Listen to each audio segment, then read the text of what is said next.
Hello, welcome everybody. How are you guys doing? Hope you're well. Hope you're all thriving. Sending you all much love and much blessings. Hope the day is treating you all sweetly. And that you guys have come to have a nice and chill little evening. I was just doing a couple of little enhancements. Make sure I've got my car close to hand. Okay, there's just one person in the room at the moment. I'm just busy settling in. Oh, ain't no cocoa like bitter cocoa. Feel that much. Okay. Wow. Do we have a discussion on the line for tonight? Ladies and gentlemen. Gosh, look at me. I look like I've escaped from a pecking farm, you know? A pecking farm, that's what I look like. Like I've been attacked by a bunch of birds. They've been like pecking at me from every direction. It's okay though, I'm doing alive. Ay. They say that when you become a parent, you become a lot less focused on your appearance. I think there's something to that. There's a lot of truth. Namaste to those of you that have joined. Welcome. I hope you're smiling. Hope you guys are all well. I just want to check and make sure that the links that I sent were indeed sent. And I know Indy's going to join us for a little while. Indy's at a UFO festival. How cool is that? So that's pretty damn cool. He's doing a UFO festival. And did Cosmic get his message? Yes, he did. Cosmic's just seen it now. So, what are we talking about today? Talking about esoteric deception, the importance of truth, and occult revelation. I think this is really, really finger to the pulse conversation. Namaste. We've got Collis, we got Mick, we got Howard, we've got Tom Rue in the chat. Big love and blessings to all of you. I hope you guys are all absolutely just spaced out, just the right amount of space and just the right amount of out. Big love, dear Cosmic Brother. How are you? Doing all right. Good, man. Honored to have you on the show as always. For those of you that don't know Cosmic, you can describe Cosmic with just one word. Are you ready, ladies and gentlemen? Hold on tight to your brookies, for here that one word comes. That word is cosmic. Definitely, man. It's a descriptive word, and it describes who he is. Well, he's like John Dee without a crystal ball. That's pretty cosmic. Mm-hmm. And he channels the Fae. Well, he more like has a telepathic connection with the Fae. Is that a better way of putting it? Yeah, that's a more better, because I'm thinking like if you think about like channeling Bashir. means like yeah, Bashir. That weirdo. You have to understand, man. That guy's goofy, dude. Yeah, you don't think the spirits don't like take over me. It's more like when I do a channeling session, it's like I'll usually do it in a chat. Someone will ask a question, the fairies will whisper something in my ear, and then I'll type out what they say. And it's kind of interesting too, because when you do it like that, it actually teaches other people how to channel, because they're having a conversation with the spirit too. And I kind of teach them, like, if you just learn to read the words and feel the words that I say, like, or that they say enter your ears, it's like you can actually start to feel their presence. It's really interesting. I've noticed this with like people that I've done before, but it's not really good if I do it like in a live setting like this, where because like if people are like actually physically talking to me, it breaks my concentration, so it doesn't work. So like weirdly, the text thing is like the way I've been doing it like all these years, and you know, it's been interesting.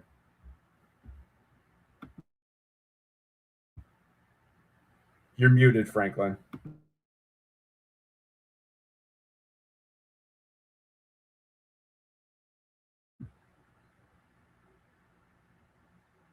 You're muted, dude. I was just saying that Indy's at a Don't.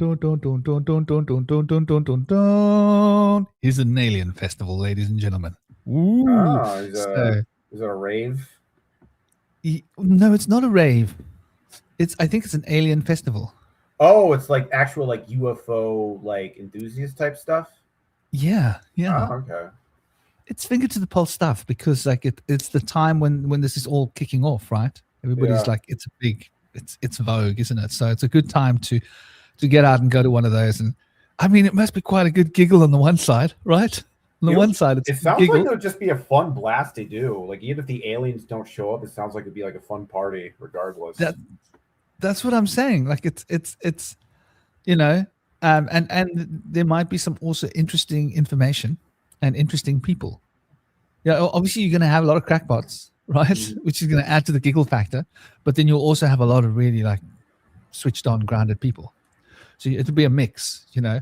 It'd be great. Like Yeah. it'd be like picking Smarties out of a bag, right? You what do you call them? You don't call them Smarties, M&Ms. I don't know if you get Smarties.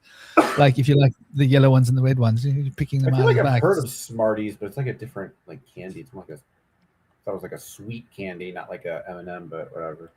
Or maybe I'm thinking of something else. I don't know. Smarties are like little UFOs. They're like tiny little UFOs, like little discs, and they got like chocolate inside, Oh, okay. and like they got I like don't a little know. covering of Because I candy. swear I've heard that name before, but I don't remember them being chocolate. Maybe I'm thinking of something else. Well, it's got chocolate and whatever else in it. You don't Gotcha. know. So, disclosure day. Yeah, exactly, Howard. Darlene, namaste. Hope you're well. So, all happy. And D-Love, happy and clappy and not wearing mummy's nappy. I don't know where that came from. But anyway, in other words, go to the loo now because it's going to be a while. We're going to be here a while. I went to the loo before I came, by the way. Otherwise, like, you know what? Maybe we should start marketing a nappy for podcasters nappy. What do you think, Cosmic?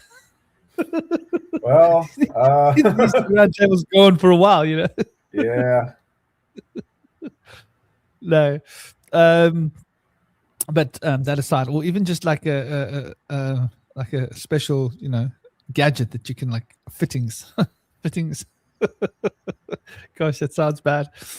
But yeah, so like this is, I think, like something which is quite interesting because like we're talking about esoteric deception and we're talking about extraterrestrials. I think we're right on the money, right? Yeah, for sure. Because there has been a lot of esoteric deception there, both against aliens and for aliens. I think you've got your crackpots out there that are like praying and having shrines to extraterrestrials, which is like, you know, pretty esoterically deceptive. And then you've had the government lying and saying like, we've never seen a flying UFO, when obviously they have because everybody else has, right? So on both sides of the fence there's been a lot of deception and disinformation as well as misinformation. And I will tell you what I think the difference between disinformation is and misinformation. Misinformation is when you give information and it's not right. Disinformation is when you deliberately give wrong information. Is that a correct interpretation? Yeah, that's of those? correct. That sounds right. Yeah. So the government has given a lot of disinformation and the public has given a lot of misinformation, I think. Because the government is like deliberately, NASA has deliberately tried to hide and cover up the truth, where a lot of people, they actually believe what they're saying, you know, and there's a lot of truth to the extraterrestrial thing. But I think like when you're dealing with something like this, you are going to have podcasters and YouTubers, TikTokers talking nonsense because they read it on a, we've got these little chewing gums called Chappies bubble gum. And there used to be like, did you know, on the inside of a wrapper of a chewing gum. And so they read it on one of those wrappers, like a did you know, you know, and now it's the gospel truth, as you can imagine, you know. I never actually looked up any of the information on Chappies. I should actually do it. I just haven't eaten them since I was a kid, you know, since I was young.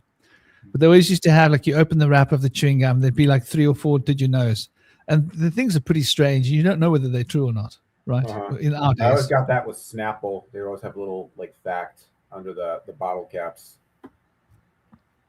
Yeah, But interesting. yeah, with like the whole alien thing you're talking about, like the difference between like the crackpots who have all this misinformation and like the governments that say there's nothing other. I think they kind of both serve the same goal because in a lot of ways, what the crackpots do is they make all the research look stupid and dumb. It's like it gives it a bad image. It's like, oh, do you want to believe in this thing that this guy who's like drooling, he doesn't know where he is, and he's pissing in public, and he thinks that like there's aliens talking to him. You don't want to be that guy. And I think in a lot of ways that is almost more like discouraging towards belief in aliens than like aliens saying, oh, they don't exist and they were made up. Because I think in a lot of ways the government likes those people because it's like, yeah, it makes it look stupid. So I think of those two things as ultimately being connected together. Totally. Well, welcome, dear indie brother, Indie Sage. For those of you that don't know Indie Sage, he's the brother at an alien festival right now. So he's going to be having a lot of fun today. And he's an anthropologist at heart.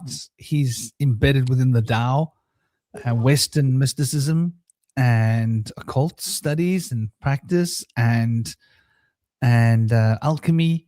But his love is the ancient past. He's a researcher of note. And welcome, dear brother. How are you doing? How's the festival? Are you there? I'm here now. It is amazing. I've been documenting it with my friend, and there's so many great people here. We've been having dialogues, talking about people who have witnessed UFOs, people's take on who are they and where are they from and what do they want. It's been so illuminating, and it's been so much fun. There's so much fun here to have, and it's such an excitement for me because I'm with my people right now out here. We got some hippies out here. We got some astronomers.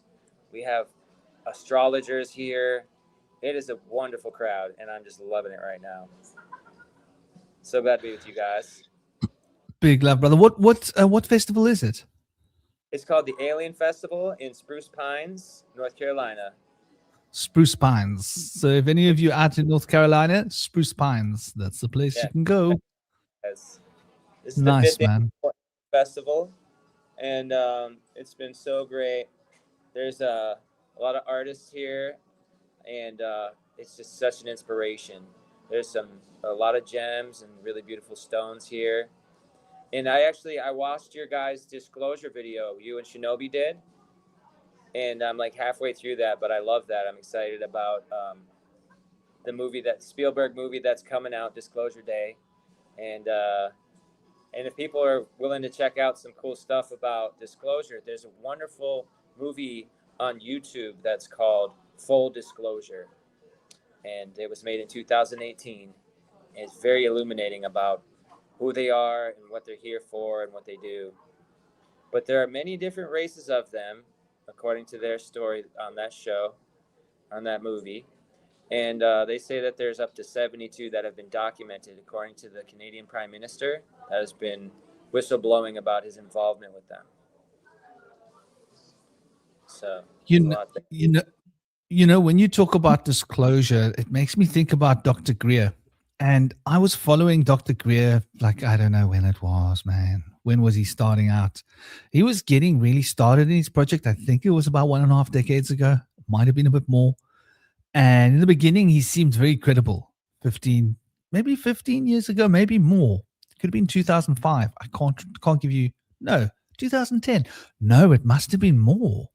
Must have been more than 15 years ago. It must have been closer to maybe not quite 2 decades, but something like between 15 years and 2 decades.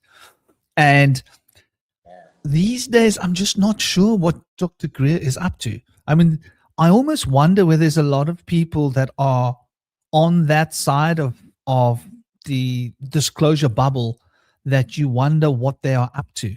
You know what I'm saying? Like, because it's almost like there's a narrative being pushed. He's been in a lot of meetings with Trump and with, presidents and with Parliament. No, not Parliament. The Senate, right? And various different hearings. And he's been saying a lot for like years that, oh, it's going to happen this month. It's going to happen next month. And I think it sort of gives it a bad name. What do you think? Do you think there's been too much hype around the disclosure for the last decade? And now it's almost at the point where people are like, yeah, nah, we all know it's happening. Yeah, I really think so, because they've been talking about it too much and not really coming forth with anything. But Dr. Stephen Greer has really disclosed a lot of information from early on, and I'm kind of with you. From the beginning, it seemed more innocent and truthful, and now it's kind of more revolving around like speculation and defending people's misinterpretations. So it's kind of drawn away from the authenticity that he originally had. It was really just coming from his experiences. But he actually is from Asheville, North Carolina, which is right near where I'm at and very close to here. And he's been able to, according to his testimony, use what's called close encounter of the fifth kind, be able to call them in through deep meditation and lead them to him so that they can appear in the skies above him. And then they actually had one of the crafts landed in one of his movies, and you could see it was cloaked, but you could see the outline of the ship there. And what he said was he didn't realize what he was doing, but in his first experience with this, he could see Earth from onside the ship from their eyes and was guiding them to him. He didn't realize what was happening. But then when they appeared above his house, he realized what he had done and that he could do this. So he suggests that people that are of high spiritual ascension are able to do close encounters of the fifth kind because they wish to meet people who are leaders in spiritual ascension of the collective right now. Those are the people that they want to gather together to be able to help people understand how the disclosure should be released, to show that they are the watchers that are here to protect us and watch over us and guide us through this transition that we're at right now. That's been prophesied through the Hopi prophecy of the Blue Star people. And in the prophecy, they've suggested that there are, I believe, 8 or 9 different elements of the prophecy. The first of which was the white people will arrive on boats. The second one, I don't know exactly the order of them, and I'm going to be missing some of them, but the second one that I know of is that the long-haired flower children will become the people that will become spiritually ascended in the 60s and 70s and will help us to be able to reach the collective, to understand that they're here to protect us and that they can become some of the people that will be able to be involved with the movement. Then the next one is there will be, or actually before that, there will be spider webs that travel across the land, which are the telephone wires. That's been interpreted as that, and the power lines that are up on the telephone poles. Then after the flower children, the story was that when boys become girls and girls become boys, or men become women and women become men rather, then it will be very close to the time that the blue star will approach from the heavens. And soon after that, there will be a major cataclysm on the surface.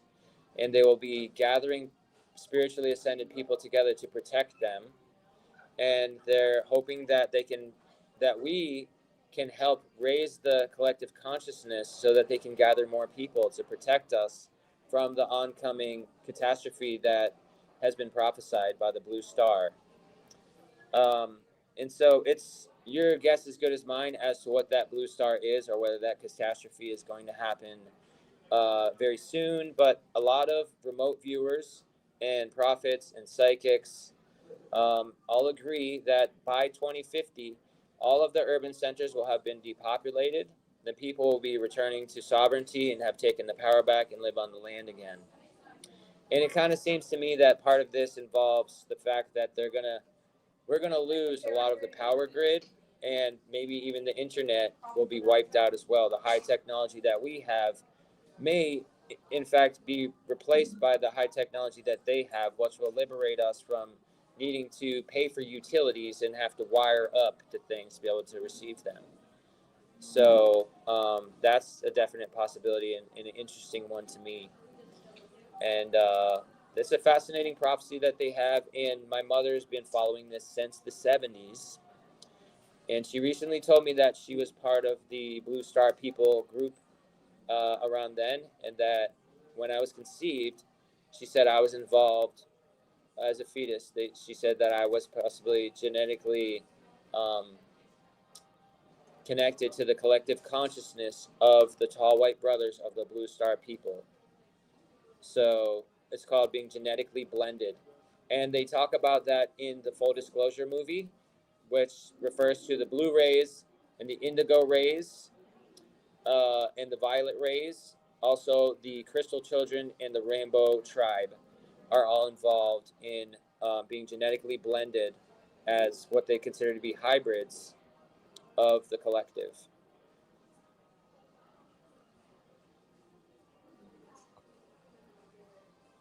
What do you think, dear Cosmic Brother? What are your thoughts? What are your feelings Is this about aliens? about these prophecies? Do they sit like? How do they tickle your fanny? I mean, your How did it fancy. tickle my fanny? I mean, it I mean, seems your like fancy. my fancy. Well, they're I left out to sea. kind of the same thing if you really think about it. Yeah, I think aliens are definitely interesting, but I think I've always been more interested in ultra-terrestrials than extraterrestrials. I always like the concept of the ultra-terrestrial, which is more like a being that's not quite astral, not quite physical, somewhere in between like real and non-real. There's the whole concept of the ultra-terrestrial. I actually have like one of my albums named after that. And that weird, because that's kind of like where the Fae have kind of led me towards, like another threshold that seems to be beyond the extraterrestrials. So I'm actually trying to like talk with the Fae and sort of like figure out how aliens do sort of fit into, you know, the whole picture in general. But I do think there probably is a Zerfax for them. I'll just say that. You know, when you say ultra terrestrial, what it makes me think about is beings that don't live in this reality but have phasing technology that they can be in this reality when they choose to be in this reality, and then phase out of this reality when they choose to phase out of this reality to return to their own reality. And that to me makes perfect sense. Just when we think about it, like as an ultra terrestrial. But they're still extraterrestrial because they're still not natives, right? They're not native to this hunk of rock.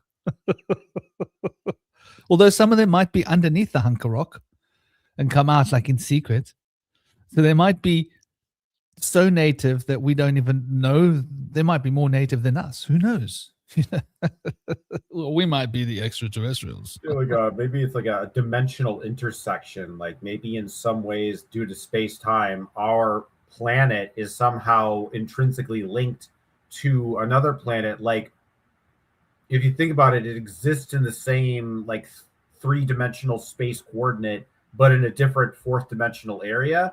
And there's like certain aspects of reality where our dimensions like converge, and that's where the aliens sort of like, you know, they sort of come out. I think it makes more sense to think of them as extra dimensional, because I feel like when it comes to, you know, faster than, you know, just the distance of traveling through space and just the logistics and, you know, all that stuff, I think there has to be something, you know, it's not just pure, you know, spacecraft. There's definitely something else going on. That's why it has that, you know, supernatural aspect to it.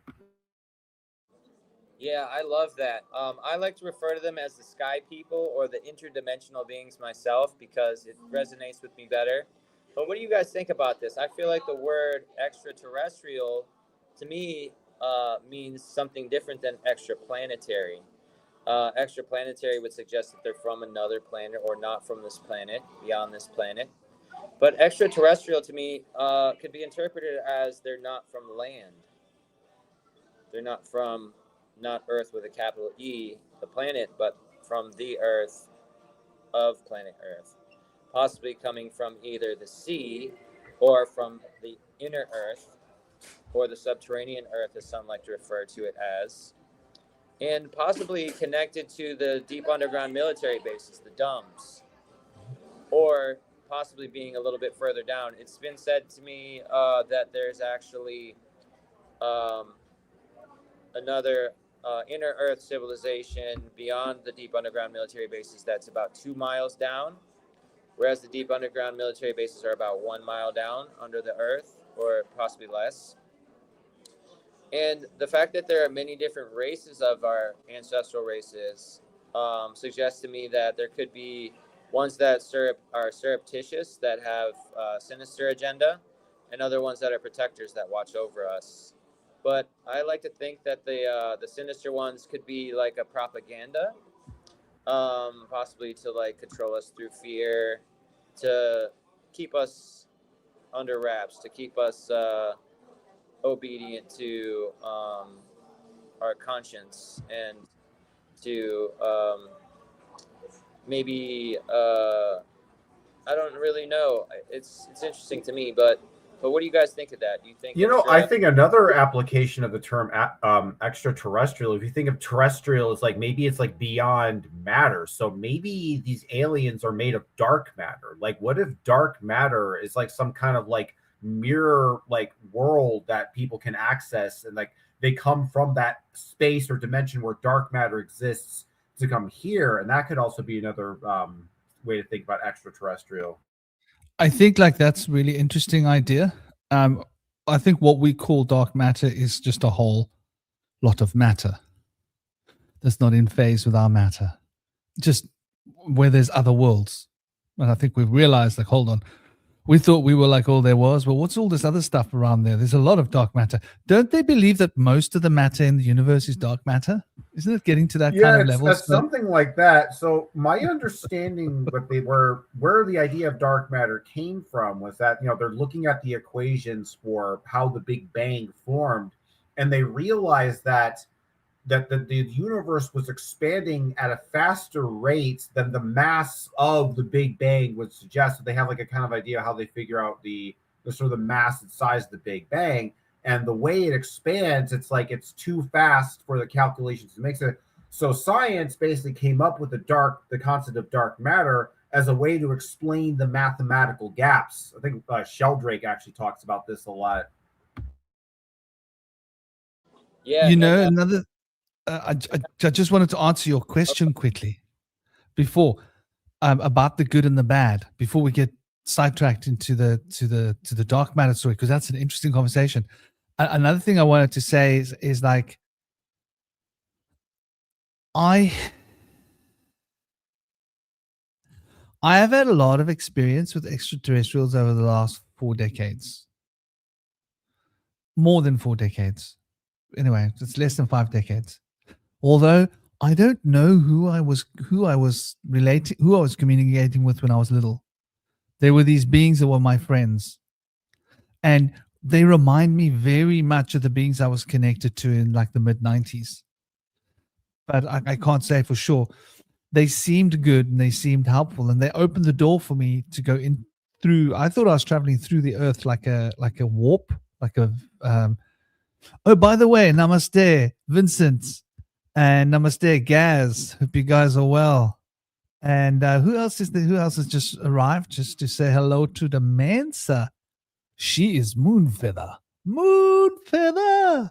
Oh, what a pleasure. She is Moonfeather. How are you, dear Moonfeather? Lovely to see you as always. And Bernadine and Darlene and everybody. Hope you guys are smiling. But yeah, my experience with extraterrestrials has been a mixed bag of eggs. And I've experienced some of them are not good and some of them are good. For example, Indy, you mentioned the ones in the wires. Now, my own experience of the ones that seem to be where there's electricity, and it's not just on the wires, it's anywhere where there's electricity. Normally what I see by the electricity is like creatures that crawl on the walls. I don't know what to call them. They look like giant spiders made out of shadow substance, like a kind of but what I've also witnessed when I've sat watching them carefully, that there's these shadow beings that command them. So there's shadow beings that like walk around on the earth, and they've got these pets. That's what it looks like dogs or something. But like it's their version of a creature it's not like it crawls like, and it crawls along electrical things, and like on the walls it'll crawl, and you'll notice it will crawl on certain places, and then you'll look and you'll see, there's an electrical box over there. It seems to be moving where there must be electricity in the buildings. So anyway, that's my thought about and those beings.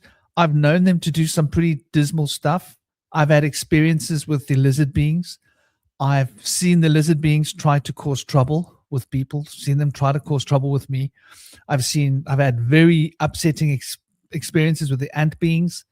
I've had really good experiences with many of the small Pleiadian beings from Pleiades. I don't think they're all good or they're all bad. And this was my problem with Dr. Greer. When he started to preach that they were all just coming here to help us, I was like, no, I think there are beings coming to help us. But I also think that, like anything, there are always going to be entities that have their own well-being first. And they're here to see what they can get. That's my thought. I think it's a mixed bag of eggs. But yeah, Indy, are you with us, brother? Maybe Indy's slipped away. Yes, You were going to say, responding to the dark matter. Yeah, would you think that they would be the mantids, possibly? Because the ant people are referred to the ant people apparently because they have a large ant-like head. But the mantids are more like a spider. But would you say they're more like a spider than a mantid, though? No, the ant people, I call them the ant people because they look like ants. Yeah, okay. They have like 6 legs. Well, no, I don't know if they look like ants. I've never seen what an ant looks like that close up. But they're pretty scary. They could be mantid, but they were black. And they had spiky things. They're spiky, like they were pretty spiky looking. Like, they looked like they had spiky things, and they were like quite very mantid, like very psychic, extremely psychic, but very weak, very sensitive, but very weak, because they don't have passion. And a human being has passion. So one human being can muster like psychic potential, probably like more than 10 of them. Does that make sense? Like your emotion makes you powerful. Your emotion is what gives a pregnant woman or a mother one hand to lift a car off of a baby, right? She's not going to do that without emotion. But when you're emotional, you can do just about anything, you know? Yeah.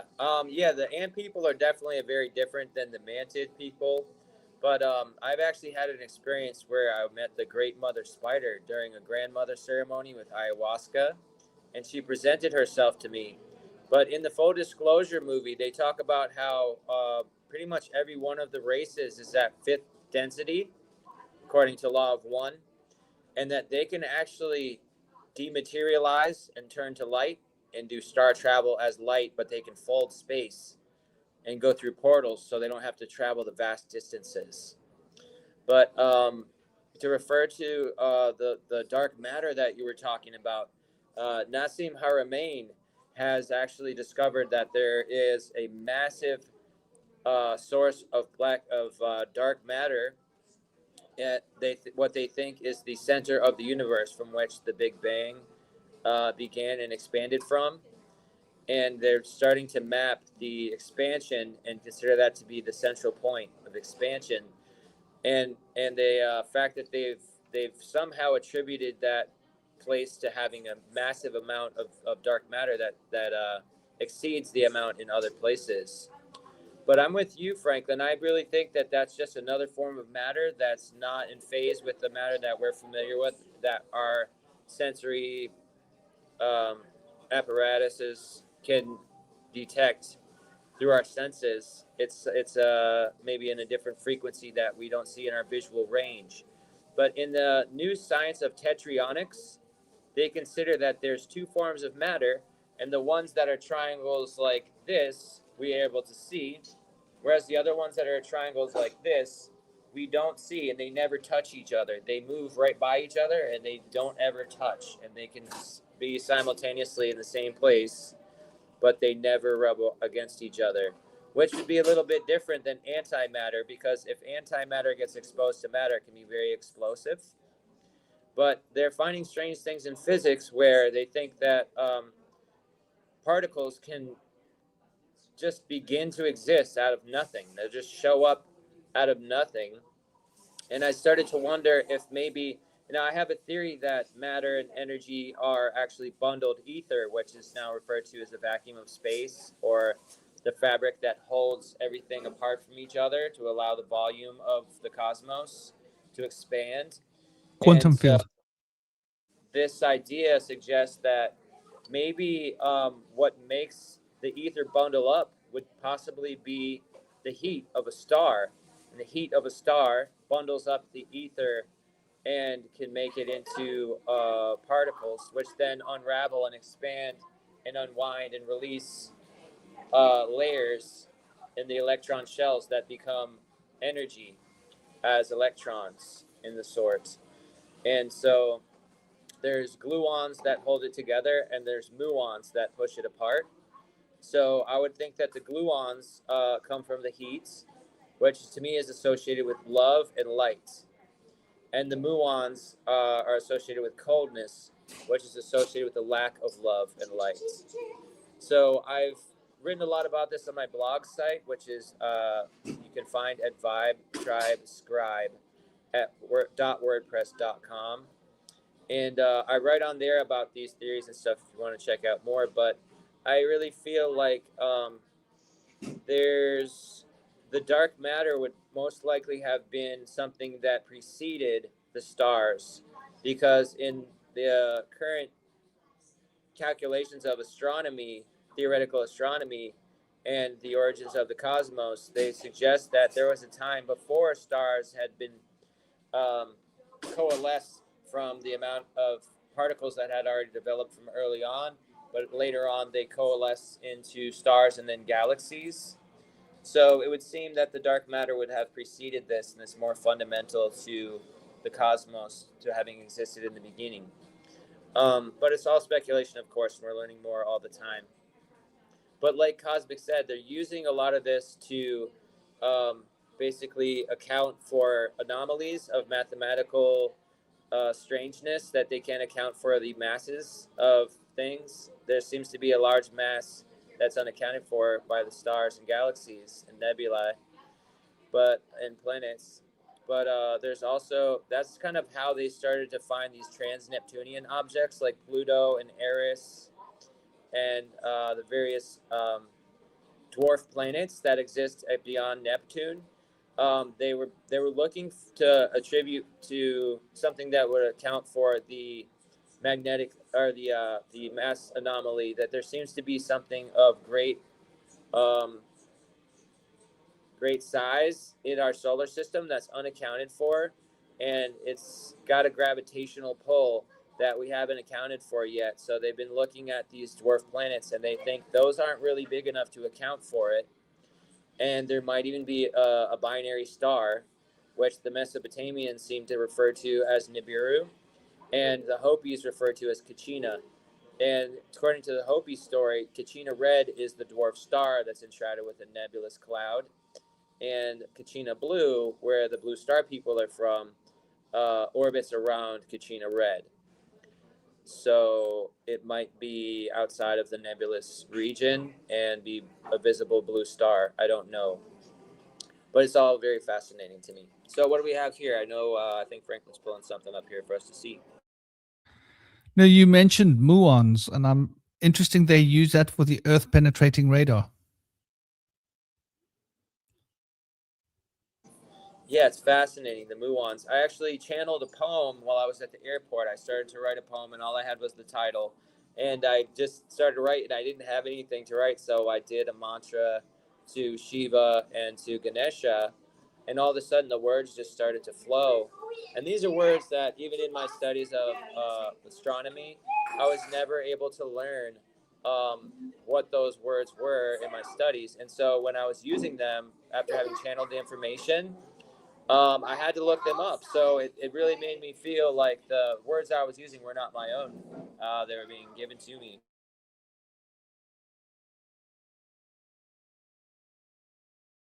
Yeah, man, brother. Yeah. So, it's really interesting when we sort of brush up against these ideas and these concepts. And so getting into the thick of it, right?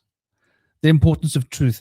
And just to give you guys a preface into like the conversation, I was thinking we would look at the esoteric side of things, both on a personal spiritual nature, both looking at conspiracies and looking at propaganda and the government and how they have pulled it over our eyes. So it's like there's a threefold element on one hand, and then on another hand, another threefold element.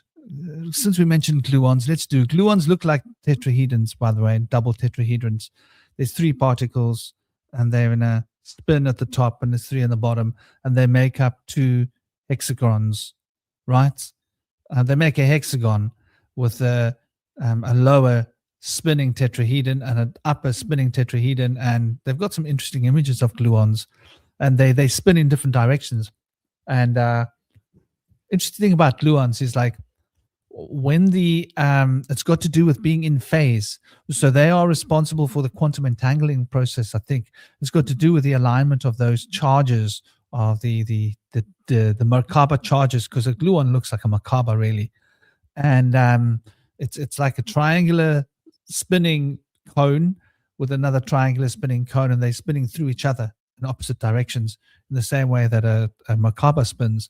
So anyway, like that's interesting. But what I thought to also put into the mix as well, the importance of truth on a personal level, and how truth is important for us, for our spiritual grounding, and for our perspective in reality, and for our growth, and for our purpose in life, as well as the occult revelations, and how these occult revelations, and speaking of occult revelations, we're talking here about disclosure. Disclosure is a big part of the occult revelation that's rocking the world at the moment, is it not? And so, looking at these things in the way that we are, it's rather interesting, because I think as we start to sort of broach these topics more deeply, the occult revelations are also to do with personal transcendence of space-time and recognition and realization. Namaste, Hollowbone Hawk.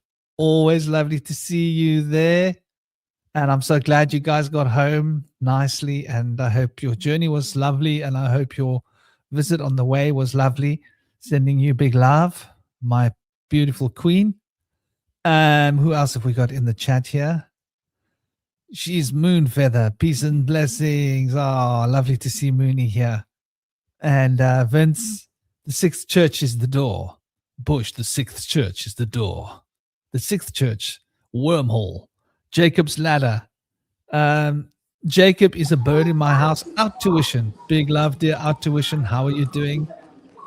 Sending you big love and big blessings. There's quite a bit of noise in the background, Indy brother. Big love, Howard, Bernadine, everybody. Sending you all big blessings. And so these topics, I think, all enmesh and intertwine into each other, and sort of make a sort of mesh of possibilities. So I thought, to look at how this applies to us, the fact that we've been deceived. What is the spiritual take on this? What do you guys think about that as a concept? Like, we've been deceived left, right, and center for decades. Now they're playing with us, saying that the disclosure is coming every year for the last decade.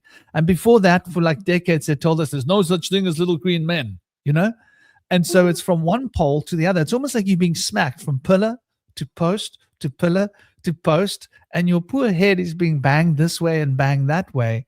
Big love, dear Carly. Namaste. I hope you are well. And magnesium glycinate. Oh my gosh. I hope you watched the show that we did about some of the goods in the foods to get an idea of it. So what do you guys think about that? What are the effects on us spiritually by being pulled this way and that way by deceptive arguments from various different angles? Yeah, I think it's made us like really kind of irked by the fact that we've been led along and kind of like following this carried on a string for so long. But there have been people that have come out to say things. The Prime Minister of Israel and the Minister of Defense of Israel and the Minister of Defense of Canada have both come out and offered disclosure of their involvement with UAPs and various ancestral races. Also, Obama actually came forth and said that he was told that there are extraterrestrials in a facility, but they said he wasn't able to see them. And so he was able to release that to the public after his presidency was over. but that was all he could say. So, but they're really dangling us along on that carrot and a string.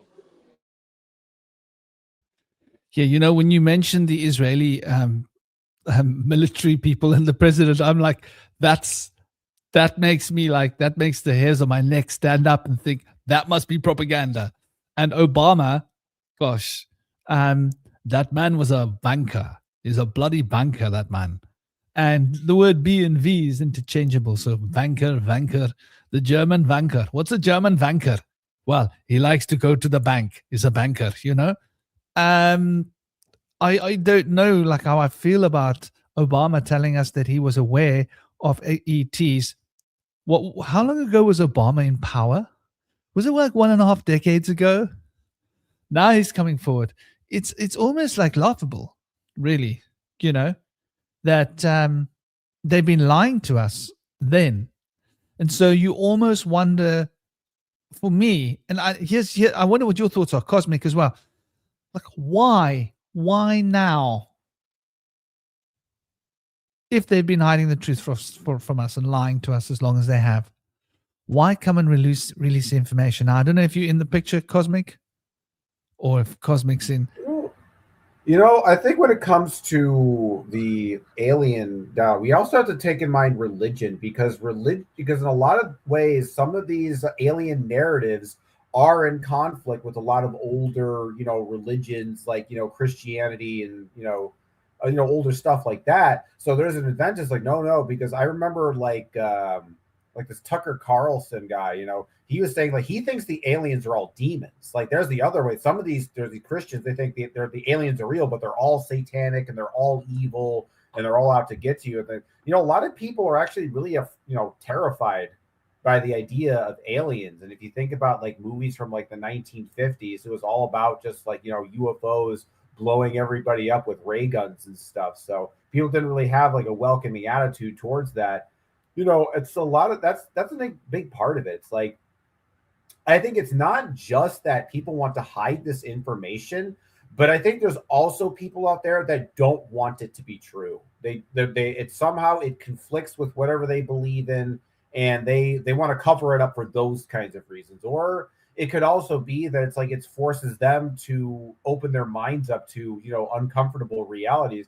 Because when you think about the alien and you think about aliens in the universe, it's not just, people coming from, different planets on a starcraft. I mean, if you really think if that's all aliens were, I don't think most people would, have the same level of intensity that we have like with this stuff, because there's a deeper implication to these aliens. It's not just, there's people from other planets, but it changes the way we understand how reality works and what's possible and what consciousness is. And it opens up things like psychic phenomenon and, those kind of like more supernatural abilities. So,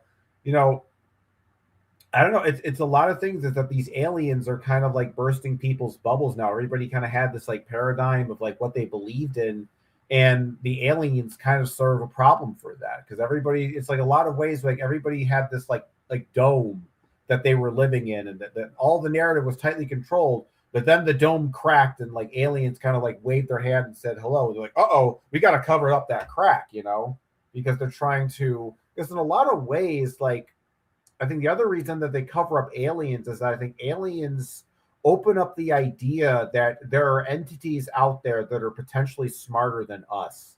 There's a lot of people out there who think that like, humans are the quintessential intelligent being in the universe. There's literally nothing, more advanced, more intelligent. We are just the apex of all reality. And aliens existing shatters that and makes you realize like, oh, wait, maybe we don't know everything. Maybe we aren't the smartest beings in the universe. It brings a lot of doubt and uncertainty to a lot of people who, normally would have everything, explained for them. And really these aliens open up mystery. So it's not just that they're like covering up for nefarious reasons because they want to hide it, but I think there's also something about it's problematic for the elites, not just for their plan, but for their worldview and their own self-perception. And it's interesting. I mean, just to go back to the beginning, I believe that when we speak of angels and demons, I think they are extraterrestrial by definition. anything that isn't of this earth is extraterrestrial, whether they live in another dimension, whether they live outside of space-time. If they're not indigenous earth beings, in my definition of the word extraterrestrial. So I think when we're speaking about extraterrestrials, we are most definitely speaking about the divas, the devis, angels, demons, demigods, all of those beings. I think that they all belong into the extraterrestrial pocket as a broad. And by extraterrestrial, because extraterrestrial just means anything that's not from Earth. And then you get a more specific label within extraterrestrial, which is extra dimensional. But extra dimensional is also still an extraterrestrial. It's just a particular type of extraterrestrial. So I think extra dimensionals are indeed extraterrestrials. So I think like we've known about these beings out there for a long time.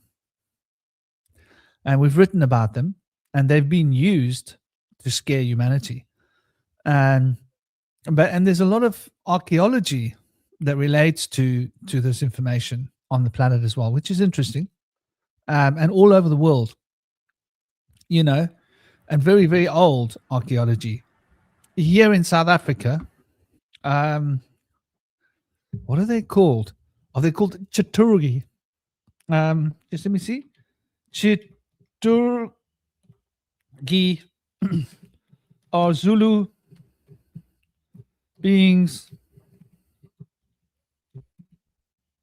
extraterrestrial origins. I think they called it Chaturgi. I'm just not sure about the pronunciation of that word. Chitauri. Sorry, Chitauri. So here in South Africa, where I live, there are indigenous myths, right? This is not from the internet. This is not from, they're called the Chitauri. And these are the Zulu people. And the Xhosas, what did the Xhosas call the Chitauri? Just to the people in my province, indigenous, well, they're not indigenous, but they're indigenous to Africa. What do the Xhosa people call, let me share this with you. Why not? Why not let me share it? Keep it all to myself. Be such a hog. Sorry, I'm hogging.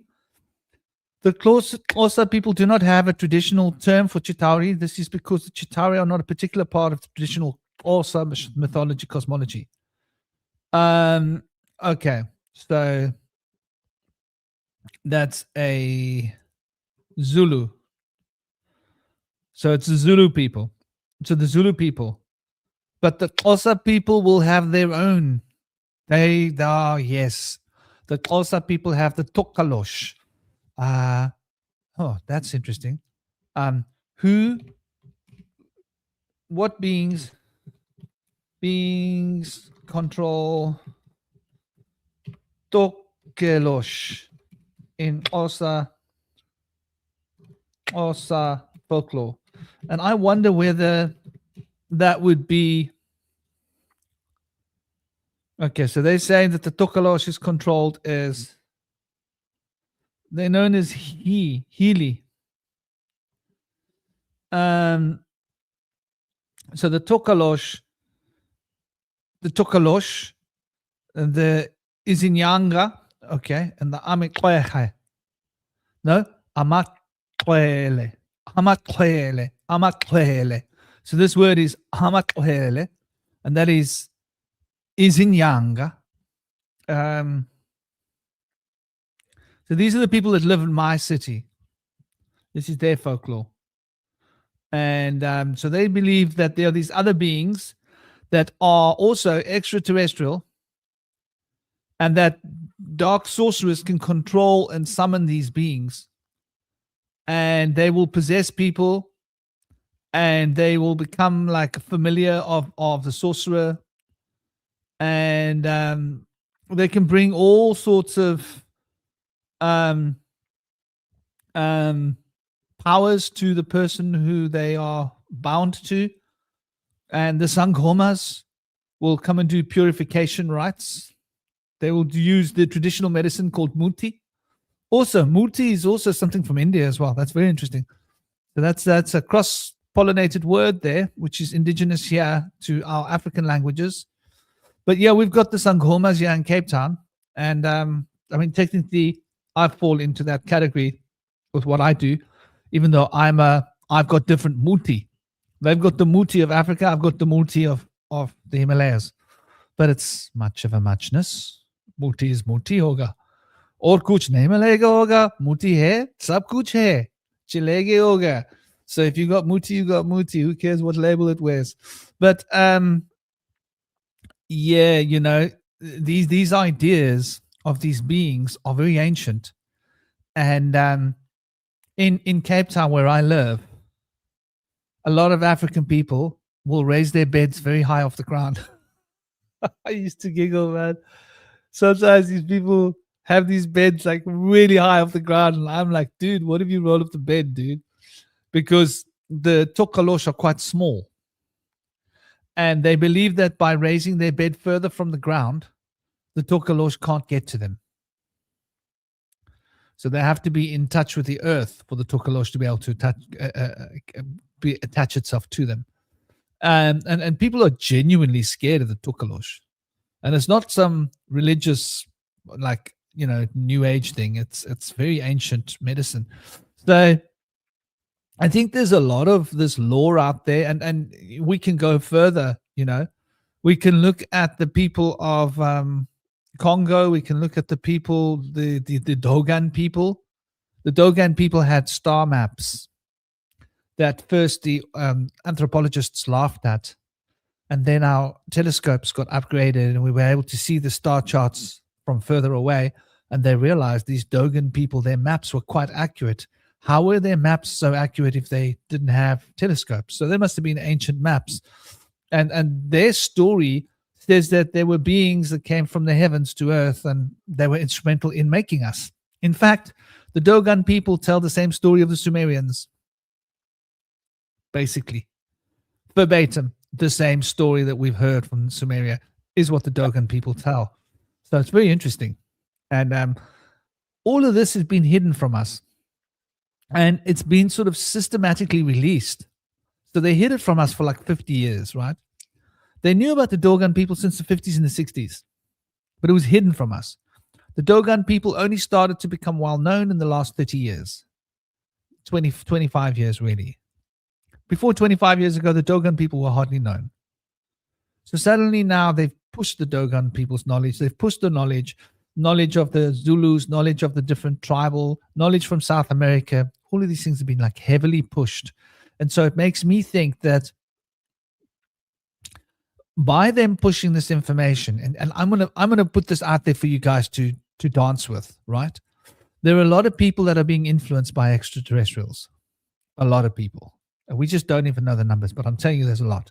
I know a lot of people that have been influenced by them. And when I say that, I am including the jinn. I know so many people that have been attacked by jinn. It will blow your mind. Be surprised. It's the same story every single time. It's a dark shadow being that approaches them. They can literally feel the breath on their neck of the shadow being breathing on them, and they will push them onto the bed and try and suffocate them. Same story. And I've known a lot of people that have suffered this. For example, these are the jinn, and it's well documented in Arabic writings that this is something that happens. And then there's the lizard beings. I once had a run-in with the lizard beings trying to invade a circle, and they were 3 generals. Now, the lizard beings, by the way, they literally look lizard-like. Yeah. These are like typical archonic beings, right? But they're not the archons within, because within there's a structure of archons. These are beings that actually exist extra dimensionally, and they wear a suit. right? They wear like a suit. And depending on their rank, depends on what suit they get to wear. So if you got a really high rank, you get like a really, and the suit is augmented, right? It's a psychic augmenting suit. It augments their psychic powers. And they can travel here through dimensional space when they're wearing these suits. So when you see these lizard beings, you'll notice they're wearing all this fancy armor, right? That fancy armor is a suit. People just don't know this. And the higher their rank, you can tell by the suit that they're wearing. And when they're wearing like lots and lots, it's the same as it's like our generals, right? When you see a guy and he's got lots of things hanging on his shoulder and he's got stripes everywhere and he's got stars all over and he's got this thing there and that thing there and these stripes and that star and this thing with a hat with a star and the stripes and strap, you go like, gosh, this guy's like a general or a major or something, right? Because you can see it. It's literally on him. But with these guys, it's the same. Right, literally, you can see like, oh, this guy's decked out. He's decked out, and they have greater psychic powers. And when you're dealing with those very high-ranking lizard beings, they're very strong. And if there's more than one, they can influence their will collectively and use it as an instrument. And it's harder to maintain a wall of force to keep them out. So I've had dealings with all different ranks of these beings, even these guys, like very high ranks. And they'll come to you whenever you're getting close to a really transcendent experience. And they use fear. They try and use fear. And if you can go beyond fear, then they're screwed. They've only got one weapon. It's like, it's fear. That's it. Is that it? Is that what you got? Fear. Yeah, that's a bit of a wet blanket. But then you've got these other beings who've got much more subtle infrastructure. They don't use fear. They use your love of divinity to manipulate you. So, but then there's also the good beings that come here and they generally tend to give. So I do think that the angels and the demons are the extraterrestrials. So what do you think about that? Do you agree with that, Indy?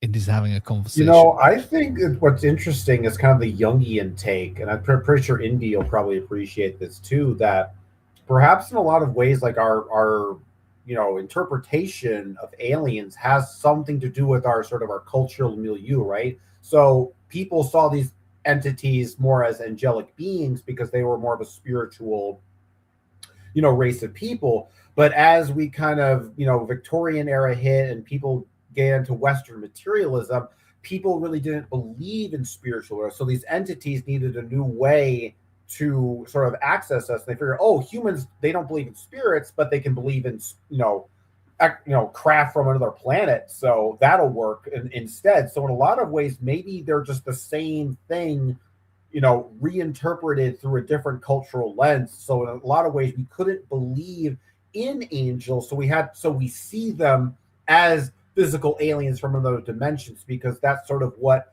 our world, our mythology, and our current mythological paradigm has taught us. And that's how they essentially manifest. I think there's a lot to that, and I think it's true.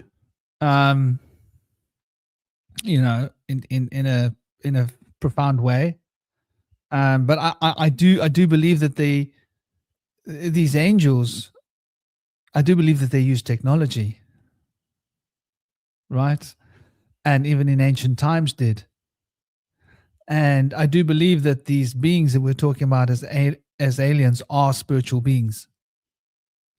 So I think like both are true. And I think it does hold a heavy Jungian imprint, because Jung is going to basically, Jungian imprints are going to be in our unconscious. So everything that we can experience physically has a counterpart in our unconscious. Everything that we can experience on any plane of existence is effectively related to an archetype. Because the fact that we can experience it physically means that there is a psychological archetype and they work like a polarity. And it's not like which came first, the chicken or the egg. I think it literally is the chicken and the egg. They came as a result of each other, right?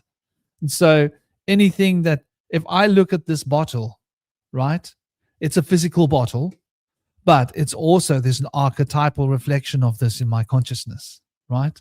And the archetypal reflection of this is like that container which holds water, right, but conducts electricity, copper water bottle. And so I think like in all things, it's going to be dual.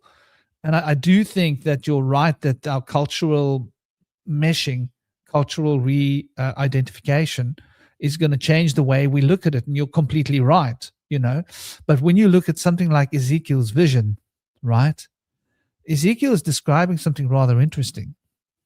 And you know what I remember when I've seen these beings? Okay, the only beings I've ever seen moving alone in the universe are these gigantic, beautiful beings that have perfect symmetry. I don't know if they have symmetry. I couldn't tell. They're just really beautiful, man.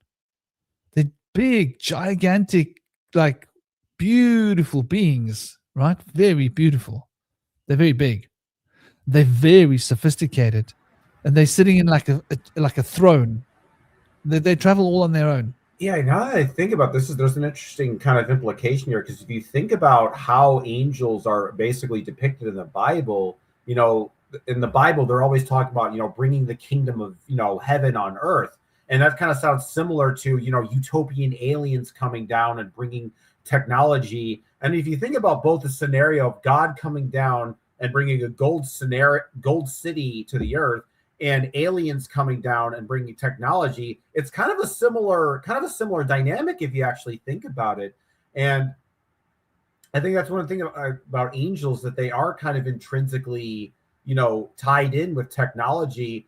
I think even like angels are in a sense too, because angels, to me, I've been thinking about this more lately, just in terms of like, you know, how they've been used sort of culturally. These are like beings that are essentially associated with like cities and towns, because cities are always about, you know, creating like churches and aqueducts and all this like magnificent architecture to sort of invoke these entities, create these massive buildings and sculptures with all this like complex symmetry. And like, or even some of these like churches in Europe. I remember I went to Spain and saw the churches there with all these massive, like immaculate, like conceptions and stained glass windows and like, you know, bas reliefs on like pillars and stuff.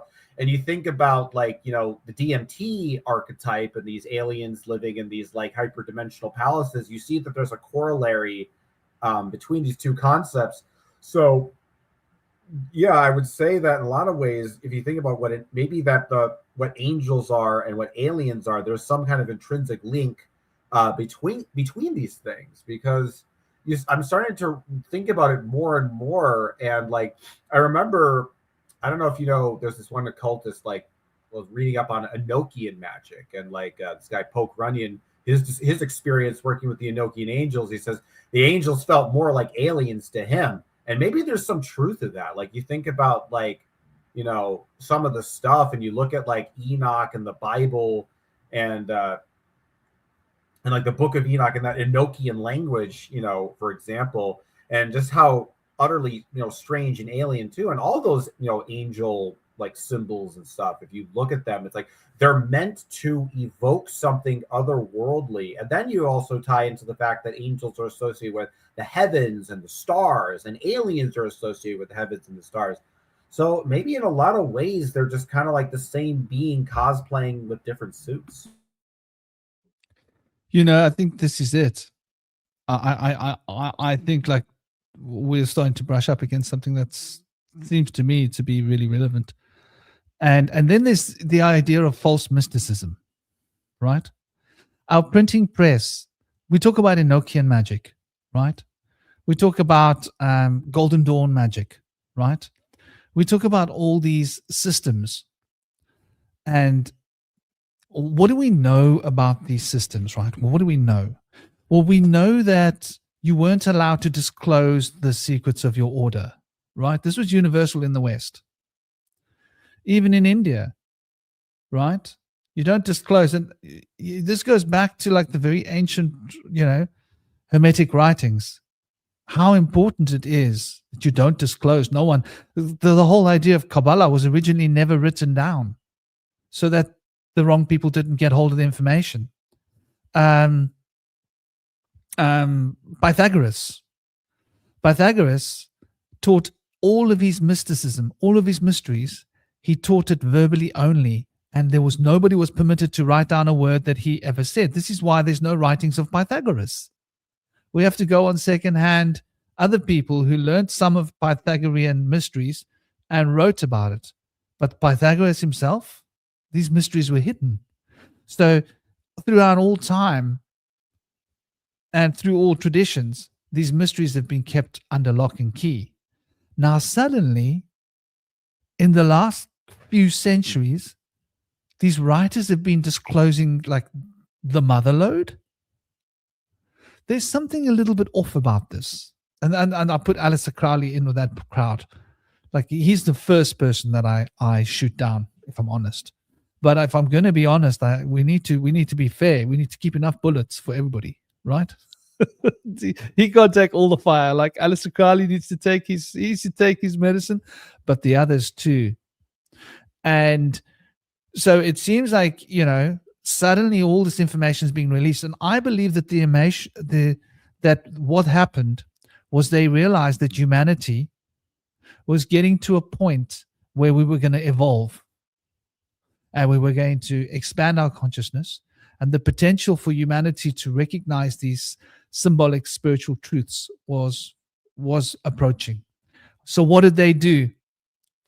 They released a lot of information that was real enough to be believed, true enough to be accepted, but false enough to be deceptive. And so all of these occult systems out there, right, have suddenly been propagated big time. And it's sort of like, if you realize that humanity is suddenly going to be able to learn to build really, really good houses, right?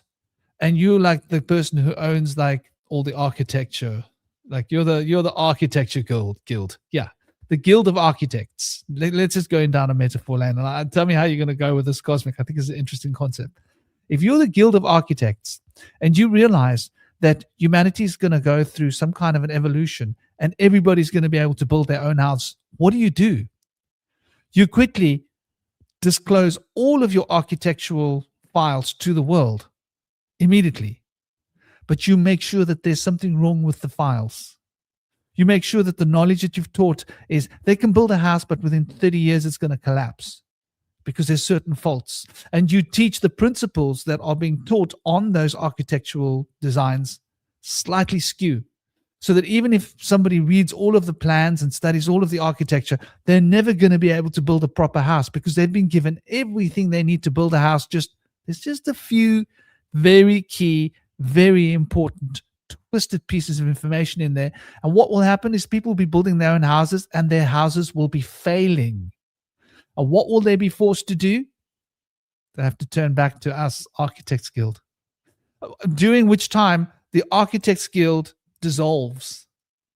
But we rebrand ourselves and we become a different guild, right? We're no longer the Architects Guild. We're now the Home Improvement Guild. So you build your own home and you call us the Home Improvement Guild because you don't need an Architects Guild anymore. You've all got it. But we've wired into the system that now you're going to need us regularly to come and do lots of repairs. We're going to make more money out of your building than we ever did as the Architects Guild because we have tricked you all into building your houses badly. And you can't blame us. You need to call us every 3 years to come and adjust your home or it's going to fall down. And it's like a constant milking of a financial teat and a teat of control over you and your homes. How's that for a metaphor? How does that sit with you, Cosmic? Like basically they kind of have all the materials to sort of like plan how to build the UFO, but the plans are sort of botched so they can't actually successfully build it. That makes sense as a metaphor. But I'm speaking about the occult. Right, yeah. Like the Kabbalah. Mm. Gnostic practices, all the stuff that's been written about in the last few centuries. Right. Suddenly all these printing presses went wild writing all this occult knowledge out there. And I think that there is genuine occult knowledge in these texts, but they need to be decoded because they've been coded in such a way that they're defunct. And only when you can actually fully decode them, but they look, it's wired into the system that there's false decodes available.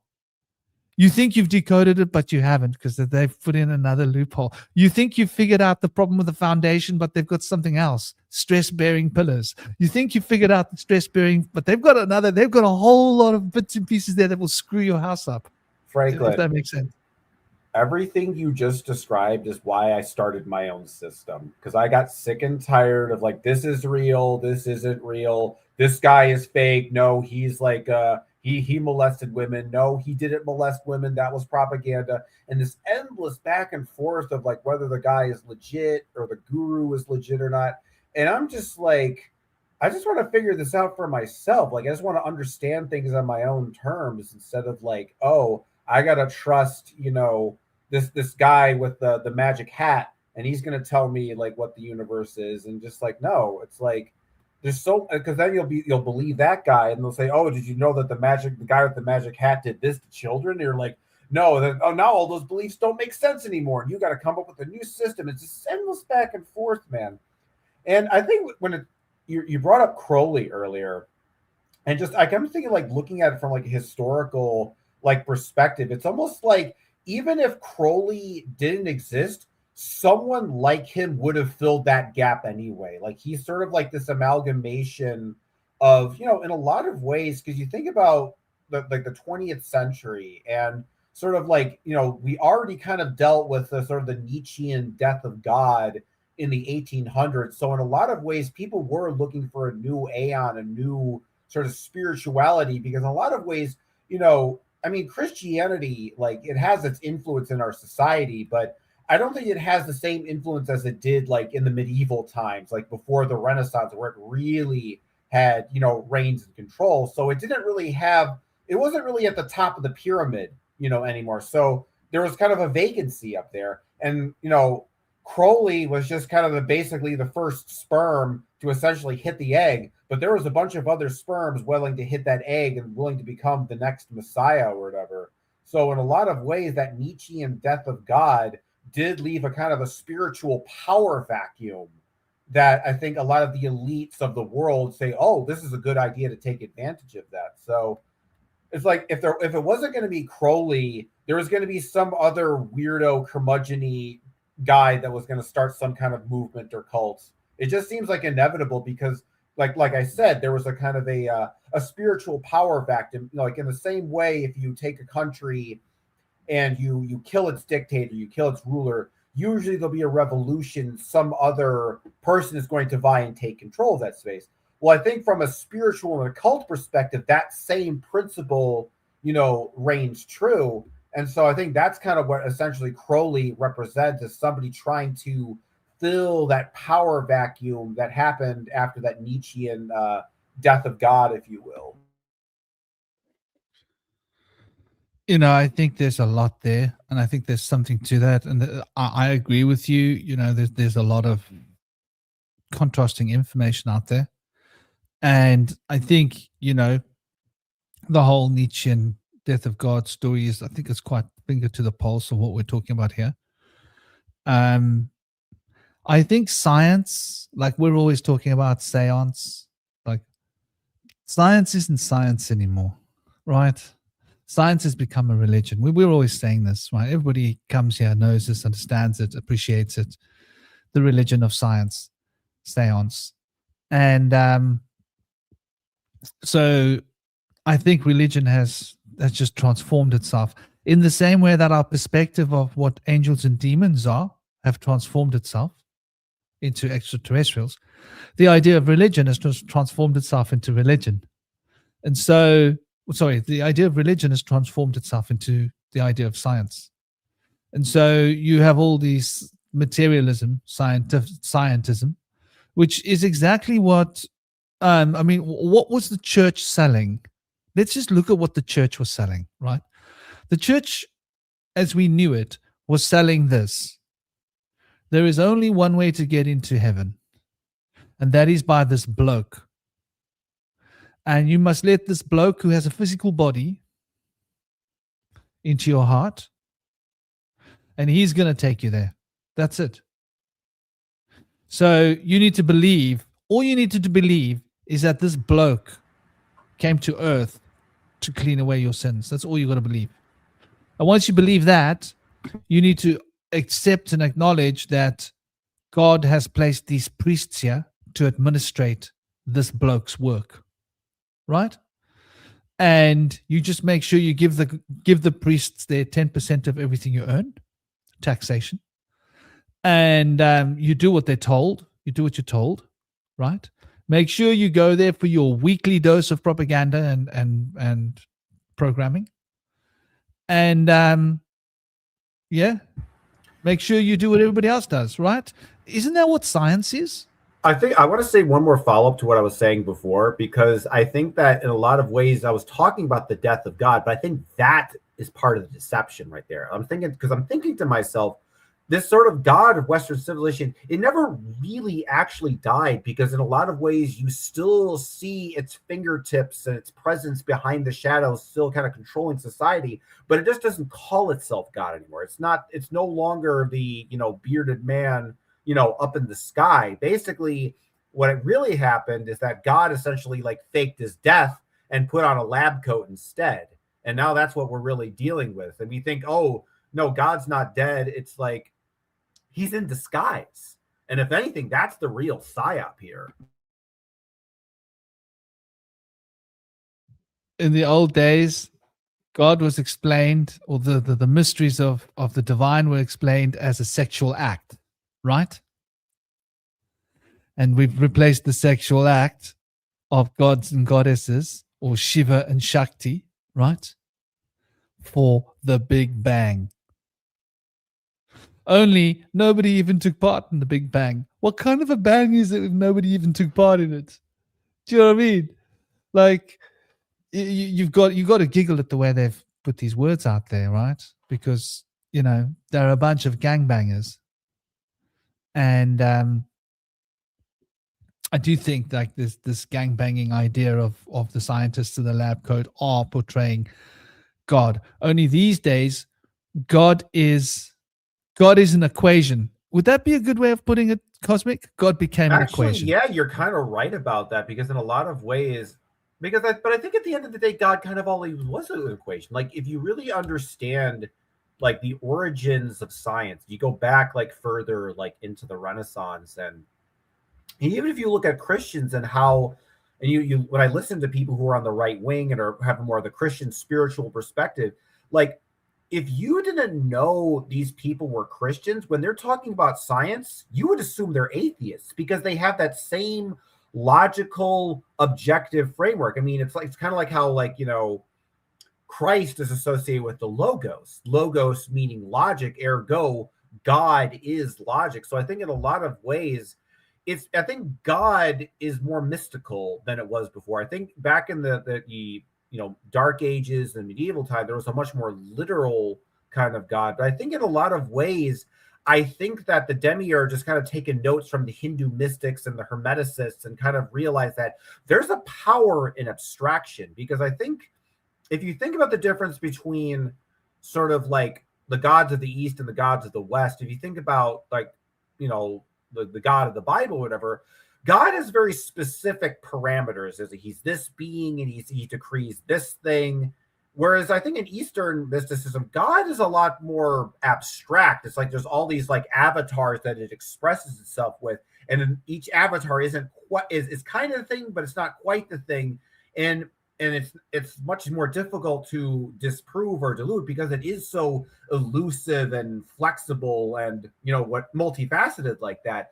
And so in a lot of ways, the demiurge is like, if I want to keep up with the modern kids, I got to be a little bit more abstract and nonsensical myself. The kids, they're not going to fall for this, old man in the sky anymore. I got to be, I got to appeal to the scientific people. I got to appeal to the, the kids at the coffee shop or whatever, reading Scientific American, and I got to be all logical and abstract and, but in a lot of ways, though, Judeo-Christianity kind of always was that.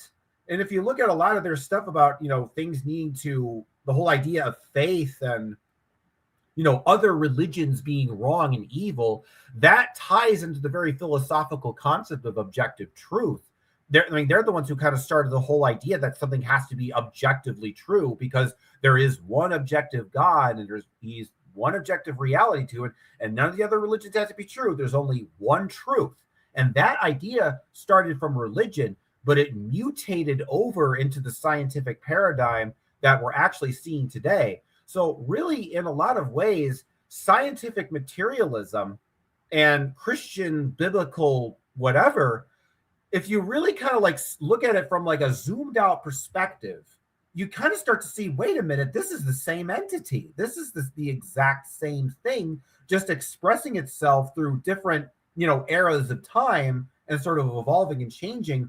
But it's all the same serpent, it's just a serpent that's kind of wheeling itself throughout the ages. Like there's a part of the serpent's tail in the 1800s, and there's a part of the serpent tail in the 1700s, and the part of the tail in the 20th century and the 21st century. And each part of the tail, it's like a multicolored snake, right? And every century, the snake changes a different color. And that's how it read. But you start to realize, like, and the deception is making you think, oh, these are different snakes. There's a red snake. There's in the present. There's a blue snake in the past. There's a green snake. But then you start to realize, hey, wait a minute. This is all the exact same snake. It's actually a multicolored snake. And that's kind of how I think of like scientific materialism and, Christian, like biblical stuff now, that they're essentially like just, the same belief system, but expressed through different epochs of time and through different mythological lens, but ultimately kind of the same thing.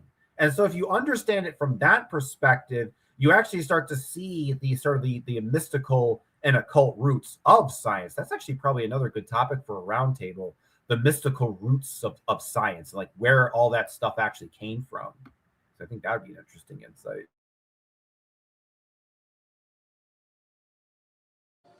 Yeah, some of that comes from Rene Descartes, and the Queen asked him to see what we can know with certainty, and he went and did the first meditations. And what he was able to know was that there could be an evil deceiver. He's so horny. That I'm doing a show. Hold on a minute. The evil deceiver could be deceiving us all and leading us to be in the illusion or a simulation. So when he went back to talk to the Queen about this, she said, go back and see what you can know if we have the foundation that we know with certainty that there is a God that is good. And so when he went and did that, he found that he discovered that we have the seat of the soul through which we can speak to the divine in the pineal gland. And so this is where a lot of the roots of modern science come from. But there's also, things that happen with Aristotle, where he started to develop like a science-like method. But of course, it goes beyond all this, and like possibly to the Greek philosopher that decided that there's like the atom is the foundation. I think they had a different word for it, like the particle that is the most fundamental particle that all things are built from, which later was referred to as the monad by Leibniz and Spinoza in philosophy of, I think, possibly either the Renaissance period or the classical period after that, but before the modern times. And there's, of course, like things that go back further than that, but we have, people like Enki, who was the god of magic and wisdom. So also it connects with Hermes and alchemy, where alchemy was developed as a science with 7 principles to explain our existence and the different aspects of it, starting with mentalism, that source mind is the creator of the physical world. And I think that would be probably one of the earliest ones that becomes scientific and spiritual.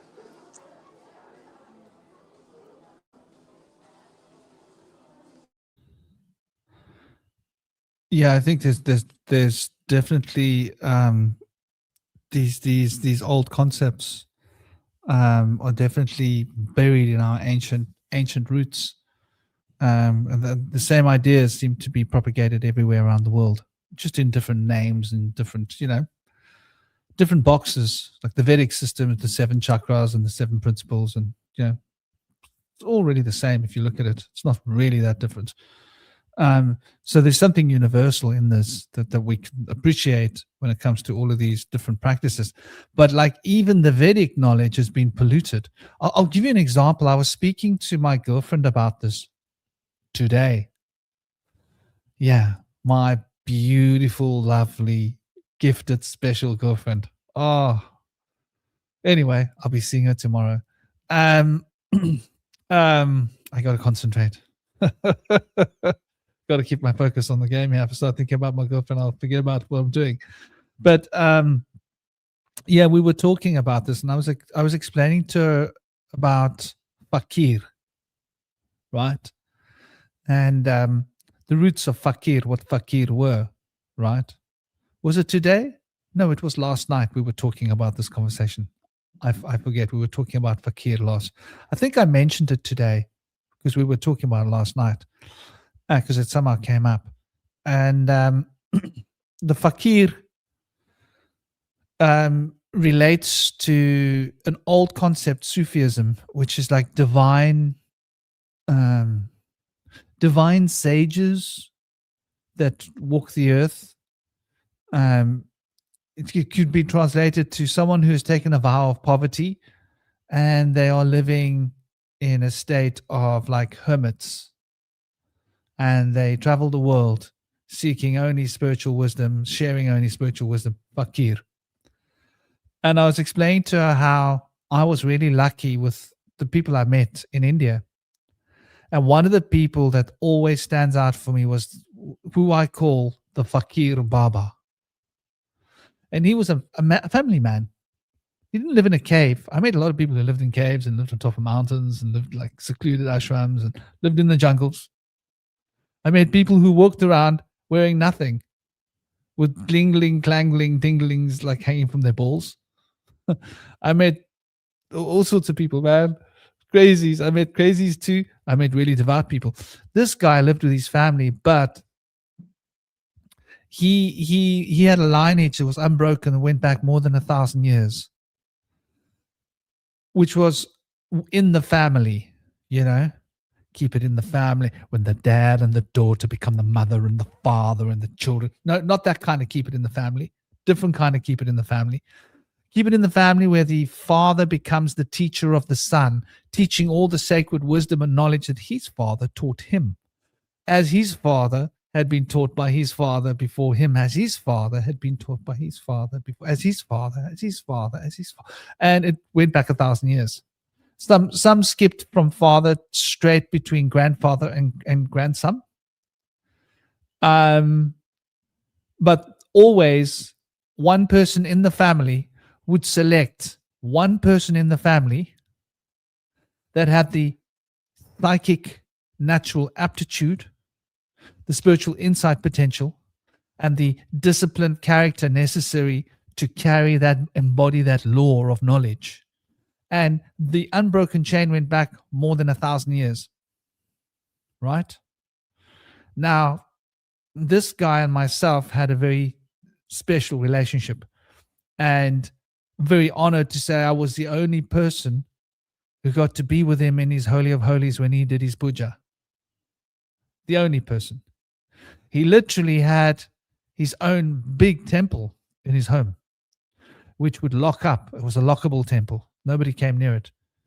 And when I sat down with this man and went into a trance while he started doing his work, the first thing I noticed was his Sanskrit doesn't sound like any Sanskrit I've ever heard anybody chanting. All the Sanskrit I'd heard from all the so-called gurus, from all the people, didn't sound like his Sanskrit. There was something very different about the way that he chants his Sanskrit. And the next thing I noticed was the subatomic frequencies in the field that was generated by the way that he chanted it. So instead of saying Like they will teach you. It's more like om.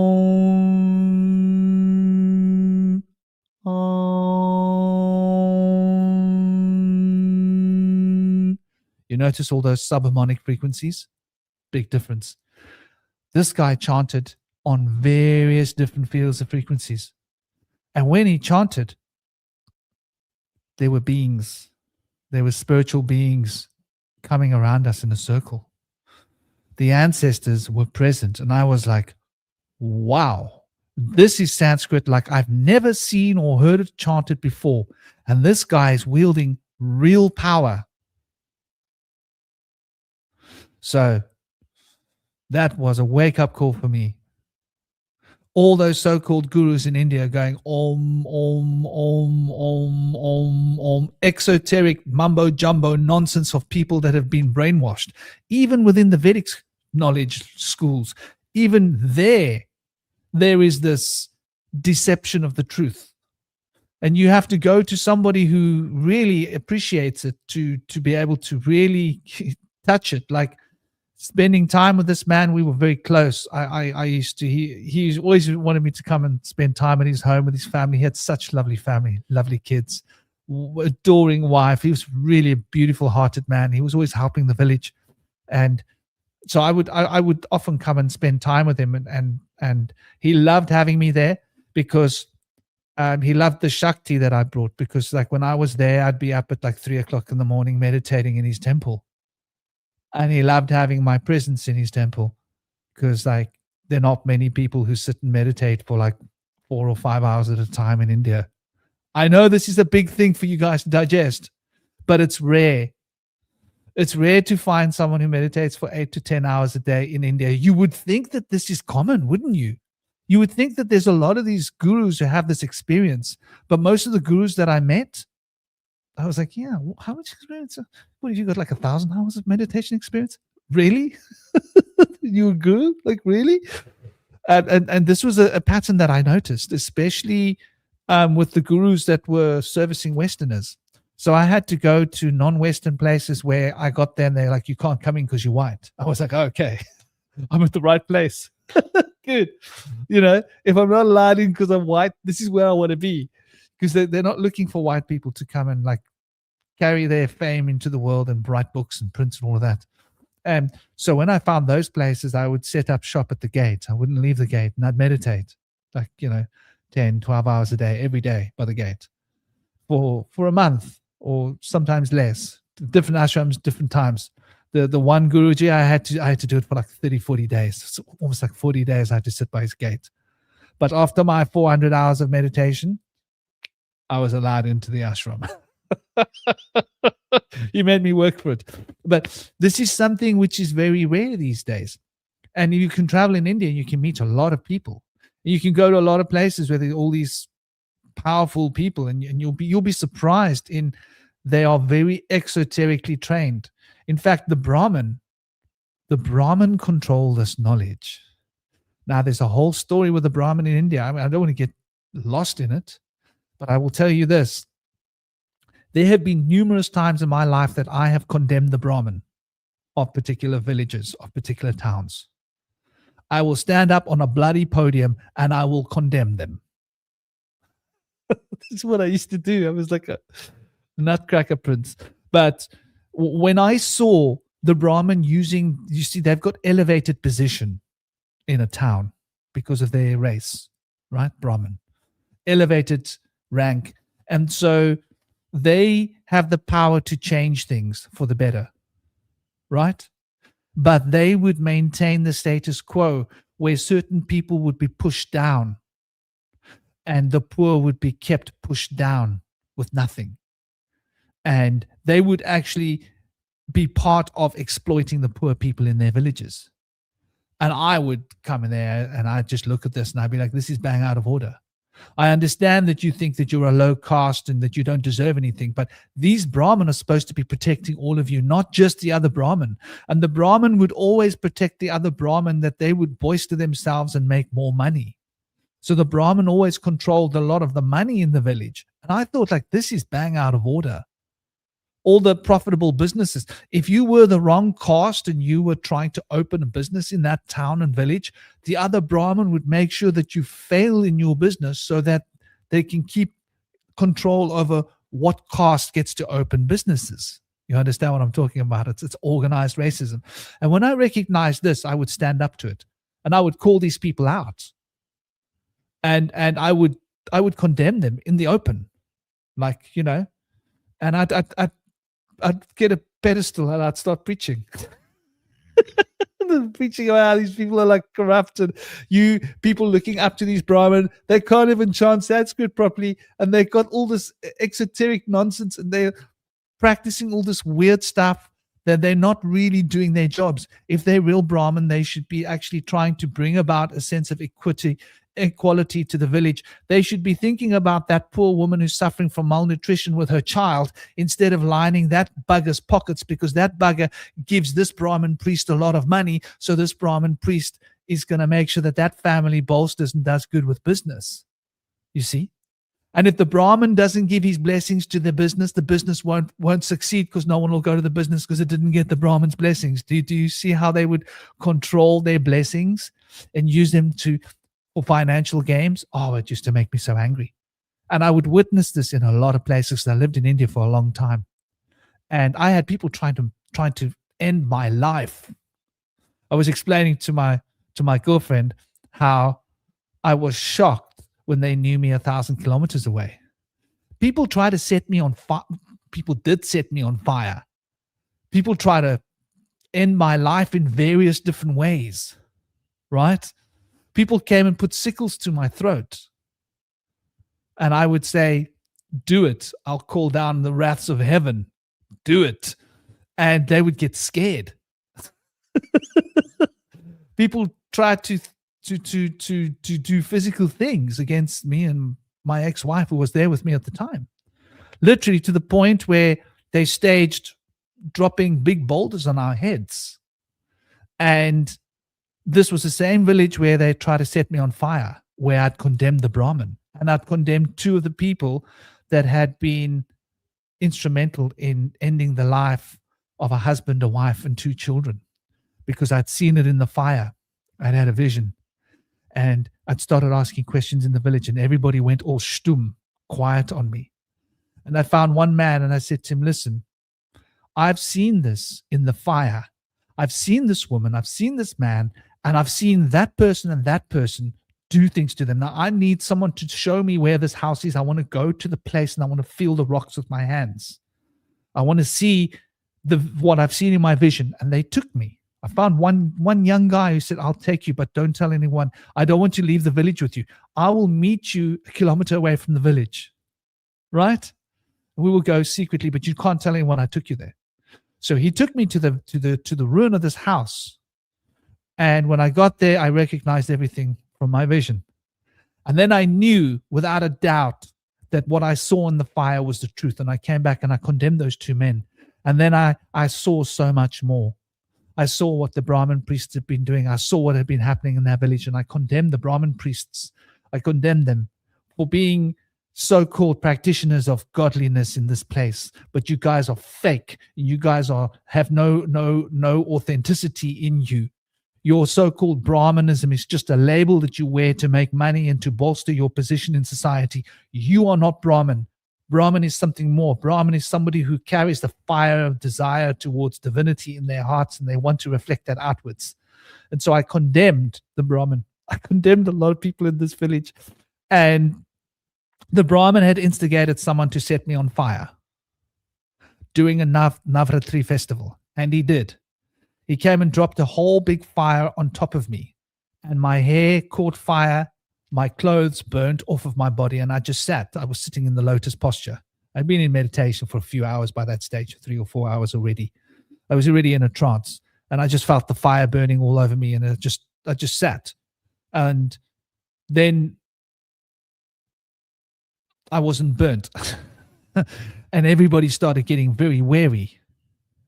Then suddenly I had darshan coming from like 10, 20, 30 kilometers around, because the word had spread that there was this white sadhu there, and they set him on fire, and he just sat in dhyana and he wasn't phased by the fire. And afterwards, there was no burning anywhere on him, but they had dropped a massive fire. You have these huge metal drums that you can make a fire in. And they built a huge fire in this metal drum, like a big fire, and just turned it over and dumped it on top of me, burning. And it's like, basically, it burnt all my clothes off of me and burnt everything. But I wasn't touched by the fire. So then I got like really well known with that. And after that, I saw more. I kept seeing more. And I saw so much, I couldn't bear it anymore. I had to get away from this place because I was like, these people are corrupt. These Brahmins know. I saw that Brahmin old man had known about that these two had done what they had done. They had done bad things to that woman sexually in front of her husband and children before they put them in the house and burnt them all. And everybody in the village knew about it. And the one man who had dared to try and talk out about it, they had actually had him sectioned. They had had him put into an asylum and put on medication because he was a true man of the spirit. And he was the only one that had the courage to take me to that place. But he didn't want them to see because he didn't want to get involved. He had already tried to speak out about this like 5 to 8 years ago because it had happened almost a decade prior. And when he was like a teenager, and he was the only person who knew what had happened, and he tried to speak out and they silenced him, but he refused to speak out because he felt that it was his duty, that people had been harmed. And they got him out of the village, got rid of him. And he had come back after some time, and he had issues of his own. But because he'd been in a place where they'd pumped him full of drugs for so long, right? With really crazy people, right? Like proper crazy people. So anyway, when I was leaving this town, they were scared that I was going to tell their secrets to the other places where I went because I was now really well known. While I was in this town, I was getting darshan. I must have had like 500 to 1,000 people come from all over the Himalayas to walk to me, to come and sit in my presence and get darshan while I stare into the fire and tell them what the guides were showing me. I was in shamanic trance all day long. I was meditating 10, 12, maybe that time, 14, 15, 16 hours a day. I was really meditating all the time. And when we were leaving, the two guys that had done the deed to the family hid behind a big rock outcropping that we were walking under on the path, because the path led past this rock. And as soon as we walked, something inside of me stopped me. And I looked up and I saw them both with big rocks, about to drop big rocks on top of us. And I had a staff where I had carved 108 sacred names into the staff, and I used to chant these names into that staff and empower the staff regularly. It was like think of it as a cell, a battery, right? A battery charger, battery charger. And I instinctively reached for a sacred name and released the power of the staff to try to channel through me, and I knocked these two guys backwards. And they fell backwards off of the rock, with the rocks rolled over. And they rolled backwards, and there was like grass plain behind this rock. And they started crawling in the fields like little children, smiling. They looked like they were having a DMT trip or like an ecstasy trip or something, right? They were like out of their minds. They looked like they'd suddenly been hit by like 10 MDMAs or something. And they were crawling like little children, smiling, looking at flowers like on the floor, you know? And there was like, what do you call those flowers? Those little yellow daisies and another one. And there was like lots of flowers in the field.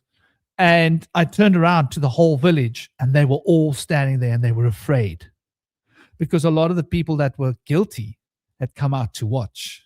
This was like a ritual that they were doing where we were going to have our lives ended and they were going to get rid of our bodies. Right? And then I condemned them all. I said, I condemn you all. You all saw him on the rock, and none of you warned us. None of you warned us, but don't worry.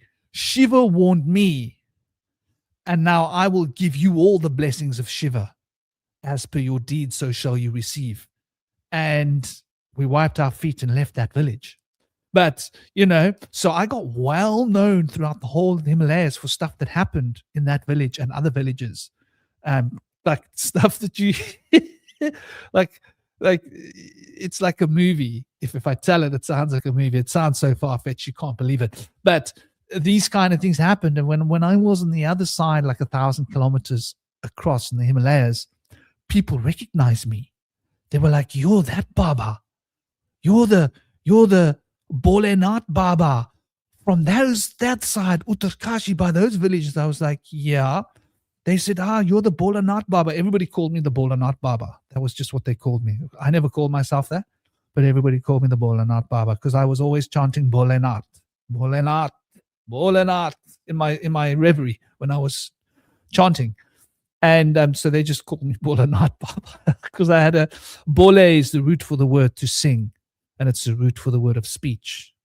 And Nath is the Nath is the axis of power through which the word manifests. Bholenath, a very ancient name of Shiva. So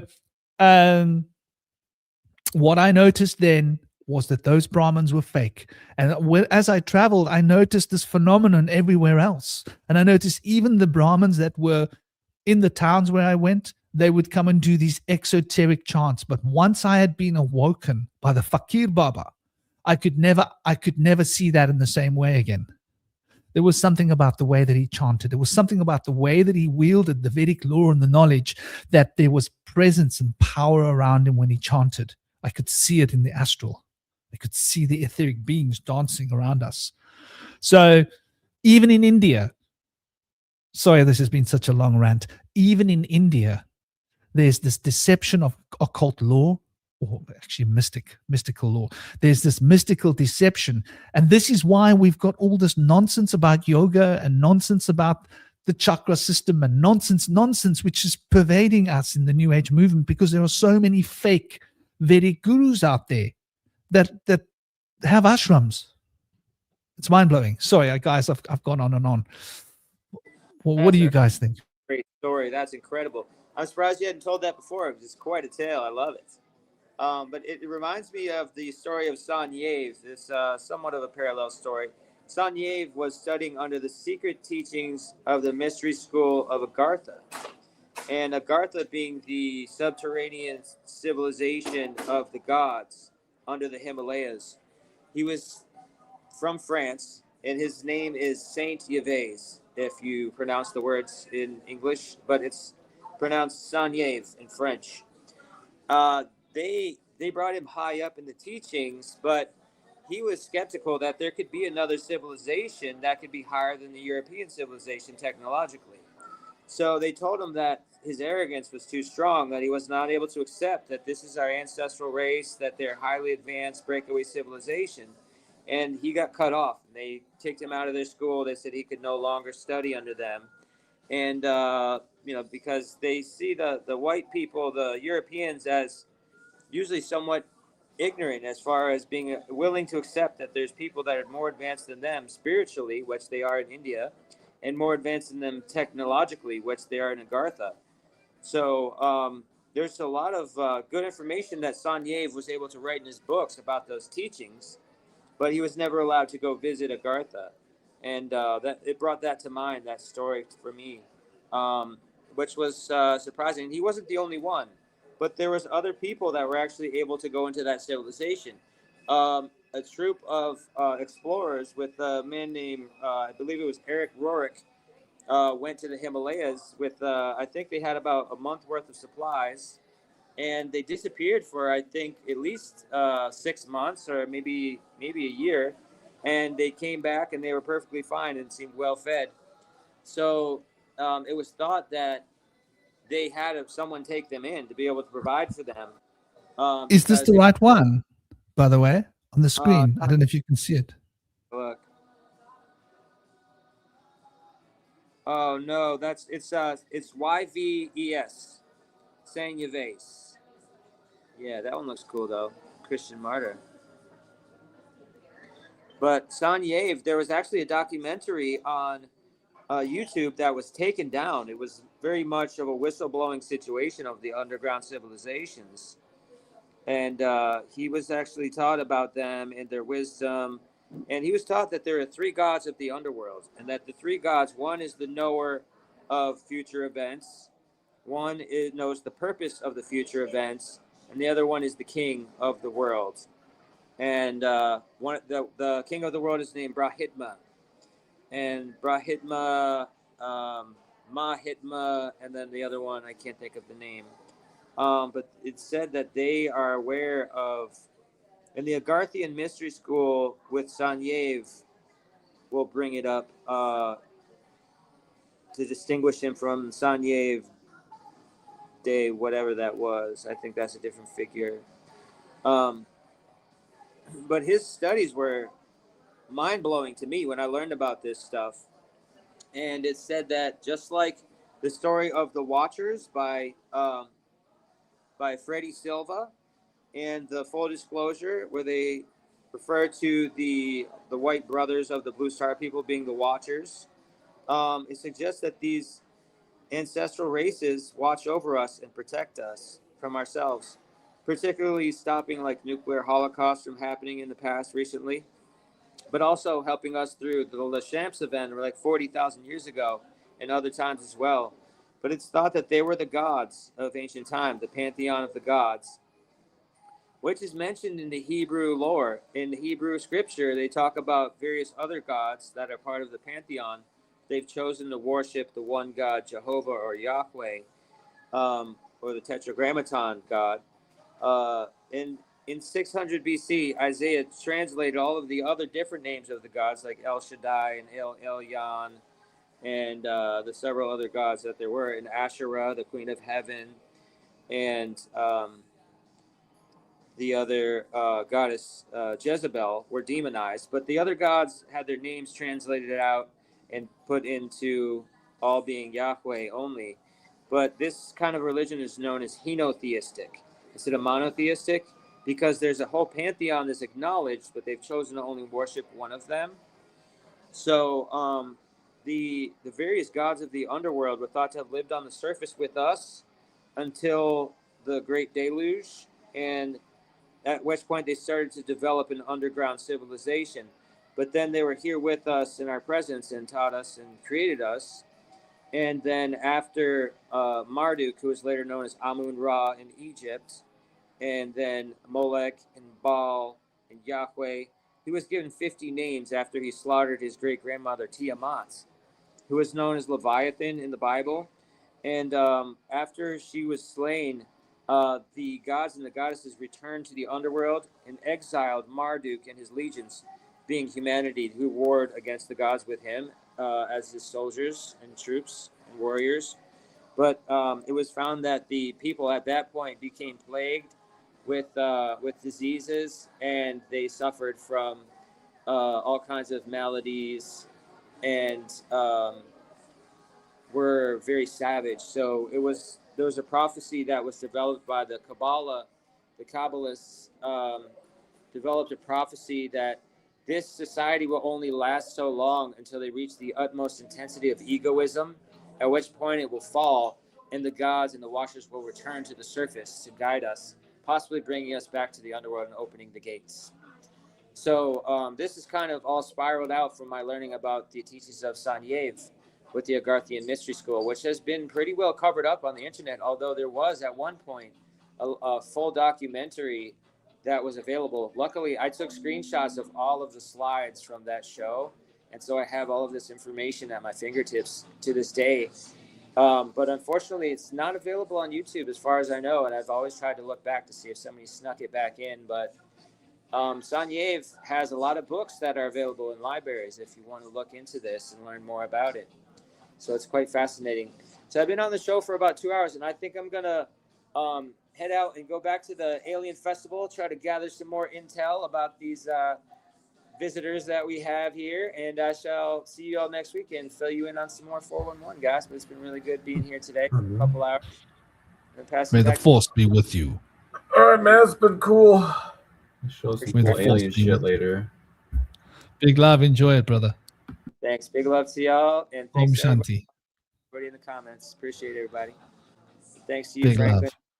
Thanks to And to you, brother. Always an honor having you here. Yeah, man. Take it easy. Keep smiling and carry the spirit, man. Fun. You. Arrivederci. Om Shanti. Om Namo Narayana. Har Har Mahadevaya. Bam Bholenath Sabka Sat. Shiva Shankar. Shakti. Shakti. Shakti. Om Shanti. So, dear brother Cosmic, what do you think about this Agartha story and the inner earth? What are your perceptions there? Now, I think personally, I'll just say, I think there's psyops on both ends of the spectrum. Right? That's how my brain works. I think there's psyops in some of the ideas we're going to get given about it. And I think there's psyops that a lot of these ideas have been hidden from us. And so I don't think we have a complete understanding of how this works. But the idea that one can access other worlds somehow by traveling through the earth. What do you think about that? I haven't really thought much about, the inner earth. I don't know. I guess it's never really interested. But I think there is something kind of like, if we consider what a lot of these these narratives about like people living underground and coming from ancient civilizations, thinking like that lost world story where there's like an entire like dinosaur jungle that lives at the center of the earth. But it kind of like, it's basically sort of like a subconscious expression of the fact that like the earth, the planet itself, is a kind of organism that we sort of, grew out of like, roots or flowers or whatever. And that there's a sense that I think what it's trying to talk about is sort of that consciousness that exists within the planet itself.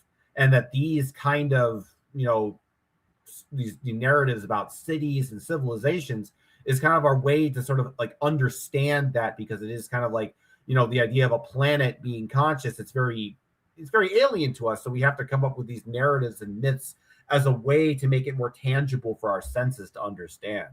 But as for like thinking about like, I don't know, like history and what the world is, it's always kind of slippery.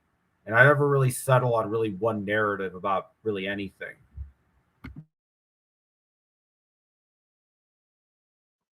Something you said earlier that I meant to respond to, but I never really got around to responding to, is when you spoke about the Big Bang. And, to me, there isn't ever, only ever was, and shall be one Big Bang. And that Big Bang is when two lovers collide, right? And that collision is a naked collision. That's the only Big Bang I've ever considered as possible. But when I think about the world, I think about the world as being alive. They want to give us a mechanical reason for why the galaxy is expanding. I'm like, what if it's alive and it's just growing? What do you think, Cosmic? Well, I think that actually kind of makes a lot of sense too, because Terence McKenna, he had a talk about this, one of his lectures. It was like the Eros and the Eschaton was this thing. He was talking about how with entropy, scientists always talk about how the universe is going to fall into entropy. The Big Bang happened and everything is going to dissipate. But he's kind of talking about, it's like, well, they didn't really put biology into that equation. And it's kind of weird that in science that we treat biology as if it's this completely separate phenomenon from physical matter. And yet when you just try to say, oh, it has a soul or some agency, and you say, no, it's the same thing as matter. And so, I don't know, it's just really like confusing like that. It's like all this narrative that they always go back and forth. When the scientists say that the universe will go into entropy, I say, no, the universe will get old. Right? Yeah. And I think what's also interesting is that it's almost like the universe kind of it goes into the whole Zarvex theory that the Fae have been talking about, because it's like the idea is that the universe is expanding like a bubble. And then if you think about it, that bubble has a membrane. And the whole idea is that when you discover a new membrane at the edge of a reality or universe, that's where you discover like a new infinity threshold.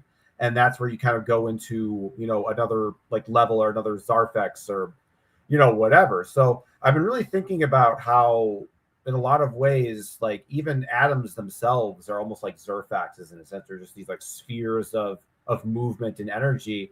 And in a lot of ways, atoms are like a kind of like a proto-organism.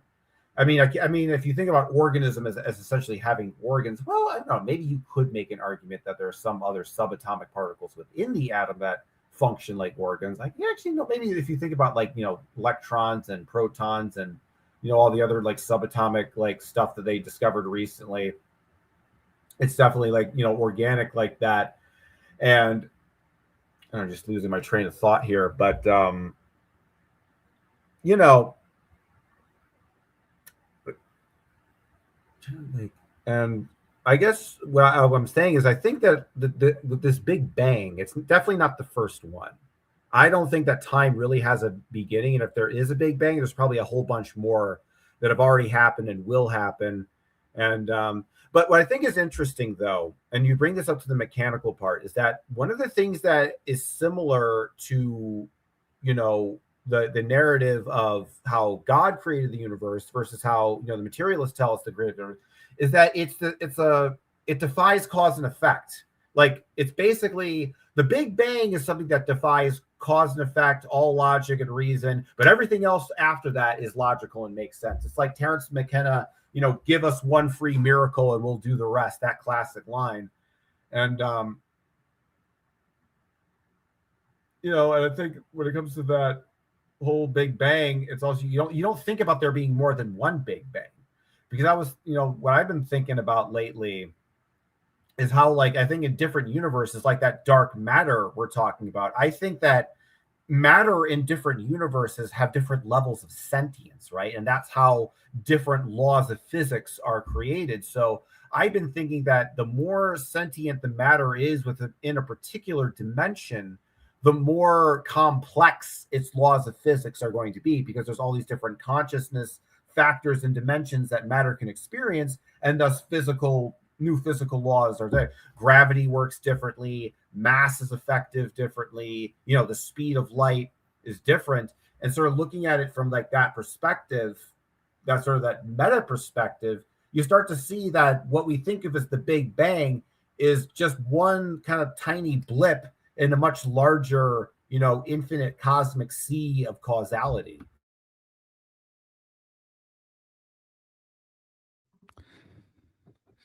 You know, that's very interesting. And while you were talking, I was looking at what they say about atoms. And they say that atoms have like a life of like trillion years, whatever.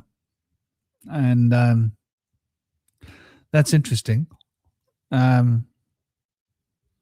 like the way they say stable atoms can effectively last forever. What does effectively last forever? So they're saying that trillions of years is forever, right? That's quite an arrogant thing to say. Is it just me, or do you think that's an arrogant thing to say? Well, I think in a lot of ways, when maybe effectively probably just means it's like, you know, there probably is some number, but we don't want to calculate it because it's too big, but we'll just say it lasts forever. It's probably one of those kind of explanations, I bet. Yeah, exactly. But to say that something lasts forever and to say that something has a shelf life is like two different things, right? Yeah, and they're careful how they. It's very religious if you actually think about this idea that the universe is made from these like eternal fixed, you know, atoms. It's like this is what I mean earlier about how a lot of scientific atheism is just repackaged Christianity. It's just repackaged monotheism, but it's put under this like different sort of like lens or a different like, you know, layer or skin or whatever. And so people don't recognize it, but you start to realize like, hey, this has the same DNA, because it's all about the idea that God has this sort of this certainty, and that he has these fixed eternal laws that can't be broken. And a lot of mainstream science still operates under that particular God perfect, unchangeable framework. And I think like our model of seeing the universe as more, you know, organic or whatever, I don't know. I guess it opens up a lot of different like possibilities because, this organic universe theory, it does seem to kind of open up like doorways in terms of like, spirituality and, extra dimensions and other entities. Because if you think about it, if the universe is alive, i.e., panpsychism, and it's a conscious being, right? Then that conscious being must have dreams. It must have an imagination. So in a lot of ways, matter itself has a kind of like imagination, if you will. And a lot of what materialism is saying is that, matter doesn't have an imagination. It's just some kind of like this blind deterministic process. Like, Indy was mentioning, Rene Descartes earlier in the lecture. And yeah, I don't know, like with atoms, but if you think about it, if they are organisms, they probably do just last a long time simply because they're just kind of in a weird space that doesn't interact with stuff. It's just kind of like on a scale. Certain planets last longer, certain organisms. It's about how, it's really about the level of the structure, how chaotic it is, and how dynamic it is. And I think like organisms that are animated and breathe and move and eat and do all that stuff. Ours things is very dynamic. There's a lot of combustion, a lot of wear and tear on the atomic structure. Whereas atoms, they're just kind of sitting in the dirt. They can probably have a longer shelf life. But I don't know. But then also Indy was talking earlier about how they were saying that like some atoms basically just like materialize into existence. And yeah, I don't know. I guess a lot of this stuff when it comes to atoms, I think there's a lot of like, speculation too. Because when you can think about like, with mathematical calculations, the orbit of like the electrons and the mass and the energy and how long that lasts.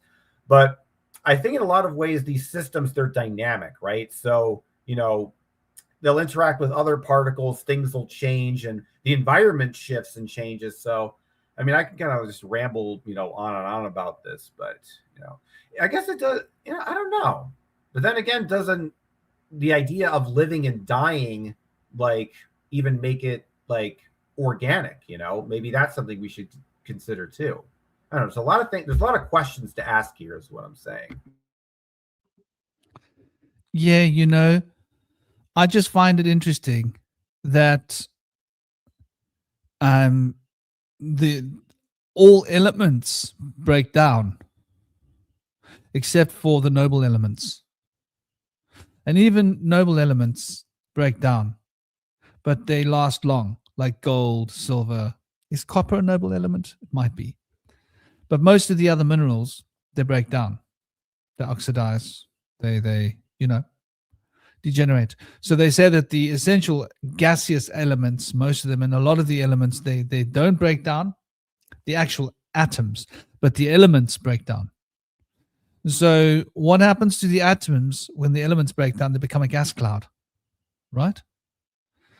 And when the atoms become elements, they become solid. So isn't that interesting? We're talking about manifestation, materialization. So when we're talking about the world losing entropy, are we talking about dematerialization? Yeah, that's a good question. It could make sense because if all matter in the universe deteriorates, like all of it, it would just be sort of a void that one could just mentally put, certain impressions upon. But I think it's also, I'm thinking about matter not as like the substance in itself, but the environment around it, which structures matter. And that's kind of what I've been learning from the Fae in regards to Zarfexology, and that we essentially live in the sort of the dark Zarfex plane, and that it's sort of like the darkness of space that we exist in acts as a kind of like shell that blocks out the light of consciousness that allows matter to basically become solid. Because I think about like matter, like in its relationship to consciousness, it's almost like our awareness of matter like slightly melts consciousness. Like melts matter, because like you think about an object and you put your awareness to it, it's like you're sort of raising the temperature like of that object. And because I think about this in terms of like how I affect objects in the real world versus how I affect objects in the dream world. Now, if you're in a dream state of mind and I see a cup of coffee on the on my table, it's going to be very easy to just mentally imagine that coffee cup floating up and moving around in the world of my dream world. But in physical reality, there's a lot more inertia based on that. Like you have to actually develop a psychic talent, develop psychic abilities to have the sort of, inertia to move that coffee cup with your mind.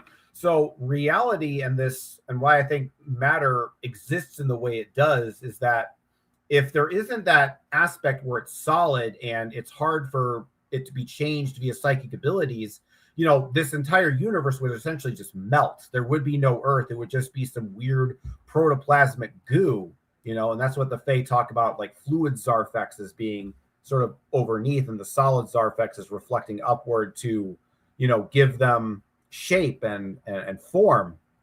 And so the way I see it, it's like, I think that what matter actually is consciousness being frozen by the blackness of the void, being in that experience of being in darkness and coldness and emptiness. It takes like consciousness and freezes it in such a way that consciousness can't interact. It's sort of like, the metaphor of water off of a duck's back. The water doesn't, sink and absorb into the duck. It just flows kind of offward. And that's kind of like what our physical reality essentially is. It's like I'm projecting my thoughts onto an object, but the thoughts just kind of bounce off of it and they don't actually influence it. And it's only after you get a certain level of psychic inertia, a certain level of psychokinetic ability, then possibly the object can move.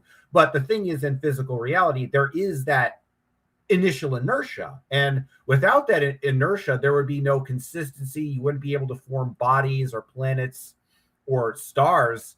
Everything would just be protoplasmic goo, because in a way, the solidity of our realm also is what gives form and consistency to images and things in the astral. Why there are certain things like places and coherent deities is because they have a world of physical clay, which is reality that we exist in, to mold and shape themselves. I think of it kind of like the analogy of like, there's certain like gingerbread, like cookie cutter sets. You make the cookies and then you put the cookie cutter in it to form the shape in a lot of ways. So the astral is like the cookie and the physical realm is the cookie cutter that you put into the dough to form the shapes. And without those cookie cutters, you can't form shapes. You just have a bunch of shapeless, amorphous, cookie dough. And that's kind of like what matter's role is in the universe and the cosmos and whatever. Cookie dough. That sounds pretty sweet. Someone likes his cookies. My son would love that analogy. He'd be like on board. He'd be like, yeah, Dad, that makes sense. Where are the cookies? I like that though. Cookie dough, cookie cutter. Yeah, it sort of reiterates the idea of the Ida and the Pingala as form and energy, right? I think those two polarities are very much like, I think of consciousness as a field that carries polarity. And one side of that polarity is energy, and the other side of that polarity is form. And these two elements of form are moving through each other and interacting on both sides of the both poles. And on the one side of the pole, energy is negative, and on the other side of the pole, matter is negative. On the other side of the pole, matter is positive, and the other side of the pole, energy is positive. And so you've got these charges of positive and negative, matter and energy interacting, and where matter and energy interact and the charges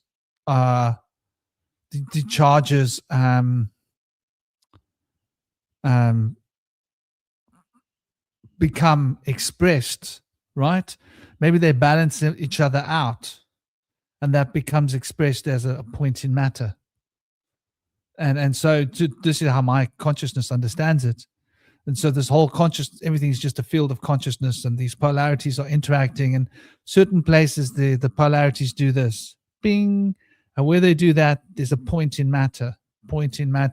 And we observe these points as nucleus potentially, and that there's a field around this nucleus where the energy and the form are interacting, and the form becomes the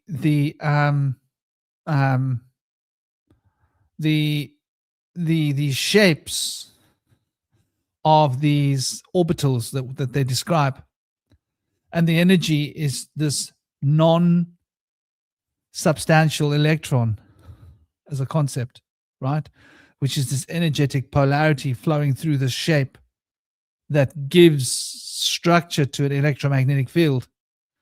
And so, which is sort of like not so far about what you're saying, right? In terms of the cookie dough and the cookie cutter, right? The one's the dough and the one's the cookie, and then they sort of, without the other, you wouldn't get this, and this is just a product of like yang and yin, if you will. All these expressed polarities, but where I wanted to go with this, while we're sort of going into this, right? So we've been looking at the sort of metaphysics and how this mystical representation of metaphysics has been a little bit of a, how should we put it, a little bit of a esoteric deception, right?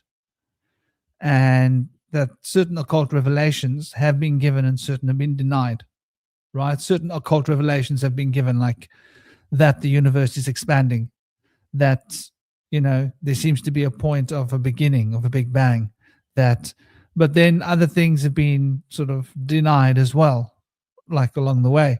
Like, for example, that there is a fundamental potential of intelligence at the core of everything that's happening. No, there's no fundamental core of intelligence at the core of everything happening. Everything is just random. Well, what does random mean? Right? Random means intelligence to me, right? When I think of that, I mean, it means that there is some way that there is thinking happening, and the thinking is producing the stuff that we're experiencing on some level. Hence, what we call random is just an expression of a presence of original deciphering of perception, right? Hence, you don't know what it'll be. It just is manifesting in all these different fields of frequency, and everything's unique. Otherwise, there wouldn't be a cause for uniqueness, but everything seems so extremely unique. So when I look at this, I'm like thinking, like, how do we apply this into our worldview of this matrix of reality, right? And so it makes me think of concepts like Maya, the concepts of that the universe isn't real, that the universe is an expression of consciousness, like you say, it's this cookie dough and that cutter. But would that cutter that fixes the cookie dough, according to your analogy, not be mental and intelligence based? Yeah, I mean, it sure was, but I think it's like the matter dark matter dichotomy we're talking about earlier. How there's a certain level of matter that can interact in one dimensional plane, but then there's dark matter that interacts in another dimensional plane. And I think consciousness also operates in the same way. I mean, think about it for this way: it's like we don't exactly know what you and I are thinking together. There's a distinction between your being and my being. And because in a sense, it's like we're operating on different dimensional frequencies. Like if you think about, because I've been thinking about like an analogy I use. Like I just think of like particles, right? Just like not even like atoms, just like particles. Like you think about like a universe that's like made of nothing but red particles, right? And the only thing that red particles can interact with are other red particles, and the only thing you can see are the red particles. But then you have a universe of yellow particles, and they can only interact with other yellow particles. But in a sense, they're both existing in the same 3D space. So it's like when you switch one dimension to another, you're not moving anywhere in the third dimension. You're just kind of switching the atomic alignments in your current dimension.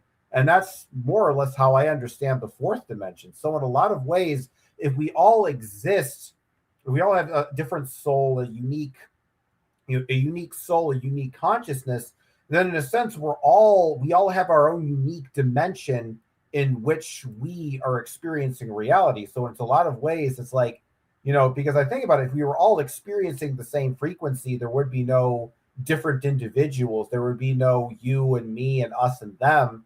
And these different frequencies allow us to exist on the same sort of bandwidth in the same area, but still retain our individual sort of existence. And like in the same way, like you take a radio and you switch it to a different station and you get different songs depending upon which, hertz frequency you have the radio set tuned into. But in a lot of ways, that radio and that antenna still exist in the exact same three-dimensional space, picking up the exact all these frequencies of all the channels. If you think about it, from the oldies section to the new top 40 stuff to the NPR thing and then the religious thing, all those frequencies are still going through the exact same airways. They're going through the same air, but if you tune it, you can pick up on different ones. And that's how I think about like matter existing in that way. So if like you tune matter up to a different frequency, it's like everything slightly sort of morphs and shifts into something different. And so when it comes to I don't know, what was your question earlier about like the cookie cutter thing? I wasn't sure exactly what you were trying to go with that. Was basically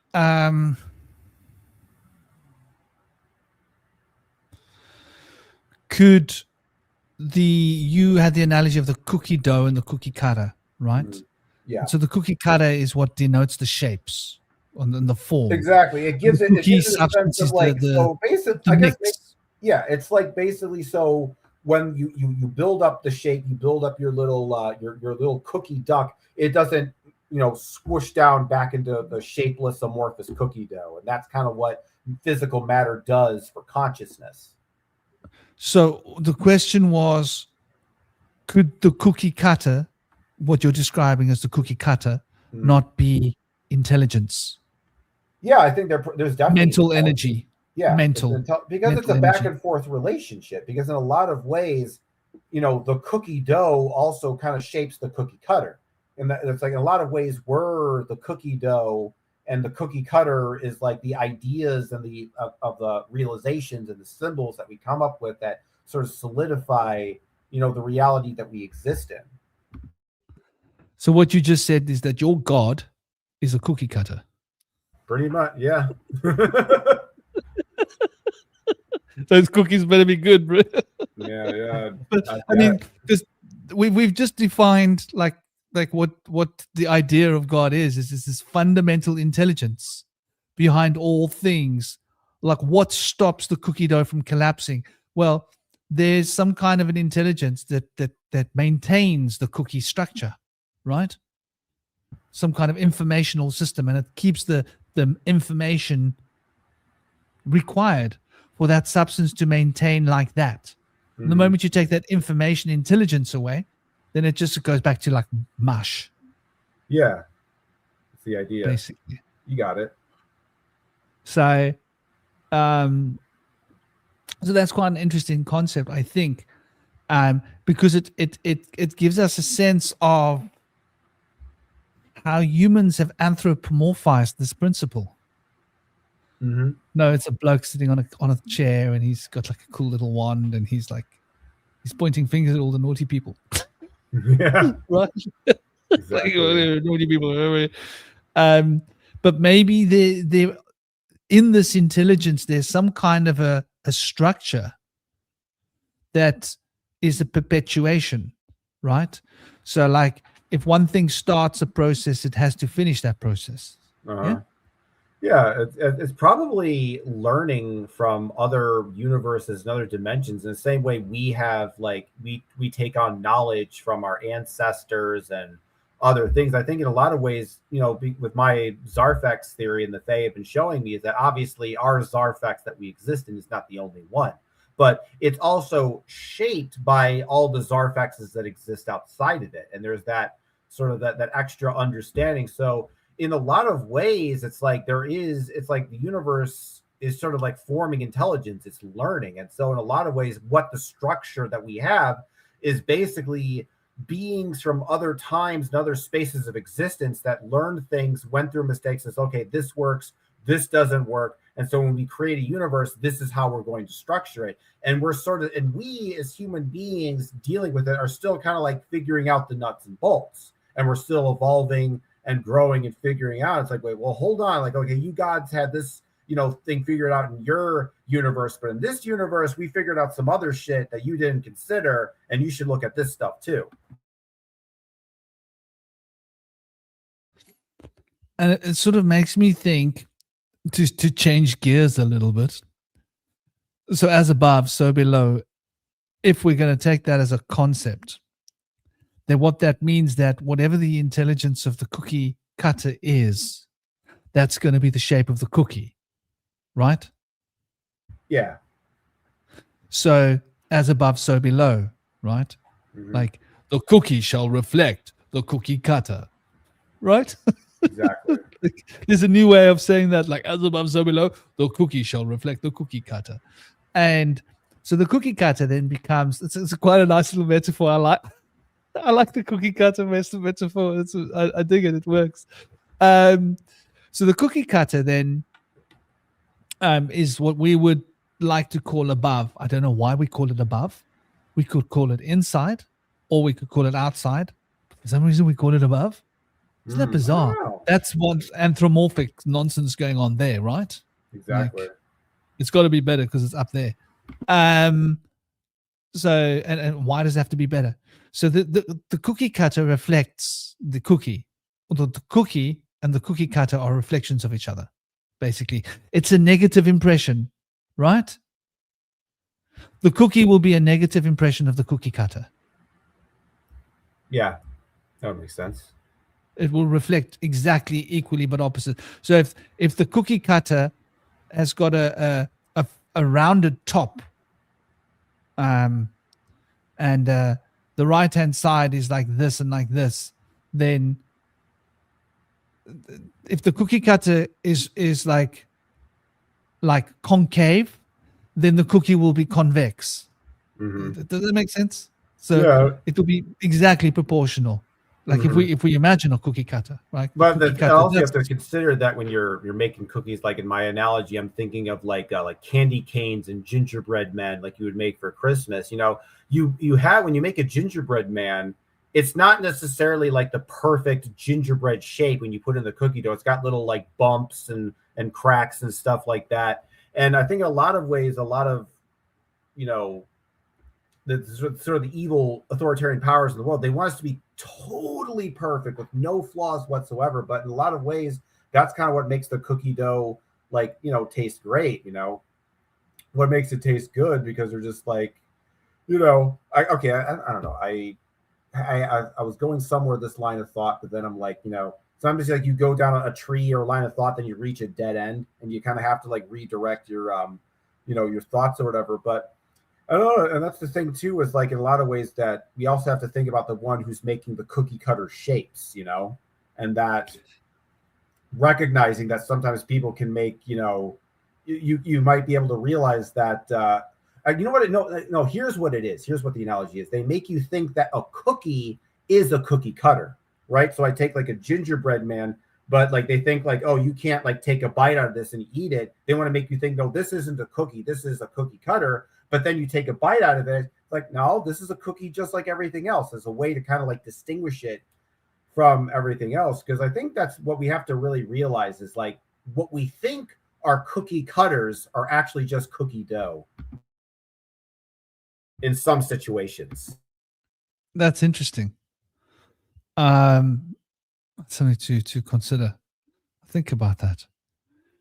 What you were saying just now, I caught her like a sidewinder transmission. Little, like, imagine my little tentacles. Wing, wing, wing.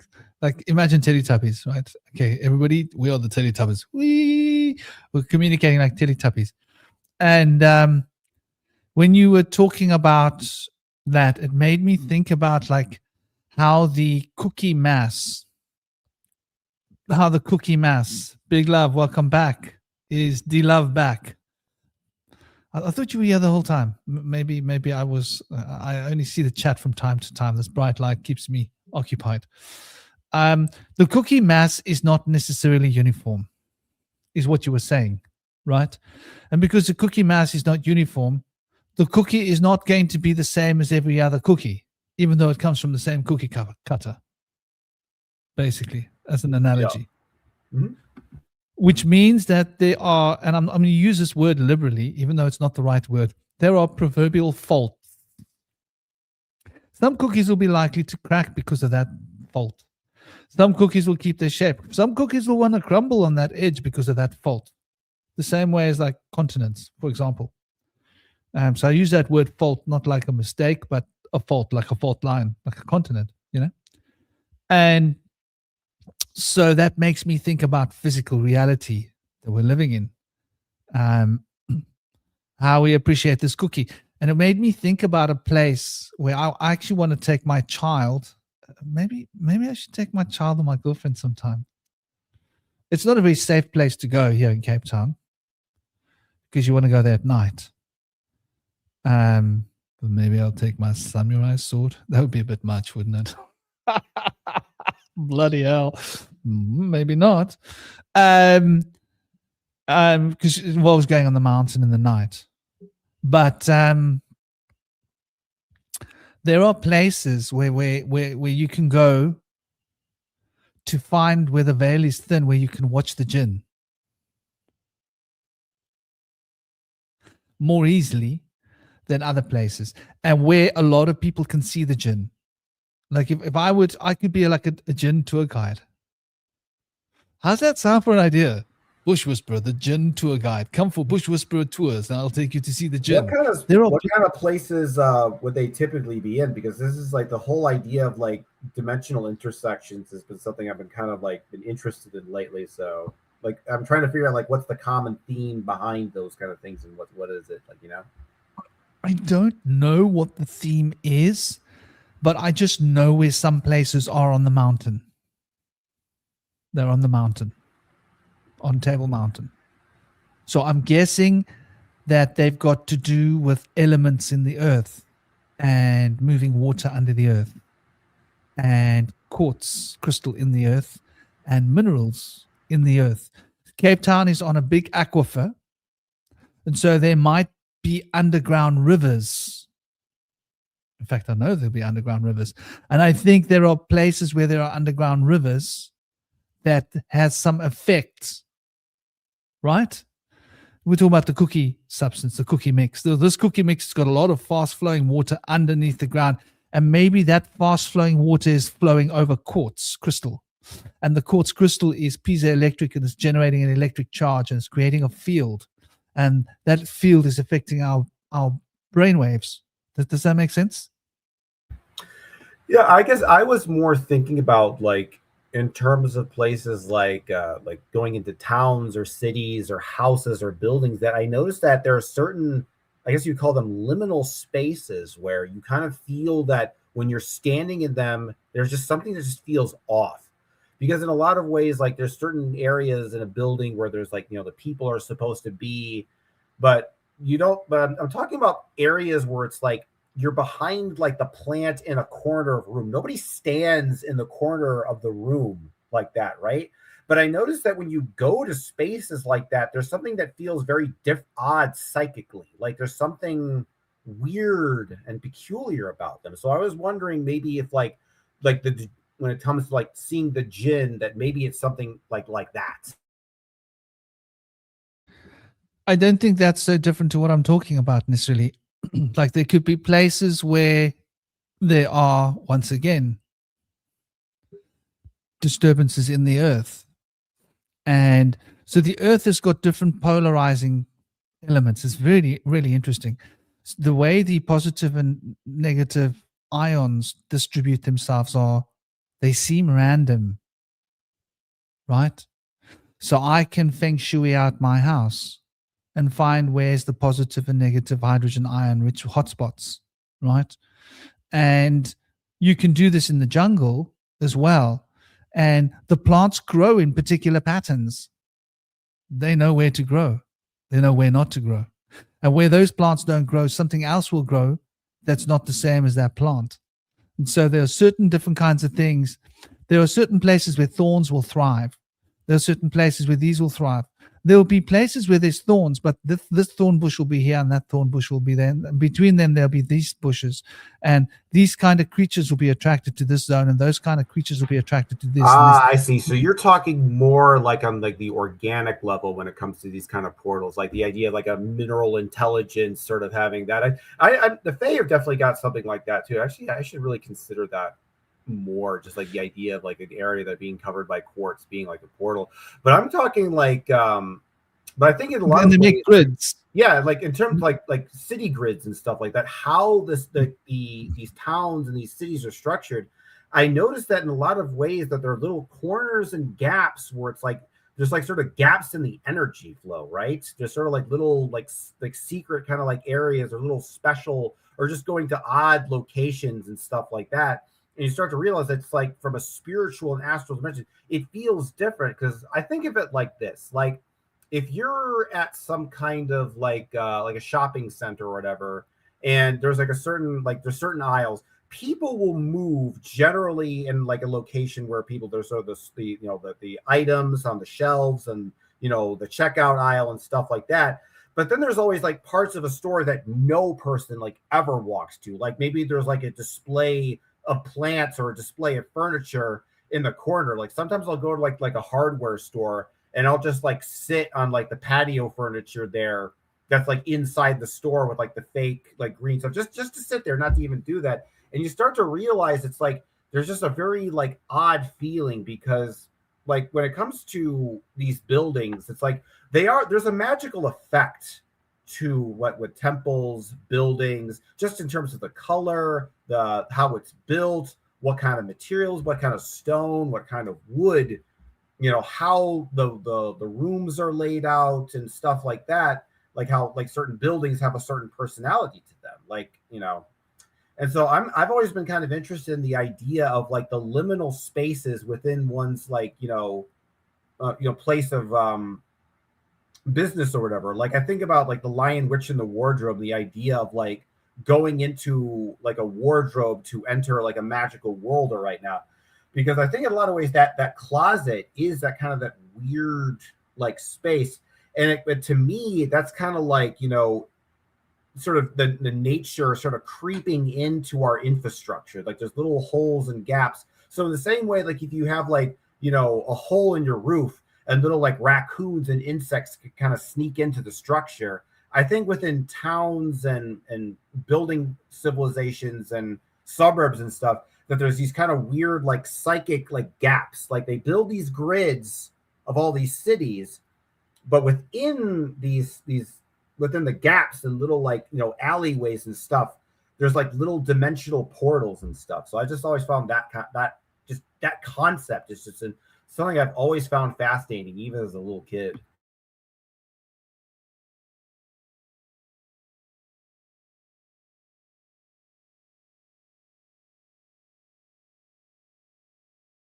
You're muted, Franklin.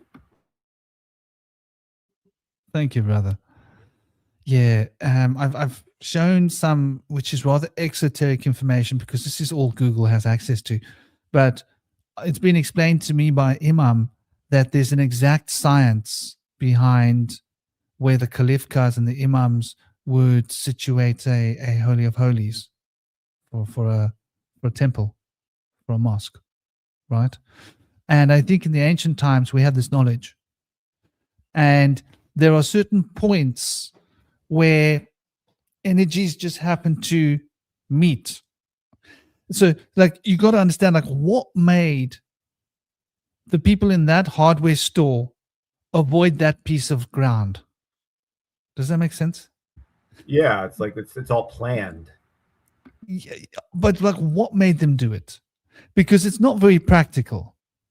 If you think about it, No. it's a hardware store. It would be much better to put the hardware goods there that people can buy, right? Hmm.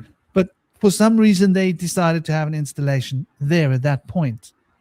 There's some intelligence driving that, and there must be something special about that place. This is like I guess what I'm also trying to point out here is like, yes, there is an intelligence behind it, but that intelligence makes a few mistakes every now and then, and those few mistakes are where like you can kind of find like little interesting stuff. Like I think of magic in terms of like video games. Like I was actually at a video arcade last night. It was a lot of fun, but the thing about video games is that they're programmed in a certain way, and they're basically there's like collisions, so that if your Mario walks up to a pipe, he bumps into it and he doesn't move forward. Well, one of the things I noticed about it in video games that if you learn to kind of like play with the corners and gaps of objects, you can do things like phase through wall and enter aspects of this program world that the programs didn't even intend to either put you there, or they didn't even build it themselves. Like I think about in the original Super Mario Brothers for the original Nintendo, there's in the second level of the game, there's like this warp pipe where you can go to level 2, 3, and 4 if you go like atop the roof and down the secret hole. But if you kind of jump in a specific way towards a block where you kind of have half your head into it and you phase through the wall, you can go into this one pop that says the minus world, where you basically just go in an infinitely looping water level that never ends. And there's kind of like these, like the edges of reality like that. And I'm thinking that these spaces that I'm talking about are kind of like that. Like there's like, when I talk about these sort of liminal spaces, they're like kind of like, it's like God, there's an intelligence program that's designing this world, but there's a few things that they got wrong. There's a few things that they kind of overlooked, and there's a few kind of like gaps and like weak areas where you can start to realize like, hey, there's a deeper level that goes beyond this. Well, this is why I call it faults. I don't know whether it's a mistake though. This is my point. Like maybe those faults were necessary for the structures to be what they were. Maybe it's part of the rule. This is what I'm getting at. Maybe the intelligence is bound by particular rules. And if you put that there, then there has to be this here to compensate for that. And if you put these here and this there, it must be this. But I agree with you. Like, I think like these places exist. And I think that what happened was humans became wise to these little loopholes and they started putting temples on them. Yeah. They noticed that there were particular loopholes that could be used to bolster the human emotional state. And they would find those particular loopholes and put temples on them. And so this is why I think it's important. And what I was saying earlier about these changes of polarity.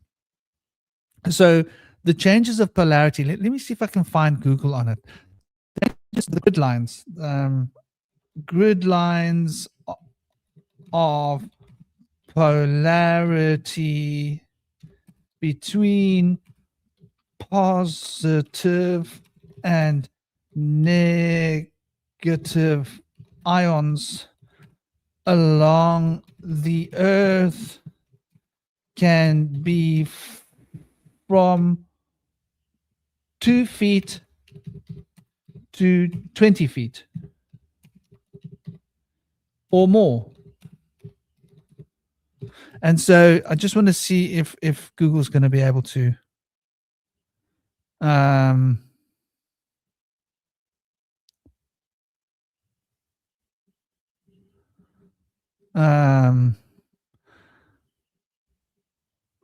so let's see what they're saying. Mainstream physics, is it on the screen? Let's see what they say. Biogeometry practices on Earth is believed to be enveloped in intersecting grids of subtle energy and geomagnetic lines. The Hartmann grid, for example, it's often described as forming rectangular mesh spaced at roughly 2 meters, 6.6 feet. But that's an average. Right. Now, by 2.5 meters to about 5 meters by 6 meters. Okay. Now, I'm telling you that some of them are less than 2 meters. I can tell you now, 6. I've seen grid lines that are less than, like, I think the smallest points of polarity that I've detected personally is about, I would say, 3-4 feet, like just over a meter grids. So these grid lines, and sometimes the grid lines are like they're saying, way too high. so like 4 feet to 16 to 20 feet, right?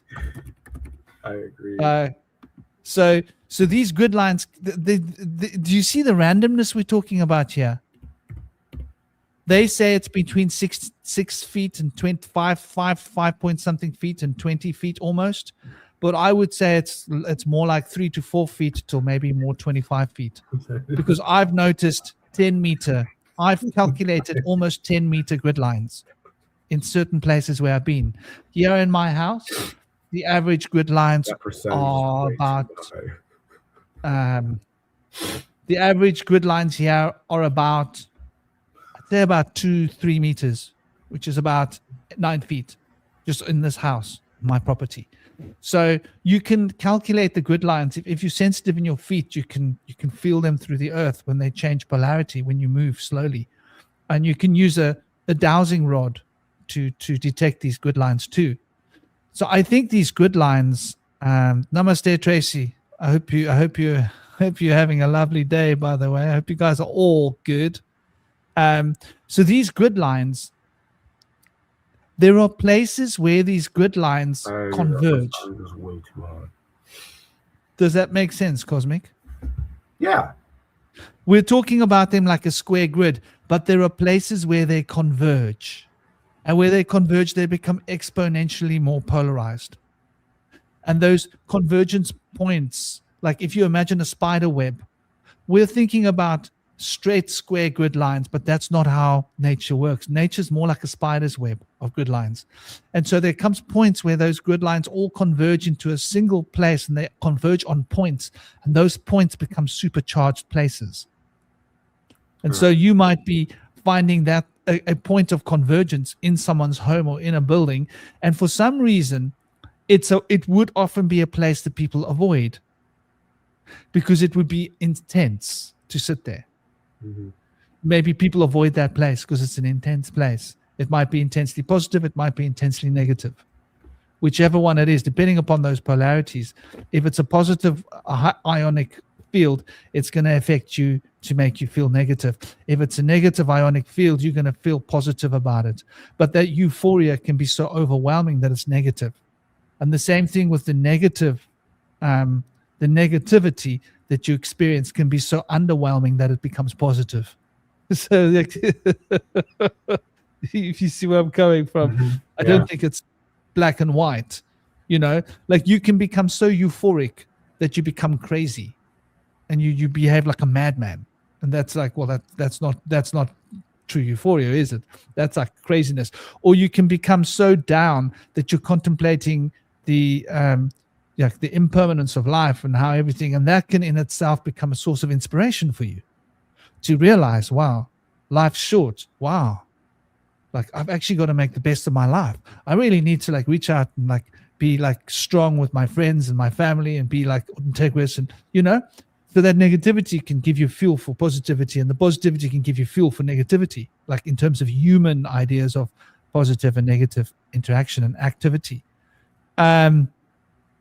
So I think that this is what I think that is. I think it's got to do with those converging lines. And I think that this is part of the matrix of reality. And so that reality is a matrix. Those people that talk about reality as a matrix, I think they're right. But I don't think they really understand exactly the implications of that and exactly what that means, right? Because yes, it's a false structure, but it's also a real structure. Does that make sense when I say that? I kind of have another arbitrary metaphor. For some reason you're talking about like ley lines, and it's making me think of like bubble wands, like taking a tennis racket, putting it in soapy water, and then blowing bubbles out of it. Because While in the tennis racket, that energy is then that square face. But when you blow air through it, it comes out as a bubble-like sphere. So in a lot of ways, it's like each square in the grid becomes its kind of its own infinite Zerfax threshold, right? And that's just like, if anything, you could look at these different ley line grid points, these little squares, as basically different Zerfaxes within the Zarfex. Yeah, exactly. And those lines of force are different edges of different what you would call Zarfexes. And there's places where those lines get really close and they converge. And that's like a thin space between the Zarfexes. And these places exist. And you find them randomly. Like you just happen to stumble upon a place and you suddenly notice, hold on. You know those places where you feel weird, Cosmic?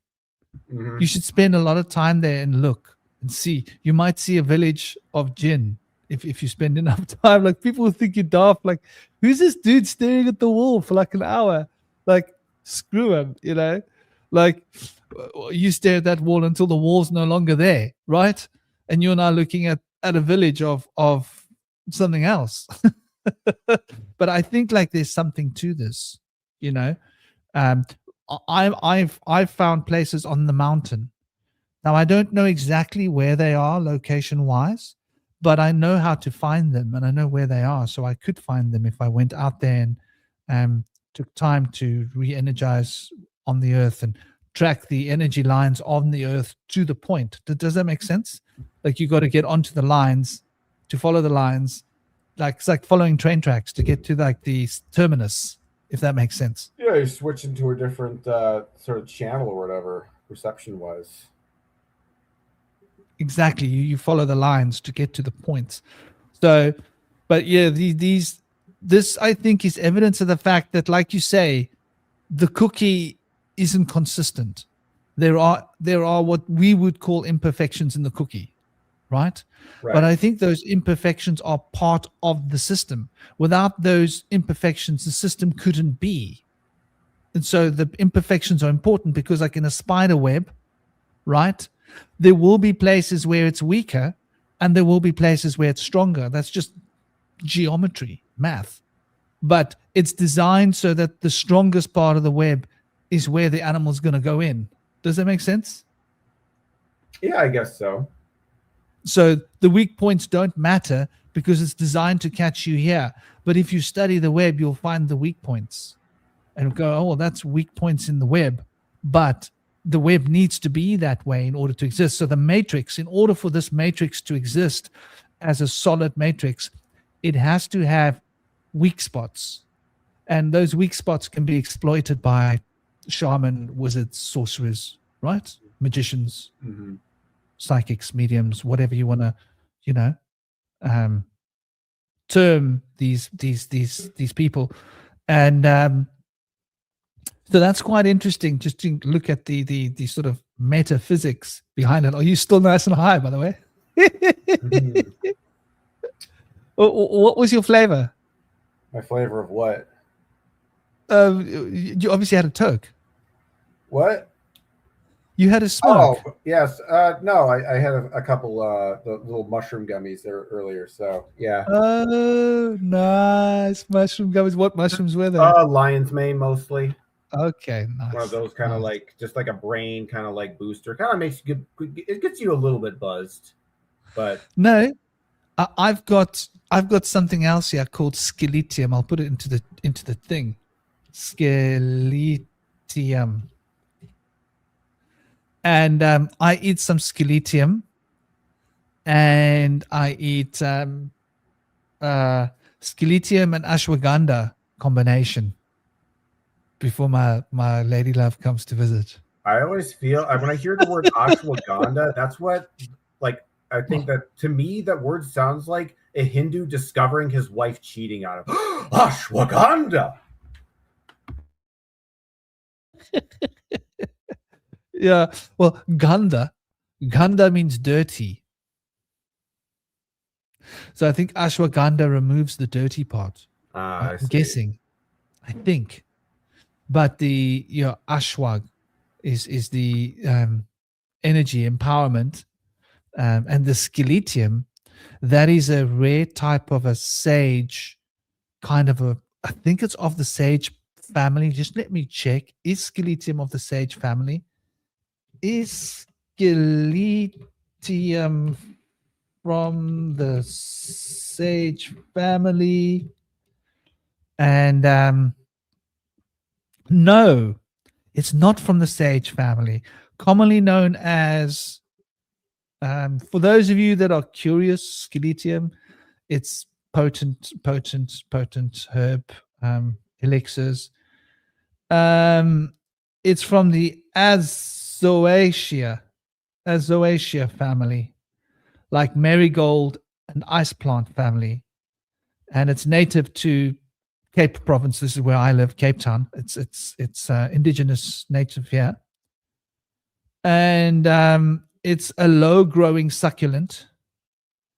And it's an indigenous medicine from the indigenous, the Khoisan, the San people. And it's mood lifting, anti-anxiety, anti-stress reducing properties, but it's got all sorts of other properties as well. Like they would chew it when they wanted to run long distances as well. So it has effects on your physical. They would chew it if they weren't going to be eating. If they were going to be running a long distance and they weren't going to be eating, and they were going to run after an animal for like 3 days that they shot with their little arrow until the animal drops, then they would be chewing their skeletum, for example. So sage is salvia. Okay, that's interesting.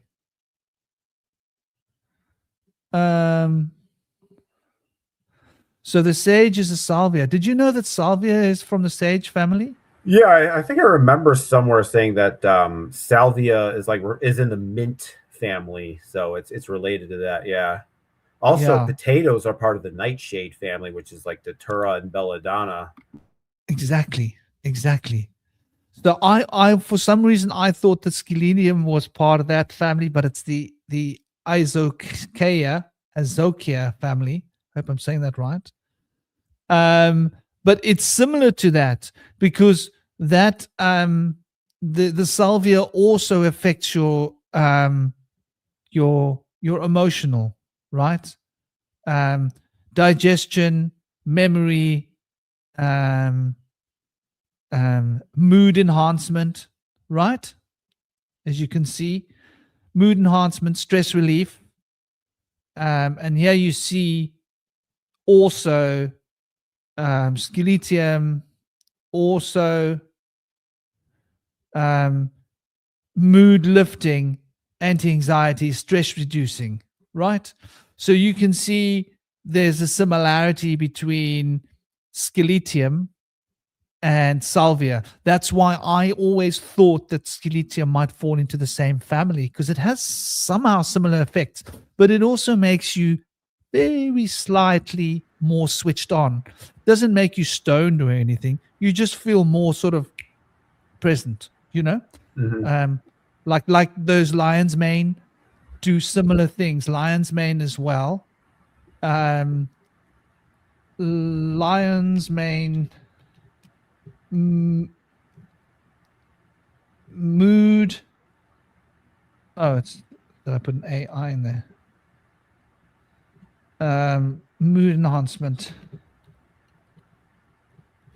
properties. So you see that the lion's mane has got similar, right? Right? Can you see the same write-up? Mood enhanced by reducing subjective stress. So it's all the same thing, really, just different plants that do. Yeah, same brain receptors, essentially. Similar. Yeah, exactly. So good old stuff. Nice. Good old. So I got my Zarfex diagram queued up here because I wanted to kind of demonstrate something I was talking about earlier with the Jinn and liminal spaces, and that kind of helps explain it. So if you could pull that up, there we go. So basically, the way I look at it, each channel, these represent certain states of consciousness, but they also represent certain types of places. So the Kid Zarfex channel is typically outdoor spaces. And the Azersfax channel is typically, associated with cities, towns, sort of like everyday average thinking, but really it's for indoor spaces, right? So the idea in Zarfexology is that every indoor space is sort of dimensionally linked with every other indoor space. So in a lot of ways, like when you're talking about the jinn earlier, like existing in different towns, it's because if you're in a town, that town would be dimensionally, Zarfexologically linked to that other town. So in a lot of ways, like indoor spaces are all dimensionally linked to each other, and all outdoor spaces are dimensionally linked to each other. That's essentially the idea. And the liminal spaces I'm talking about are actually, see how there's bubbles, but notice how there's these little gaps in between them. That is where the liminal spaces essentially exist, when you're sort of in between the Zerfaxes here. And I think that's kind of why it's interesting to lay it out in this kind of this bubble format. And you can also see that there's a grid to kind of organize it. Well, the idea is when you organize everything as bubbles, that there's gaps in between the bubbles, right? And so when you have gaps in between the bubbles, that allows for creativity, working around and sort of different dimensional gateways. But when you make it a perfect grid or a square, you kind of get caught within that square. And I think that there's an interesting relationship symbolically between the cube and the sphere, and what both the cube and the sphere essentially represent. And if you think about the sphere is a polygon of an infinite number of sides, and it has no edges to it. So the sphere, you always recognize that there's something sort of around that sphere.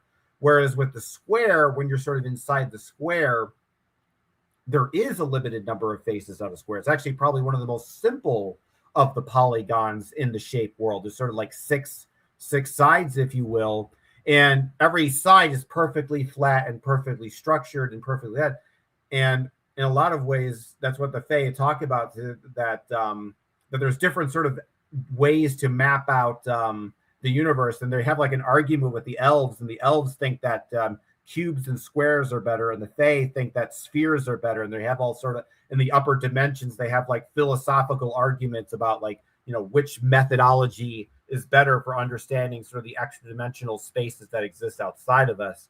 And so I don't know, I just think that a lot of ways, I've realized too that with this chart, that every channel has different spirits associated with it. And I'm thinking more and more that even though this is technically the mundane channel, that I think there are spirits that exist within here too. So I think the angels and aliens that we were talking about exist in the Azerfax channel, which is the channel of consciousness that's associated with mainstream society, mainstream thoughts, Christianity, go to work, live in the city, follow the news. That's this channel essentially. Whereas the Kizerfax channel up here, this is the channel of animal intelligence, plant intelligence, primordial stuff. And what's interesting about portals is that, which it makes me suggest that whatever element has to be here in this channel to link it to the indeterminate zone, maybe like you said, when you're talking about quartz, crystal ley lines, stuff like that, then somehow those minerals that you're talking about somehow, according to this theory, link itself to the indeterminate zone of the Kizerfax channel, which then allows for psychic and magical manifestations to take place. Yeah. And I think there would be a relativity. So, for example, the human intelligence and the human consciousness filtered through the human system. The human has got a certain complexity of DNA, right? And that DNA is made out of certain elements. And our bodies are made out of particular elements, right? Mammals have got a particular kind of an intelligence and empathy, and based upon an emotional field, right? Based upon our elements. Snakes, lizards have got a particular type of elements in their body. They don't generate heat. They need heat from the sun. Trees have got a particular type of intelligence, and leaves and flowers, the intelligence, they follow the sun around, and they're able to sense their surroundings and behave according to their surroundings. The stomata know when to open, when to take a breath, when not to open, when not to breathe. So there seems to be intelligence in all of these different creatures. And imagine the bacteria that live in the soil and the other kind of biome in our guts. They each have their own different grade of intelligence, and each of these beings will have different makeups of mineral combinations in their bodies, won't they? And the matrix of the substance in their body will be different. Like the matrix of the blood in the human being is a particular matrix. And you'll find a lot of mammals have a similar matrix. This is why the intelligence of a dog is very similar to the intelligence of a human. The intelligence of an elephant is similar to a human. The intelligence of a cat is similar to a human in a sense, but the intelligence of a lizard isn't. The intelligence of a bird is a little bit further away from the intelligence of a human being. This is what I've noticed. And like certain animals are like further away. And plants, well, what was harder for us to relate to the intelligence of plants because they're so foreign to us, because they've got foreign mineral makeup. So I think that in order for a particular field of intelligence filtered system to manifest, in order for the intelligence field to manifest different variations of intelligence, I think there has to be an equal as above, so below. The cookie needs to match the cookie cutter, right? And Exactly. certain cookie substrates will fit into certain kinds of cookie cutters, and certain cookie substrates won't fit into certain cookie cutters. And so the substrate is like mixed around, and the cookie cutter knows that this kind of substrate fits this cookie cutting shape well, and that cookie cutting shape will fit better with that cookie cutting mix. Does that make sense? Mm-hmm. So I think there is a mineral connection, but there's also a spiritual connection.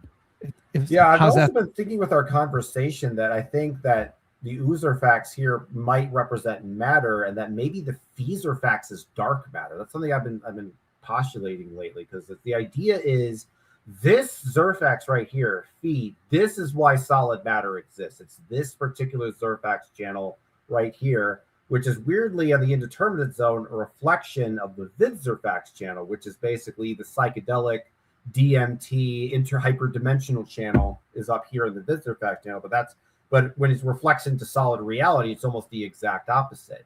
And so it kind of creates this weird like inversion effect, where like so the idea is with this diagram that this is sort of this is what crystallizes the matter, which comes up the dark stuff, and then this kind of comes out of it like a bubble blower, and this is what essentially becomes the universe that people exist in this Zarfax. And the idea is like and apparently there's also like, and within a Zarfax there's 16 Feezerfaxes, and they each representing different matter potentialities, because the idea is like each like level of matter, there's different levels of intelligence, right? And so depending upon what type of Zarfax you're in is going to be more or less intelligent in certain, types of intelligence areas. So it's like, when you talk about stuff being like, part of a plan, it's like, it's not that I can't accept that idea. It's just like, it's to me, my metaphysical understanding of the universe is like so nonlinear. It's like, okay, there's a plan. It's like, where did the plan start? It's kind of like, you don't know where it ends or where it begins, because there really is no discernible beginning or end. It's just kind of like, infinity or whatever. And that's kind of like what I've been exploring with the Zerfaxes in general. So really the idea is that, with this, by the way, is basically a map layout for our particular dimension. So if I'm talking about the Fey dimension, for example, the entities that I channel in the Fey dimension, this is a Vidzerfax channel on both sides, because it's not a solid Zarfax. And because there's no Feezerfax, then it becomes more like an astral, non-physical Zarfax. But really right here is like basically what the physical matter. So the idea is, if we think about this like non-linear Kabbalah, where it's like every Zerfax reflects into everything. So there is a meaningful reflection here and here and here and here in every direction that you can possibly perceive. So the idea is everything has to kind of match and reflect and sort of work together. So consciousness, starts out here in the indeterminate zone. It then kind of goes through the sort of a portal to the Zarfax nucleus here. And then as it kind of goes filtered through here, it's kind of like the consciousness kind of gets stuck in this black membrane, and it kind of like, so imagine like a wall of like black goo, like a film. And then as you walk through that wall, you walk through it, but then you get covered in black goo as you enter the other side. That's how the Fae basically describe how physical matter is formed. It's like you have this matter, you have consciousness, it goes through the sort of like this black like tarp, and then when it goes out to the black tarp, it then kind of goes back in through here and manifests itself as a universe. So I don't know. I've teased out so much information from this diagram. It's like crazy. It's like my enneagram, basically. Yeah, man, it's good to have a good diagram. It helps you think. Good diagram gets the brain working in a healthy way, you know. Instead of just verbally programming the brain, actually trying to think out it's like spatial problem solving, isn't it? Yeah, it really is. It's like it's like a visual philosophy, because in a lot of ways when you think about these ideas, you need to like actually in your head conceive of these like bubbles and stuff like that. And it's interesting too, you were mentioning the idea of like how our intelligence, like we have an intelligence that's very close to a dog and very close to a cat, but less close to a bird and even less close to a lizard. Well, I think this is also kind of that, it goes exactly what I was talking about earlier, how all indoor spaces are dimensionally correlated to each other and all outdoor spaces are directly correlated to each other. That's the same thing with organisms too. So our consciousness is sort of dimensionally correlated with beings that have similar consciousness to us. That's why humans get along with other humans. And then as you kind of go further down the line of evolution, there's a larger and larger Zerfax gap between your mind and the mind of the creature or being that you're comparing yourself to. Yeah, man, makes sense. You know what I wanted to break into? So we've been like focusing on a lot of the scientific half-truths and looking at like what are esoteric truths. And we know we've been lied to, right? We broached onto the topic that this propaganda. We all know that our history has been messed with. Whoever won the war got to write the history, and they were biased as hell when they weren't lying. And they were often lying and biased as hell. We know this, right? Even our history books tell us this. And we know that, you know, governments have got their own agendas. So they don't tell us the truth, right? They don't tell us why they're going to Iraq to fight some bloody war. We figure it out for ourselves and go, oh, right. So there's a lot of investment into the oil industry, and the oil industry needed the oil. And so because the economy was like this, you had to go, and so you had to fund this war, which would support your oil industry. And at the same time, you realized that like diversifying and making weapons and selling weapons was a good lot of money, and that would help the economy. And so they don't go like, listen, the American economy is under like a lot of strain now, so we're going to have to go and drop bombs on the Iraqi people to make some money, because then we get to take their oil. Trump was the first one. Bless him. He was the first one to say, yeah, well, they've got the oil. We went there and we secured the oil. Now we're taking the oil back to America. Like, he was the first guy to just call it what it is. Like, yeah, we went there. They had oil. We wanted oil. We took their oil. And now we've got the oil. You know, it was job well done, basically. We're making America great again.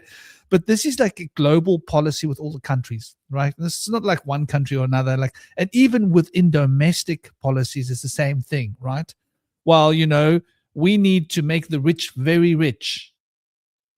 Oh, why? Well, when we make the rich very rich, then they can take more money from the poor people. But because they take more money from the poor people, they can bolster the economy. Why? Because the rich know what to do with the money, and they're going to make more money with the money they take from the poor people. And that way our economy will be better. So our country will have more money. So even the poor people will have more money. You know, like, than they would have had if we didn't have money in our country. Like, in other words, then we'll build nice roads and, you know, and everything will be like sophisticated, so everybody will supposedly benefit from it. So we don't get told the political truths, right? They're continually, misrepresenting, deceiving us. And on a domestic level, there's no one country. I mean, let's face it, right? The Israeli government gets a lot of credit, and credit where it's due. They need a lot of credit because they're a model. All the other governments are going, damn, look at that Israeli government. If we were half as jacked up as them, that's what they're thinking. Let's all be honest about it, right? The Israeli government's really got it down pat. They've like figured out how to like exploit, and that's really the mission of governments. If we get right down to it, they're supposedly there to benefit us, but they are really just exploiting us. And like you look at the Israeli economy, the economy is looking up, but it's mostly in the hands of the tech companies. The rest of the people in Israel are getting very poor very fast. That's the reality. It's changed a lot since when I was in Israel. So like when we look at all of these systems around the world, they all seem to be based upon deception, lies, and we're aware of this, right? That we can't pretend it's not happening. We can't pretend that arm prick adventure that we all got to partake in one way or another. Hopefully you got to partake in it by trying not to get a prick in the arm. If you did, then make sure you flush your system well, all the goodies. Was really a money-making scam. And the truth comes out now, right? The truth comes out. It was, it wasn't safe. They promised us it was safe. It wasn't safe. There are a lot of people that have been harmed because of it. And the people that didn't take it didn't seem to have too many problems, right? There were countries like, I'll give you an example, countries like South Africa, where we bought a whole lot of arm prick medicine that we didn't use because our government is so shitty and so disorganized, they couldn't even get the arm prick juice to the people. So you know what we did with it? We dumped it. Do you have any idea of how unarmed prick this population in South Africa was? None of us should be alive, according to what they told us in 2020. None of us should be alive, but we're thriving. And most people I know didn't get the arm prick. They were like, we don't need arm pricks. So, a lot of people didn't get arm pricks and they were fine because of it. So they literally lied to us. And the evidence is there. Like, just go around your community and figure out who didn't get arm pricks and who did get arm pricks. And a lot of the people that I know that didn't survive got arm pricks. So even though they got arm pricks, they didn't survive. So the survival rate of those that got arm pricks and those that didn't get arm pricks, there wasn't a big difference. If you see where I'm coming from, right? It's not a big difference. In fact, arguably those that didn't get arm pricks might have a better survival rate long term, because long term, a lot of the people that did get arm pricks are suffering. So who knows? I'm not going to pretend to know the facts, but what I do know is they lied to us. What I do know is that it wasn't safe. What I do know is that it was a money-making scam. And the money-making scam was not just about selling arm prick medicine. The money-making scam was about controlling distribution networks, right? Food production, right? Cutting a lot of jobs, right? All those robots that are being manufactured, where do you think they go? Where do you think they're going? They're going to be replacing all the jobs that were lost. A lot of people ended up less employed after the arm prick adventure. And that employment didn't just fix itself up. It's been a slow and steady regaining of the economies, but there's big, important changes that were made that were never really fully unchanged. So there's been a lot more mechanization, a lot more robotics brought into industries since then, because there was an easy solution for big companies. Well, you guys need this. We can't have employees. Okay, we'll just put machines here because that way you get what you need from us. But it was done in a very deceptive way, right? They couldn't have just said, listen, we're going to just cut a third of everybody on earth or a quarter of everybody's jobs. Just that's that, done. Jum. A lot of those jobs are going to be replaced by machines. Just sit at home and shut up and take it. People wouldn't have stood for it. They needed to be like, ooh, arm prick or else. You under soil, arm prick or underground? Choose arm prick. So people were like, oh my God, underground, arm prick. Which one should I do? Should I have an arm prick underground or should I have an arm prick above ground? And there was this like, which part of the ground do you want to be on or under, in or arm pricked? And that was some pretty heavy deception. That was some pretty heavy manipulation. That was pretty heavy occult revelation of just how the system works, right? And they even had that complete nut idiot that was giving us Falsian nonsense, right? Falsky. And he was telling us nonsense, right? Like, what was the other one? What's that stuff? Ivermectin. Ivermectin, you can get it from your doctors here in South Africa now because the government is taken to court. And the doctors proved in front of a judge that ivermectin is 100% safe and has been used for human beings for like 60, 70 years and is one of the most prescribed drugs for things over the last 60 years, totally safe for humans. And so the government was forced by a constitutional court judge to put it back on the market a number of years ago. I think it was like 5 years ago. So ivermectin flooded South Africa. This was why South Africans didn't have a high mortality rate. You know why? Because we got ivermectin back. So what they did, they went away and they took ivermectin away from and told us it was for horses. Nonsense. Absolute nonsense. You see? So what is and another thing that has come on the tail end of that arm prick adventure they sent us on is the quality of food. We've all noticed it. Let's not pretend we didn't notice. The quality of food dropped during the arm prick adventure, and it never really regained. Have you noticed that, Cosmic? I mean, kind of the quality, not just for food, but also entertainment as well, has been kind of really, like, it's been on the downturn, man. You know, I wanted to, because I actually can relate it back to this diagram, because you're talking about, like, you know, false narratives and, you know, false history telling us what the world is and lies. And I think it's important to recognize that with this diagram, each one of these different Zerfax channels is a different historical story of the universe. So right down here, this is where you got your atheist Big Bang, you know, the universe started 6 billion years ago channel. Then you got the, you know, God created the earth in, you know, in 7 days. You got this channel. Then you got kind of like, see, every one of these channels basically has a different narrative that's ultimately sort of vying for the attention of the people. And thus they actually create different universes, different worlds. These are different dimensions that you can access, you know, with your consciousness.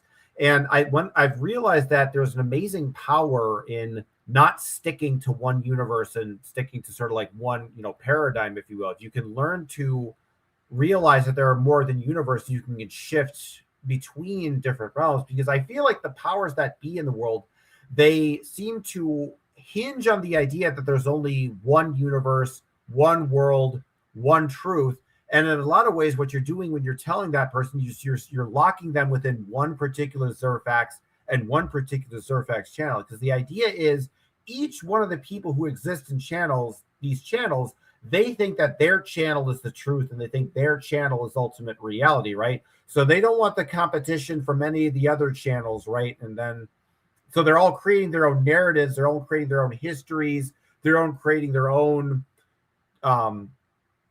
stories about the world, what is and what isn't, in order to service their own sort of Zerfax channel, right? And so by realizing that there's different Zerfax channels and there's different perceptions of reality, you can't be locked in one particular reality, and thus it becomes much more difficult for you to control. Because if you can take someone and have them only follow one like line of thought and one line of perception, one belief system, you can control that person very easily. Because if you think about a robot is really only controlled by sort of one sort of variable, sort of the logic of its programming and whatever the input of the users are. But we as human beings and, spiritual interdimensional entities, we are subject to so many different variables of cause and effect, so many different things, that it gives us this sort of dynamic range to, explore different thoughts, to explore different possibilities and different theories about what is and what is, and be open to different speculations. But when you get locked in one Zerfax, which is basically the goal of every single deceptive paradigm in the world, is to keep you locked in one particular Zerfax and never let you see outside of it, and then to make you think that that one Zerfax is this massive, infinitely expanding world, when it's actually just you sort of basically running on a hamster wheel. And being able to step outside of the bubble, I think it's very powerful against the tools of deception, because I've noticed that, when I'm around people that tend to believe in more authoritarian ideologies, they tend to get very hostile with me when I talk about a lot of these Zarfex ideas. And I think I'm kind of like starting to piece together as to why that's the case. Let's just look at this, right? Science is monotheism, right? There's one science. There's one body of law. There's one way that science is done, and everybody's in agreement of it. And it came from Christianity, essentially. Catholicism, to be specific, right? Monotheism. Why did paganism have to be so actively removed? Why did everybody have to become monotheistic? Because it's very hard to control pagans using religion, isn't it? Because they all have different beliefs. Because when you're a pagan, you're aware that other gods exist. It's like, oh, okay, I got my god, you got your god, and your god works for you, my god works for me, so we're in agreement. But when your idea is there's only one god, then there can't be any other god. There has to be just one god. So every other god becomes a threat to that god, because it's like there can be only one. And I think it also reflects with this chart, because basically monotheism, it's weirdly, I started to realize that even though this is technically the channel of like physical reality and it's not necessarily the magical part, I've realized that it makes sense that Christianity exists within here, because the idea is in solid reality, everything is kind of condensed into sort of one kind of like particular universe, thanks to the Feezer facts up here. But when we go into the indeterminate zone, now we have an infinite number of potentialities that can exist within the Feezer facts. So the gods that exist within the indeterminate zone, so the pagan gods, I would say, would probably be in the Zaphras channel. There's no conflict, because they can exist. There's multiple gods that can exist within this channel, but within this channel, one god has to dominate, because all the realities here are basically condensed into solid reality. Whereas here in the indeterminate zone, which is much more fluid, you have room for other universes, dimensions, and other gods that can exist without any kind of like overlap or contradiction.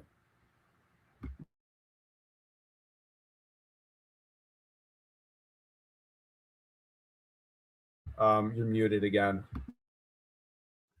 I was saying it's like they've got one dementia, and they want everybody to be affected by the same dementia.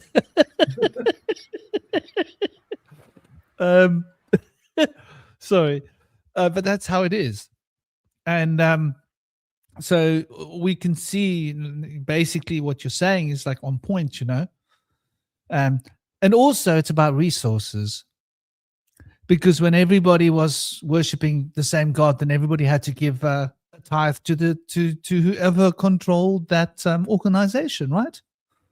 Which was, in the good old days, was 10% of what you earned, which became taxation, right? And then the tax people got greedy. They were like, wow, 10%. Let's add a little bit more. Let's wank it up to like 20%, right? But what we'll do is we'll tax them on the money that they earn when they work.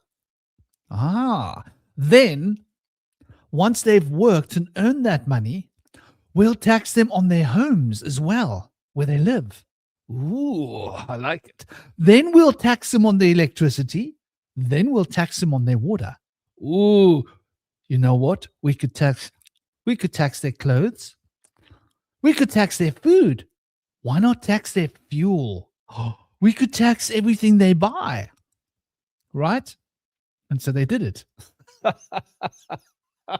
So there's no way to know how much tax we actually pay. Right? Because when you look at the system for taxation, right? Like it's just, there's so many different elements of tax that we don't even realize, we don't take into account.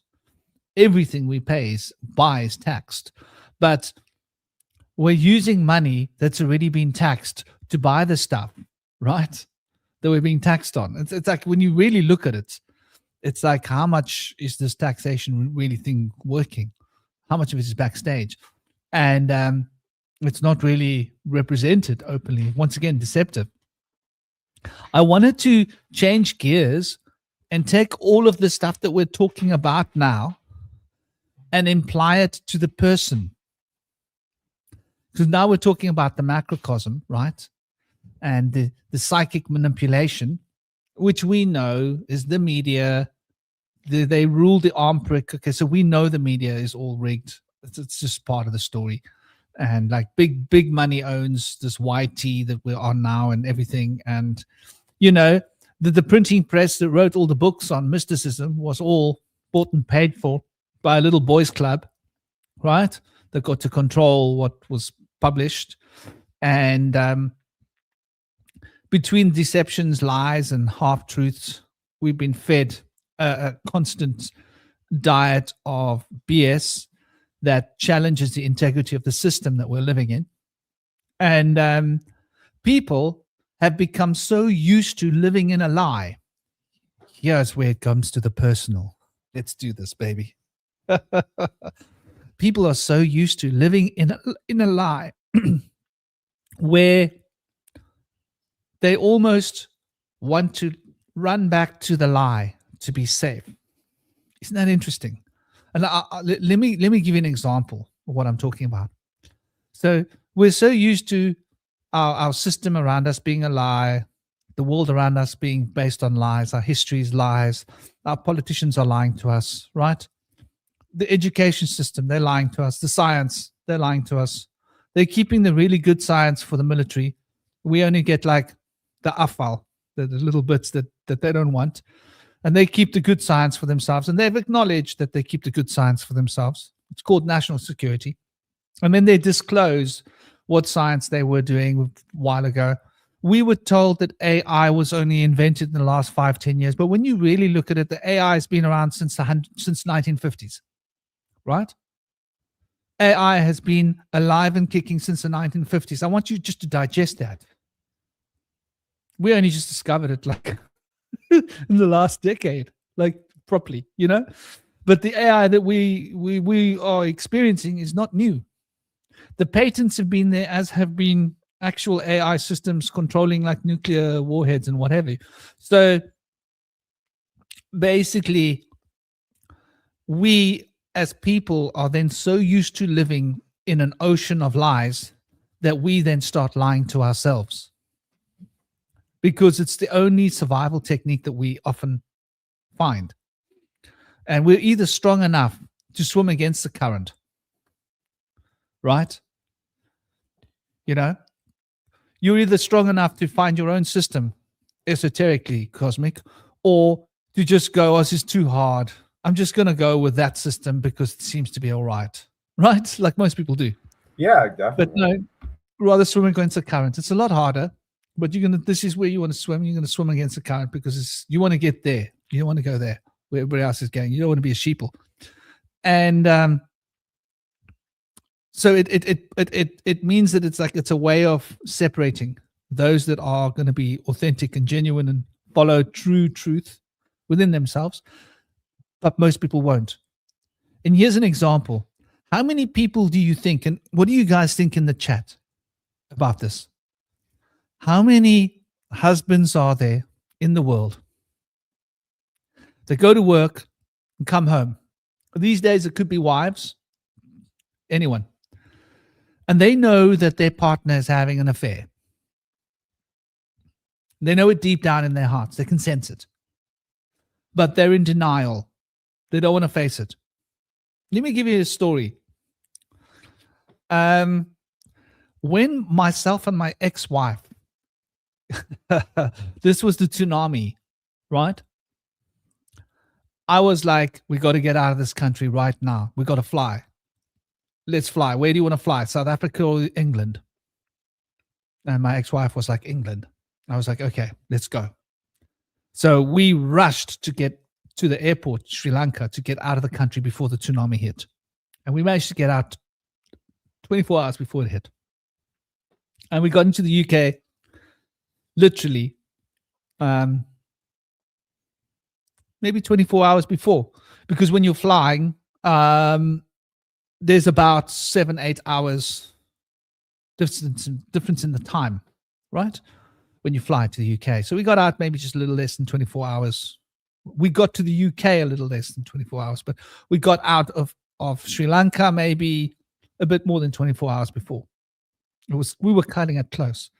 And I rode that my off-road bike from the one side of the island to the other side to grab some stuff to get to we had to get to the airport. Was far away. We were right down in the south in the jungles. So it was like a big mission. I had to ride like 1,000 kilometers, you know. And Sri Lankan traffic is hectic if you've ever been there. Like more than 1,000 kilometers all in all, which is like about 700-800 miles. But you don't understand what Sri Lanka is like. It's a death trap for you if you're riding the roads. Seriously, the traffic is insane. If you're going to be in that traffic, make sure you got a good trail bike with a good amount of power so you can get out of the way of the accidents when you see them coming. It's literally, you see accidents everywhere on the road. It's hectic. You've got to have your wits about you or you become part of the roadkill. And so we got to England and we arrive in England. And okay, it's Boxing Day, it's Christmas, Boxing Day, what have you. And tsunami hits and we arrived there. We were going to go and do a mission, and my ex-wife's parents were like, why did you guys spend like a week here? 2 weeks. I was like, I didn't know about 2 weeks with your family. They were like, come on. We haven't seen you, to my ex-wife, in a long time. So I was like, yeah, we can spend some time here. And 2 days later,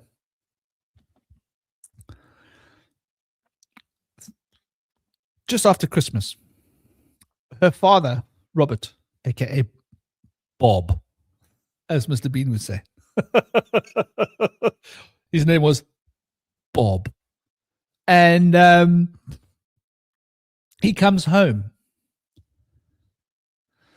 No, I think it's about 4 days later. And I observe the dog's reaction to him. And I can hear a difference in the sound of the dog. The dog is talking to me because I'm really in tune with animals. I can hear the pitch of the dog's sounds that the dog's making and the way that the dog is. And I'm realizing this dog is reacting to a smell on this Bob. And the smell on the Bob, I can smell through the dog's smell, is he's been getting some. Been getting a little bit of that on the side. Not with his wife, on the side. And I don't say anything. I'm just watching. And my ex-wife, being very sensitive, she says, what is it? I'm like, just observe. Observe the dog's reaction. And she's noticed, the dog's reacting a bit strange. I'm saying, just use your senses. She still doesn't know what's going on. The next day, she sees her mother crying. The mother's been crying upstairs. She goes up, and I'm sensing the mother's emotions, like through the walls and stuff, you know, because I'm very tuned into this stuff. And she comes and she goes, "It's definitely something wrong." My mom's like all depressed, something, and I'm like, "Yep." She's like, "Oh, I don't know what's happening." I said, "The dog." The dog. Anyway, he had been having an affair with his best mate's wife for 15 years behind his wife's back. And suddenly, his father's feeling very threatened by my presence. Because I'm the one that can see exactly what's going on. I'm not saying anything to anyone. My ex-wife is starting to pick up. She's saying, like, you know something. I'm saying, look, it's obvious. Do the math. What do you think your mom's so sad about? And she suddenly it dawns on her. And she's like, holy crap. I'm like, I don't want to get involved. It's not my story. But I'm observing her father and her mother trying to have a conversation in the kitchen. And it's like a badly written script by bad actors. Bad actors playing out a bad script. And I'm like, oh God, who wrote that script? And why don't you people go for professional acting lessons if you're going to act, right? And she's trying to pretend that everything is fine and everything's perfect and everything normal, but her intuition and her instinct is telling her that something is wrong. And she can't stop feeling sad and depressed. He's trying to pretend that everything's fine because he doesn't want to get caught out because he's banging his best mate's wife, right? This is what's going on. And I'm observing this pattern, and my ex-wife was observing it, and suddenly there's this unspoken friction between me and her father, because he's aware of the fact that when I look into his eyes, he can see in my eyes that I know what he's doing. And he can see in my eyes that I know that he knows what he's doing is hurting his wife and he doesn't give a shit. And he can see that I can see in his eyes that he can sense that I know, and I can see everything. And he knows that because I can see, his daughter knows what's going on, and he realizes he's now in danger. And nothing gets said. It's an unconscious tension that can be like cut with a knife. And my ex-wife's like, what the hell's going on with you and my father? I'm like, don't worry about it. Nothing. He knows I'm onto him. To me, this is all funny because I see life through a funny lens, even the sad things. Always look on the brighter side of life. Do-dum, do-dum, do-dum, do-dum. Always look on the brighter side of life. Mm-hmm. And so I'm like, it's time for us to get out of this house. We've got to go. So we didn't even spend a week there. We did spend another few days there, and the tension got more. And I was like, the smell in the air. I was like, can't you smell it in the air? Like there was pheromones and weird smells in the air of people's consciousness. And she started waking up to what was going on. And anyway, my point is, she knew that he was having an affair. And she could tell by the way the dog was reacting to him that something was off. And she could probably smell the perfume of that woman on her husband, because I could, right? The dog could. And she didn't want to acknowledge his mom. So I was a threat to their stable environment, because I was the one that could see the whole picture. I could see her. I could see that she knew. I could see what she's thinking. I could see him. I could see that she's feeling safe in the lie that they've created for each other, with each other. He's feeling safe behind his lies that he keeps his wife in a little box in. And she's going on the verge to having a kind of an emotional breakdown. And he's off trying to escape from her, using the excuse of, oh, she's just crazy. Like, look at her. Look at the way she is. But actually, it's an intertwined web between them of lies. And she's lying because she's not looking him in the eye and going, you've been banging her, haven't you? Because what she wants to say, but she doesn't have the courage. And he's lying. And this whole fake thing that they've concocted. So this is a very common phenomenon. I get it with a lot of my clients. I get it recognized with a lot of people in my life. People want to hide behind a lie because they feel safe in a lie. They feel safe behind a lie. People want to hide in religion, often for the wrong reason, because it gives them a sense of safety, not because they truly have conviction for that religion. So what do you think, Cosmic, about how we lie to ourselves and how we love our lies and each other's I think lies? it goes even deeper than that. Like, because if you think about, like, if there really are these belief systems that are built on lies, you got to think people's entire identities and personalities are built around these lies. Like that's a heavy trip to really kind of like think about, because in a lot of people, it's like you're not just saying, you know, your belief system is a lie.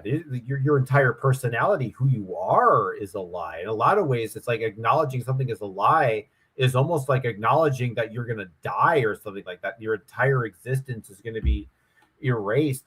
But I think it kind of goes back to like the whole concept of Zerfixes, which are kind of like in the Zerfixological system, the idea of like what a belief system essentially forms into, and it becomes essentially an insular bubble. And that's kind of how these lies essentially function. It's like I'm like, you know, it's like the analogy of a bird sticking its head in the sand, right?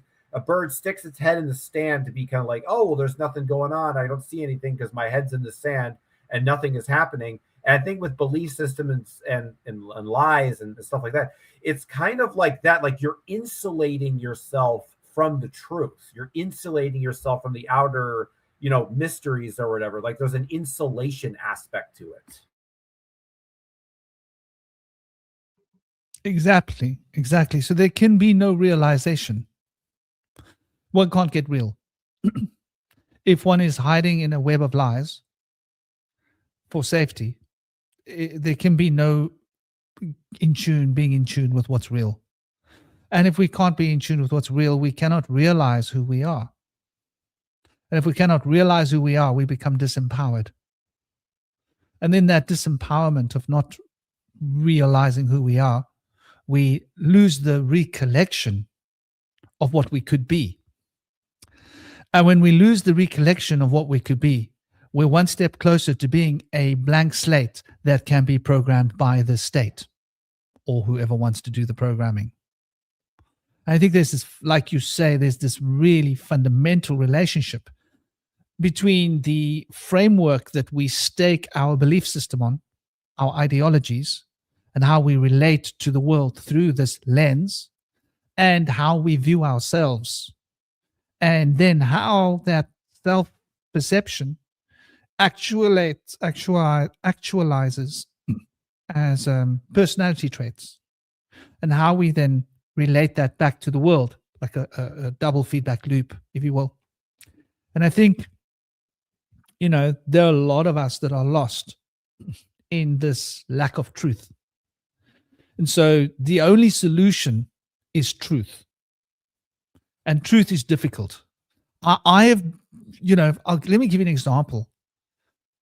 Difficult situation. What do you do if you realize that someone you know's partner is cheating on them?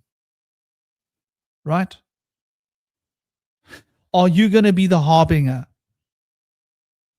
to let her know or him know that his or her partner is cheating on them? Because you know what happens, and I can speak from experience. He resents you or she resents you for being the one to burst her bubble, which was a lie. And sometimes if she's the one cheating, then she will get to him and try and program him against you, or he will get to her and try and program her against you if he's the one cheating, right? And I this is something that I know intimately, right? And because I'm a truthful person, if I find out, let's say Cosmic, let's say you got a girlfriend, right? If I find out that your girlfriend is hanky-panky getting a little bit of spanky with another bloke called Frankie, whoops, my name's Franklin, but a different Frankie, okay? It's just poetic.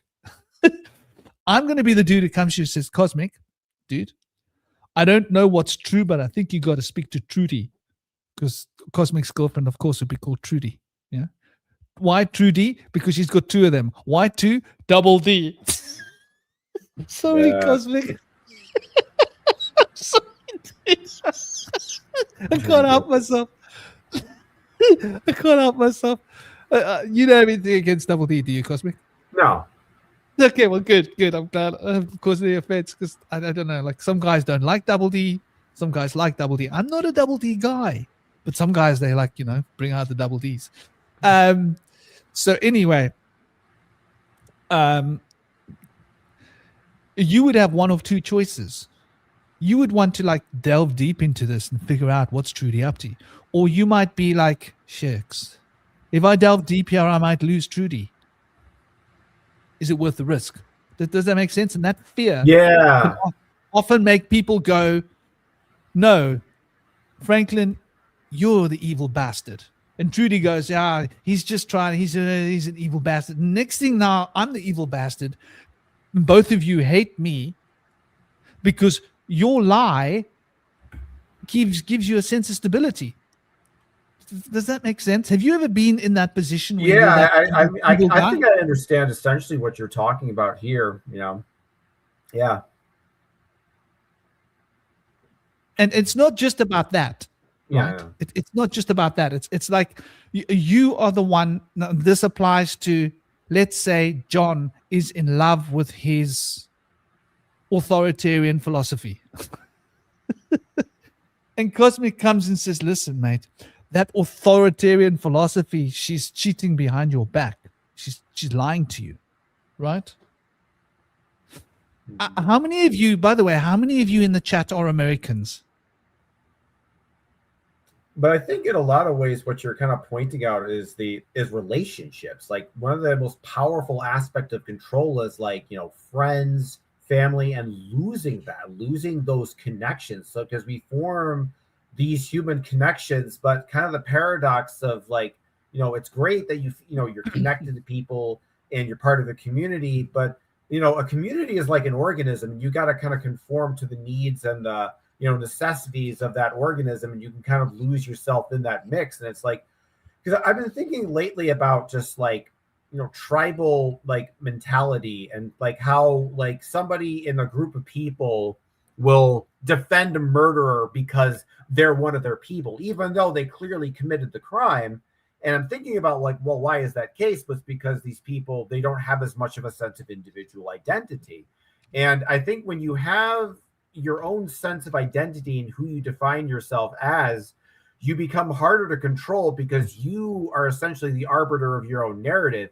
But if you're part of a community, a group of people, then your sense of who you are and your identity becomes dependent upon the group that you're part of. And because you're dependent upon other people, that's what allows you to be controlled. And that's what allows you to be leveraged, because essentially you're controlled because you're tethered to that thing, like a kind of like a ball and chain, if you will. And because you have that connection to that group of people, to that sort of mindset, because that's really the most powerful thing right there. Like exactly what you're saying, while you'll believe in a lie, because a lot of religion is like that too. Like maybe someone will point out that a religion is wrong, but it's like, but I don't want to give up this religion. It makes me happy. It gives me meaning in life. It makes me feel comfortable. It gives me a sense of wonder. I'd feel so lost without it. And you'll go and believe in a religion that might be abusive and harmful and, maybe even make you suicidal, but you go along with it because you don't want the alternative of sort of being kicked out of the group and being kicked out of the flock. And, a lot of people, and because they don't have that sense of independent identity, they're much more anxious about leaving the group because they're like, I don't know how to lead for myself. They're so used to following that, they don't know how to do it, which is kind of why, I feel like I struggled for a long time. Cause like you said earlier, like I'm like the fish that's swimming against the current, because I feel like there's something out on the other side of that current that I really want to get to that, nobody else is doing. But you kind of realize that when you're swimming against the current, the other fishes are like, why are you swimming against the current? Just go along the current, you dummy. It's so much faster and so much easier. And I'm like, no, there's something over there. And they're like, and it's very easy to get discouraged along the way, because there's a lot of people that want to, when you're trying to, people don't like it when you try to discern reality on your own terms. That's what I've basically been like learning my entire life, that if you want to understand reality in a way that makes sense to you, people don't like that because they are basically taught that reality is a set way and that you just have to kind of accept it. Because, you know, most people, like most average people, whatever their belief system is, they didn't really come to those ideas on their own. Like that's what's been interesting about like coming up with my own belief system, is sort of realizing like how many people are just essentially playing a game of telephone. They're just, you know, copying stuff that they heard from some other people. And I'm just like, maybe I should just like hang up the phone and just like try to figure out what the message is again, instead of like doing this like back and forth reflection. Because I mean, even if you look back at religion and how it forms and evolves, it's like, you know, the Bible was informed by like, you know, Sumerian and Babylonian myths, and then they were like inspired by other previous civilizations before that. And it's like nobody ever really like just kind of looks at the world and just kind of figures things out shamanically. It's always like, this is what was written in the past, and let's copy it and do it over and over again until, you know, throughout history, it just gets more and more, you know, distorted. So I don't know, man. Okay, I want to do someone I know a big solid here. And they're probably going to hate me for it. But I'm going to do it because I'm that kind of person. So I'm going to ask a question, and that question is for you, Cosmic. It's for you, Vincent. It's for you, Outtuition. And it's for you, D-Love. So there's 4 of you.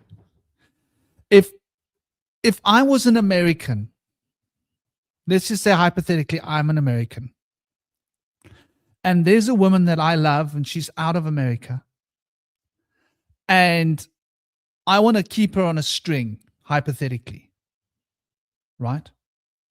I might tell her that, oh, I can't get a passport to come to you, but I want to come to you and marry you. I'm just not ready to commit, hypothetically, right?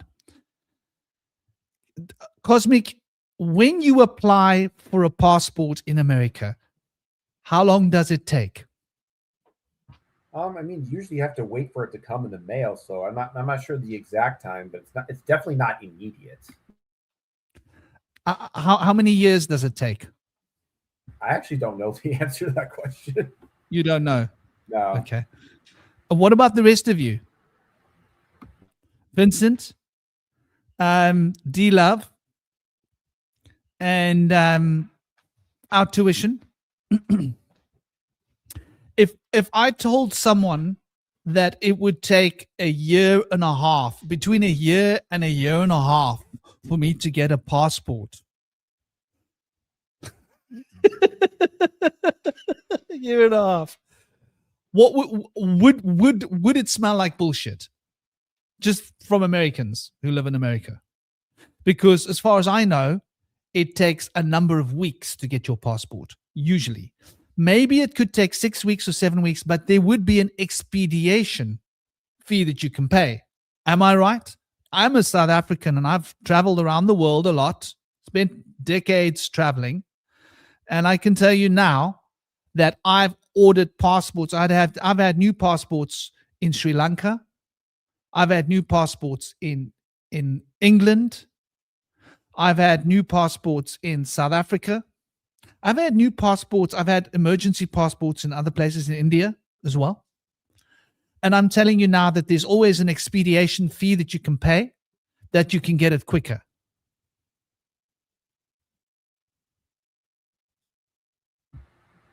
Gotcha. So how long does it take to get a passport in your country? Outtuition. If I told you it takes 1 to 1.5 years, if I told you it takes 12 months to 18 months to get a passport, would you think I was lying as an American citizen? Should it take a number of weeks?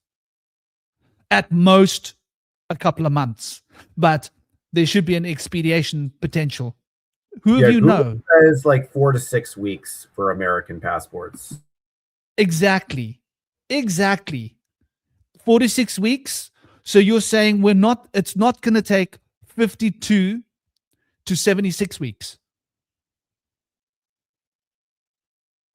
Yeah, that's the idea.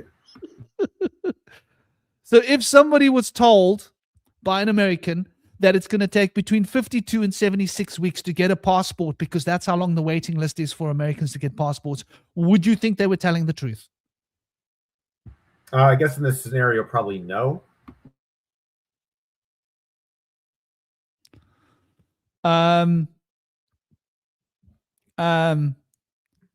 Well, anyway, this like, you know, sometimes the truth is so obvious it's staring you in the face.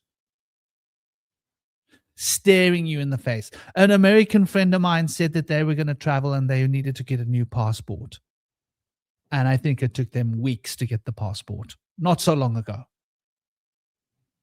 And as you know, passports are not done state by state. They are done federally. Am I right as an American? It's federal. Yeah, I believe so.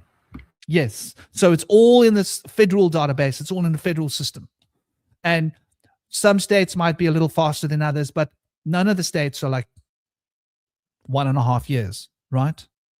So, you know, but our tuition, we're talking about an American citizen that wants to travel to another country. So if you're an American citizen and you want to go to India and you apply for a passport now, you might have to wait until 2027 June. Between 2027 June and 2027 December, you'll have a passport. D-Love, yeah, maybe for citizenship, but if you are an American citizen and you already are American, right? And you wanted to apply for a passport. This is what I'm talking about. And sometimes the truth can be that blatant that the lie that's been told to you is that obvious that any American that actually calls their local would be like, no, that's not right. But they don't want to see the truth. They want to believe the lie. They want to sit and wait for a year and a half, believing that that's how long it takes for a passport, instead of the other person just telling them the truth, what's really going on. You know, So I think also lie, the things with lies too is that sometimes it seems like the lie is so blatant, you're almost thinking like, no, this can't even be like a lie, because it's like, it just doesn't even like make sense. Exactly. And exactly like you say, D-Love, you know, if you want a green card, that's a different story. Like you say, if you want to get us, that's it. But if you are on the database and you're already a citizen, and I know this because, you know, I spent a lot of time traveling, and I've had a lot of friends internationally, and I pretty much grasp how international matters work. Right? Spend 20 years traveling, and you'll understand. Most of the people I knew were travelers. And there was constantly, we were discussing, like my Aussie mate, oh yeah, man, I'm going to need a new passport. I think I'm going to have to stick around in London and order a new passport. It's going to take me probably about like 6 weeks. Bloody hell, I'm going to spend a fortune here. I won't even have a pot to piss in by the time I leave this country. You know, Australians, I've had the British saying, yeah, well, I've got to go back to Britain. I've got to get myself a new passport. It's probably going to take me about 3 weeks. And I've known French people, and I've known Americans, and I've known Canadians, and I've known Indians, and I've known, you know, a lot of, when you travel internationally, most of your friends are international. And so over my life, I've needed passports, and there's a certain etiquette when it comes to passports, and it's pretty standard in most countries, right? And there's nowhere in the world where you can just order a passport for a country that you're a citizen in and wait 1 to 1.5 years. It's not the real world. I'm sorry. It's just not how it works. Nowhere on earth. I'm sorry. Unless you're in a country where there's civil war and the passport agency is shut down because they're not handing out passports because there's like some huge thing going on, right? But if that's not the case, like if you were now in Iran, maybe you can't get a passport. Why? Because your country's at bloody war. They don't have passport officers. Like, no, screw that. We get them out of the office and put guns in their hands and put them on the border, you know? Who knows what the government does? I'm just saying, if you're in a normal country where there's normal stuff going on, that's the case. Even Israelis, where they are at war, I lived in Israel for 2 years, they're constantly running out of passports. Israelis need new passports like you need toilet paper. You know why? Because they travel to this place in the world, they get that stamp, they can't go there. So I used to know that if you're traveling to Israel, you can't go to other countries. So if you go to Israel and you get a stamp in your passport, you need to get a new passport, right? Certain countries you travel to, if you go to another country after that country, they won't let you in if you got a stamp from that country. So you got to wash your passport. You got to order a new passport and go there with a fresh passport without that stamp in that country. I know this because I used to travel. So you'll be surprised how often people have to wash their passports and get new passports. It's just the order of events. If you've got a stamp from Iran in your passport and you go to Israel, do you think they're just going to let you in? I'm sorry, mate.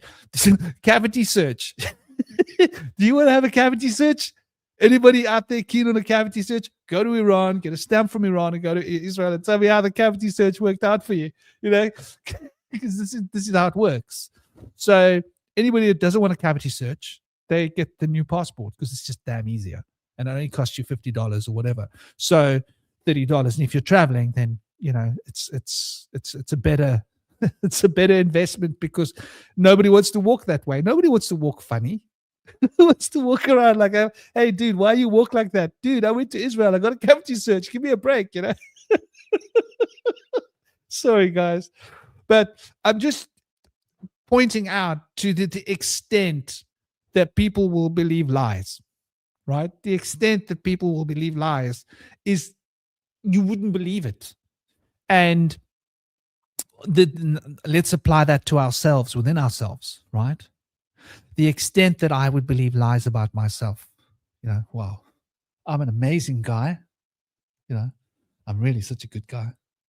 I'm really so selfless. I'm really so loving to everybody. And I'm just, you know, just call me sliced cheese. We all feel that way about ourselves.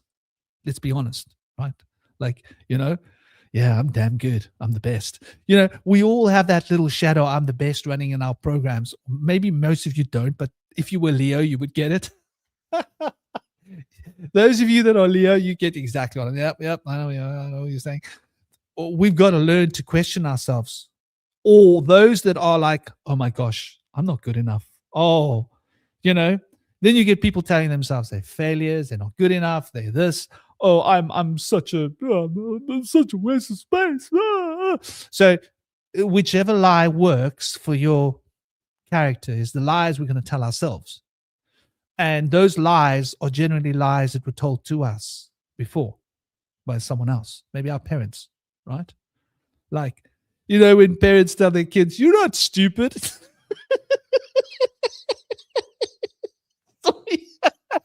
Parents tell their kids, you're not stupid, you're just different, you know? Oh, gosh, I'm being so cheeky today. And then we go through life telling ourselves, I'm not stupid, I'm just different. Do you know how many idiots are out there telling themselves, I'm not stupid, I'm just different? You know,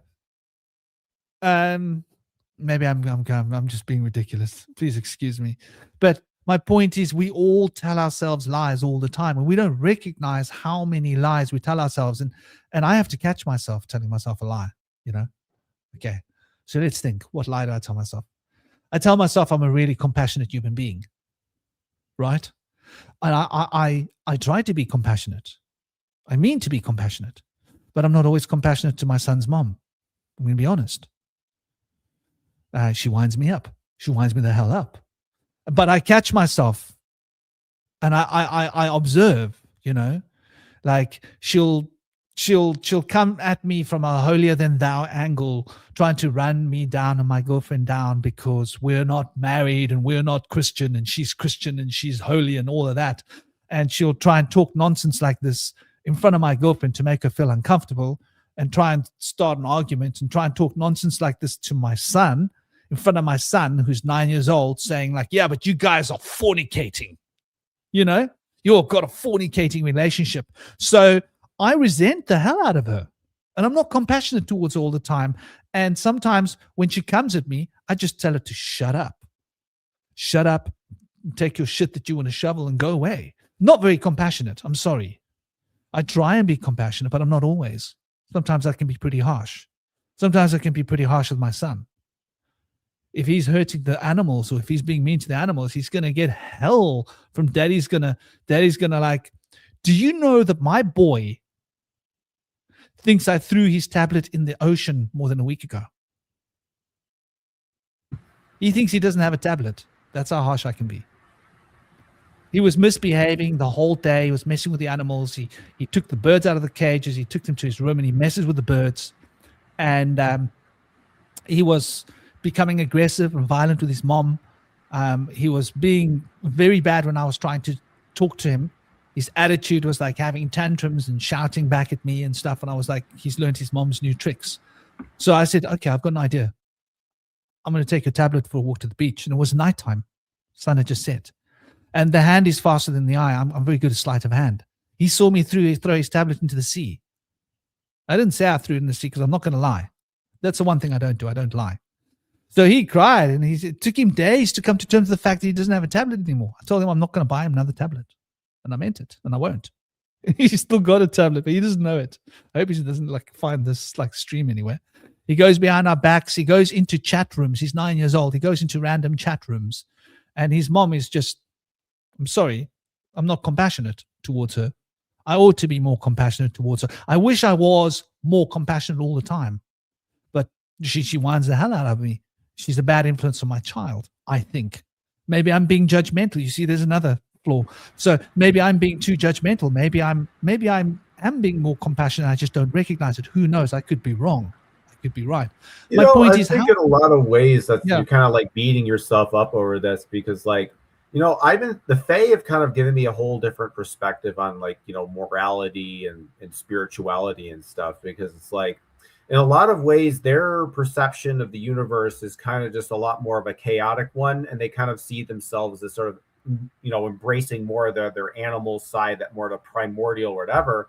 But I've been thinking of myself more of like identifying as a chaotic neutral person than a good person. Because I always was kind of like, needing to think of myself, oh, I'm this good person. I'm this compassionate, like you said before, kind of like that.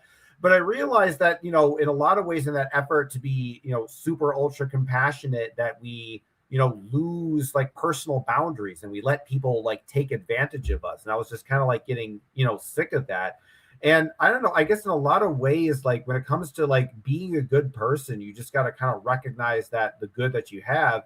And I think like, when you try to define yourself as being kind of this like chaotic, neutral, fairy being that's just kind of, hanging out, as opposed to being, oh, I need to be this angel, I need to be this perfect Buddha, there's a tremendous weight that gets lifted off your shoulders. And it's not necessarily that you stop trying to be a good person. I want to make that, abundantly clear. This is not a call to moral nihilism, but when you don't have this kind of like ultra idealistic perception of yourself as being this, enlightened being at the top of the clouds, then you can start being more realistic with yourself. Because the problem with, identifying with a good person is that you become less able to accept the bad parts of yourself. You're more willing to deny your flaws because, no, I'm a good person, I don't do that.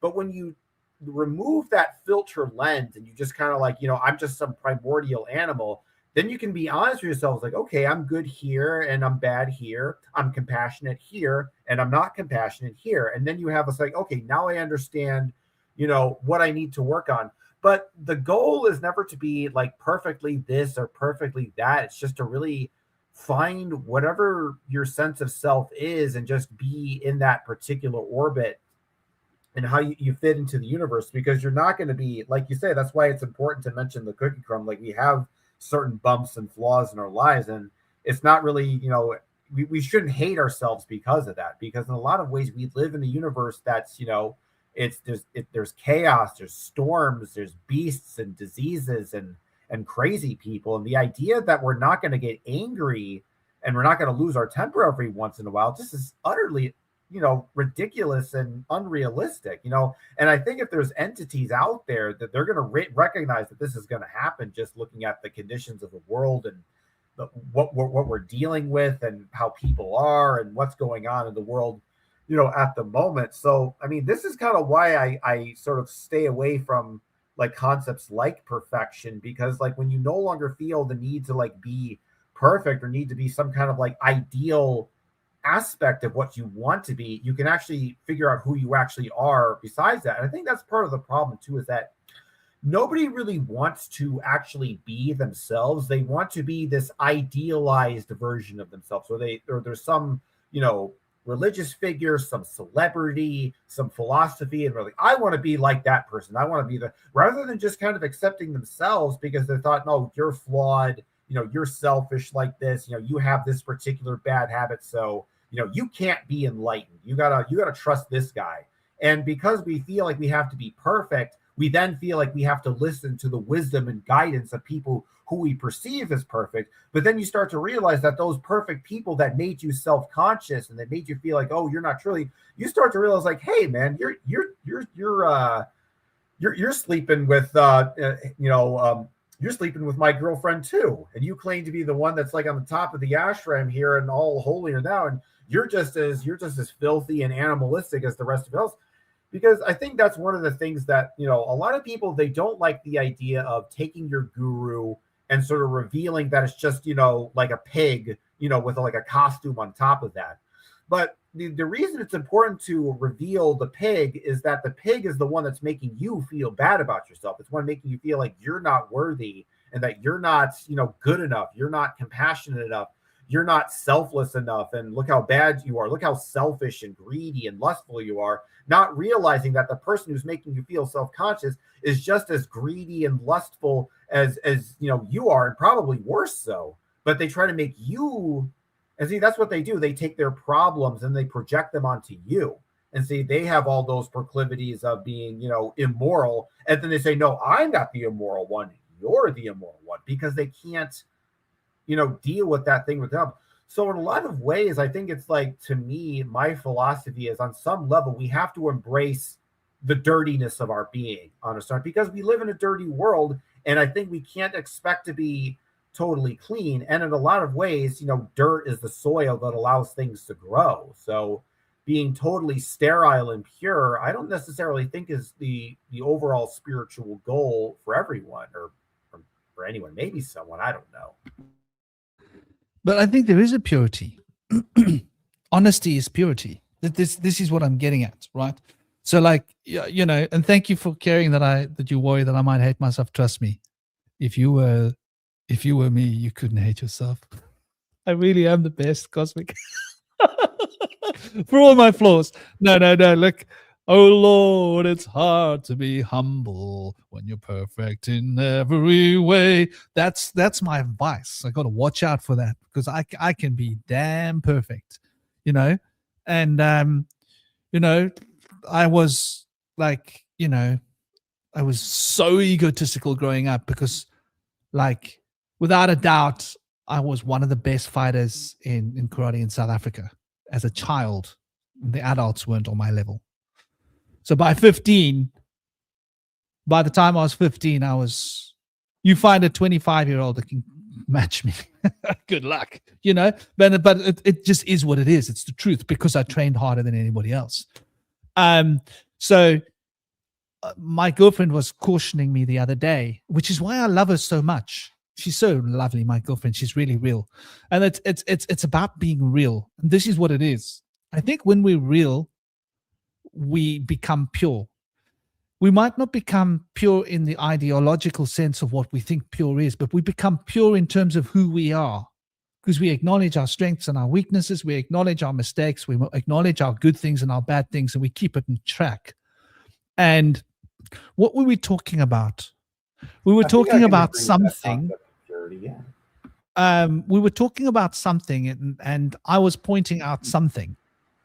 And she was like, oh, is that ego? Because we challenge each other all the time. That's why I love my girlfriend. She challenges me, and that's beautiful. She's very honest. She's very straight up, and I wouldn't have it any other way. I'm very lucky to be with her. I've known her since we were children, and she was my first. How's that for so cool? My first real proper deep dive into the feminine experience. And so, universe has brought full loop. And this is a big problem with my son's mom. Just to give you some background so you understand. She had nowhere to go. She threw my ring in my face because I put a really nice big diamond on her finger. I was like, going to marry her and all of that. And she went into serious depression, prenatal, and she became really abusive. And I stood by her thinking, oh, this is just prenatal depression. She'll come out of it. But after she had my boy, she was postnatal depression and she never came out of it. And I stood by her like a mountain. And I endured a lot of abuse of like her constantly assuming that I'm having affairs. I'm a very jovial person. When I walk into a supermarket, I smile and I speak to the person like a human being. And hello, how are you? What's your name? John. Jessica. Anne. How's your day going? And I make people smile because I like to smile. And people smile at me. It doesn't mean I'm having an affair with a woman, but just because every woman you talk to is always smiling at you like that, you must be screwing them all. No, I just like people. I just love having a positive interaction with people. To me, that means a lot. And so I was constantly, she was constantly calling me a liar and a cheat and everything. And I enjoyed it because she had my child and my child came first, and I would endure anything for my child. This was my mindset. When you're a parent, you'll understand that, Cosmic. You'll give your organs for your child. And anyway, she threw it in my face and she said she would never marry me because I'm a liar, I'm a cheat. But one of us was a liar, one of us wasn't. Lying is not my thing. That's the one thing that I think. That's why I say on some level I'm pure, because I think purity is when you can be honest, when you can tell the truth, even if it's not a nice truth, but that's the truth. I think that's purity. I can agree with that conception of purity. That's like real purity. Anything else is impure.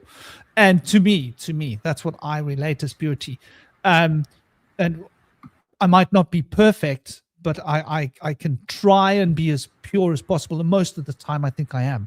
And I think because you have self-awareness, because I've been thinking about, because we're talking about like occult, like lies and deceptions and stuff like that. I think one of the biggest like lies I've been thinking about lately is how in a lot of spirituality, there's a sense that like selflessness or lacking a sense of self, lacking an ego or identity is somehow the source of empathy and compassion, and having a sense of self and distinguish yourself with boundaries, that's the source of greed and evil. And I've been starting to realize it's the other way around, because I've been thinking about it. Like, if you don't believe in a self, then you don't have awareness of that individual self. Therefore, you don't have self-awareness.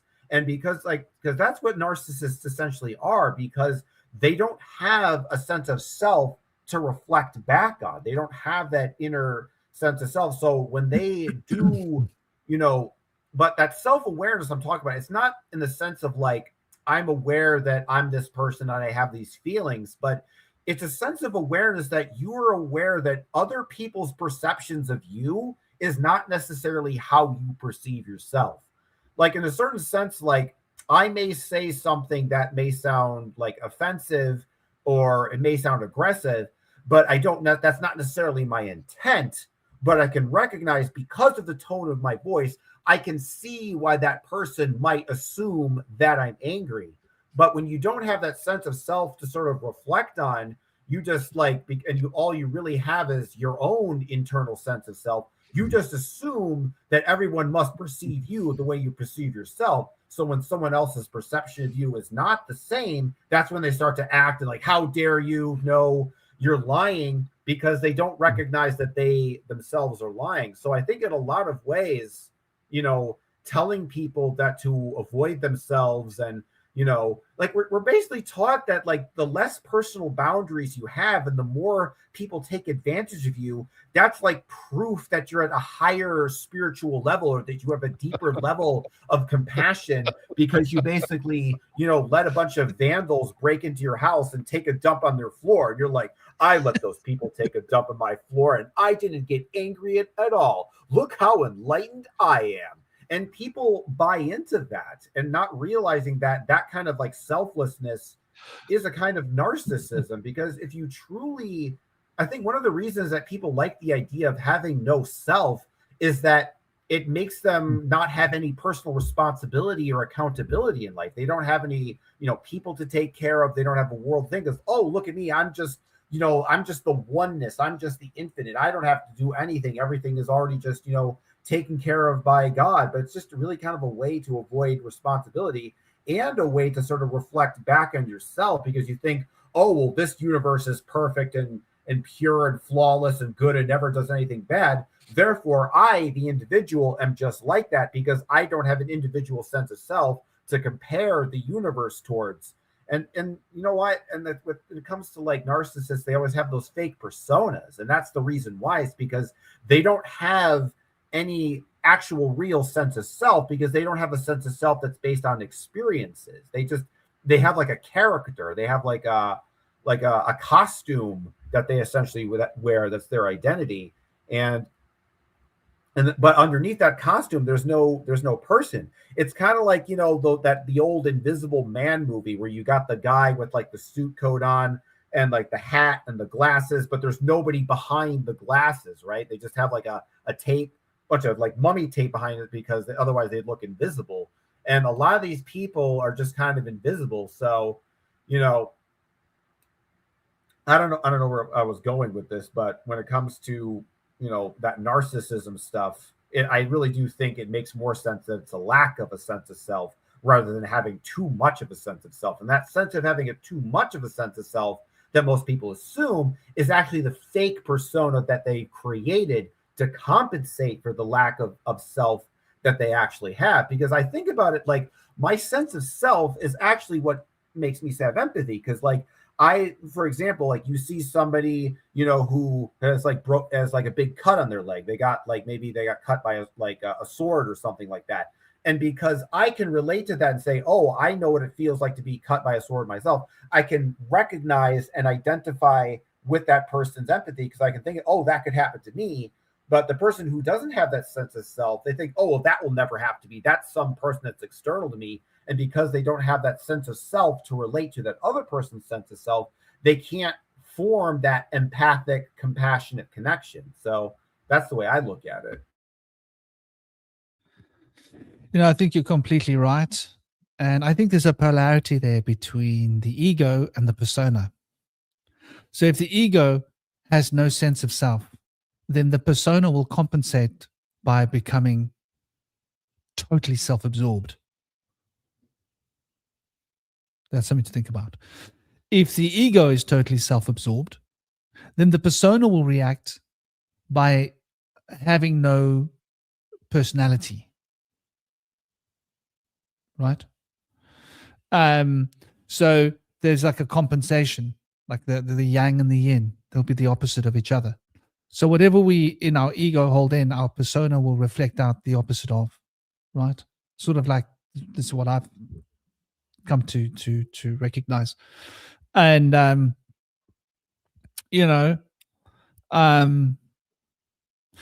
being able to be honest with ourselves and being honest with each other is like really important. And what you guys were saying about my son's mom is so true. And this is why I'm so frustrated by her, It troubles me sometimes that she split up with me in 2017, 18. 2018, the end of the year, we tried, no. And I waited for her for another 2 years, at which point we got to the point where she was actually, what's the word? Patronizing me. And I realized, okay, now I can free myself of her. Because I wanted her to make it work. I was hoping that we'd be able to help her and get her healthy. She was like, oh, you should find someone. I said, okay. Waiting done. 2 years done. Close the chapter. And then I found someone. And someone amazing, really amazing. So the polarity is so extreme. And my partner comes here to my home, and my son's mom, she's on the other side of the house. She's got like the master suite on the other side of the house, which I'm happy for her to have. Like she can see the sea and all of that from there. Well, there's one bush that's sort of grown over there, but hypothetically she can see the sea if she stands up high, stands up. And it's like, it's massive, it's just a massive, and en suite and everything nice. And like an L-shaped bathroom, quite nice. And she didn't have anywhere to go. And there was no way I was going to let her be on the street. So she uses that, that like my son, you know, it means that she knows that she doesn't have to try and make a way for herself. I'm just going to look after her. And my girlfriend often points out to me like, wow, she doesn't know how lucky she is. Like most women wouldn't get that. Like, you know, relationship's done, like boot you out, go, find your own way in the world. I'm not your mother. But some part of me is too soft. And the thought of anything bad happening to my son's mom and how that would affect my son, there's a selfish element there. I do still care about her. I do still feel her heart sometimes and feel sad for her. But like at the same time, I can see what she's doing and perpetuating. So it's just her little bubble. That's how you want to be in your consciousness. Choose your way. All I do is make sure that she's got somewhere to sleep. She's got a safe place to live. So I feel her and find her to be a little bit of a financial burden in a sense, if I'm honest. But at the same time, you know, I can generate abundance. So, you know, I'm not somebody who's materialistic. I'm not interested in amassing huge amounts of money. It's not my thing. As long as my son's looked after and she's looked after and I'm looked after and my girlfriend's looked after, and my girlfriend's teenager, and as long as everybody's okay, and you know my mom's okay, and like my brother's okay. I need to see my brother. I need to talk to him. You know, everything's okay. So for me, it's been like a difficult chapter, but I think like this is what it comes down to, right? What we do in the world defines us, right? How we live our lives defines us. Do we do what we know is in our hearts, right? Are we honest with ourselves, right? If I'm honest with myself, the thought of letting my son's mom end up on the street would crush my son, and I would crush me in a sense. I would feel, you know, that I've let my son down. So it is what it is. I bear my cross, and I'm content with my cross, though sometimes I resent her. So this is like a lesson that I've got to learn to work out. The only solution is to generate more money. Which is a solution I'm implementing. I'm making it work. You know, I work a lot, and I live by the beach, and it's not the cheapest place to live and everything. I work a lot, but I love what I do. I'm honored and lucky that I've got like a huge client base, and that I am successful, and my clients love my work, and they recommend me to all their friends, and they keep coming back like year after year or whenever. Even if they don't need my services, just because I was there and I helped them at a time that they needed help, and they just want to pay it forward to me. And so I'm lucky that I get to choose my own path through life, and I get to do what I do. And this, for example, you know, being real. We're not allowed to be real, right? Right? We're not allowed to be real. And I was talking to my girlfriend about this. This was about honesty now. It comes back to her saying, like, challenging me with egotism. I said, maybe I'm being a bit egotistic. But then I challenged her in this way. I said, should a carpenter that grew up in a carpentry family, learning carpentry from his grandfather and his father as a little child, that then went to study carpentry and become a carpenter and has been a carpenter his whole life and has built thousands and thousands of pieces of carpentry, like big pieces and small pieces and tens of thousands of carpentry, should he pretend that he doesn't know better about carpentry than somebody that didn't do that? This is how I challenged her, because she challenged me, am I being egotistic? And I thought about it, maybe I am. And I thought, but am I? Right? So my life has been the occult since I was a little child, right?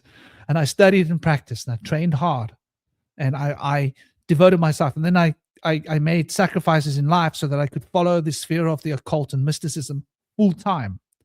And I devoted myself, I sacrificed everything else in life so that this could become my full-time study and practice. That's why I can speak about how, I would practice 10 hours, 11 hours a day. Like other people had a 9-to-5 job. My 9-to-5 job was the occult. Practicing, doing. Maybe some research. The research was done when I was younger. Once I'd done enough research, I just wanted to do the work. Once you've learned enough about carpentry, you just want to get out there and get the tools in your hands and do the work, right? So I spent my life full time devoted to the mystic arts. And it's now what I do for a living 24/7. It's my job. It's what I talk about when I'm not working. It's my passion. It's my hobby. It's my full-time devotion.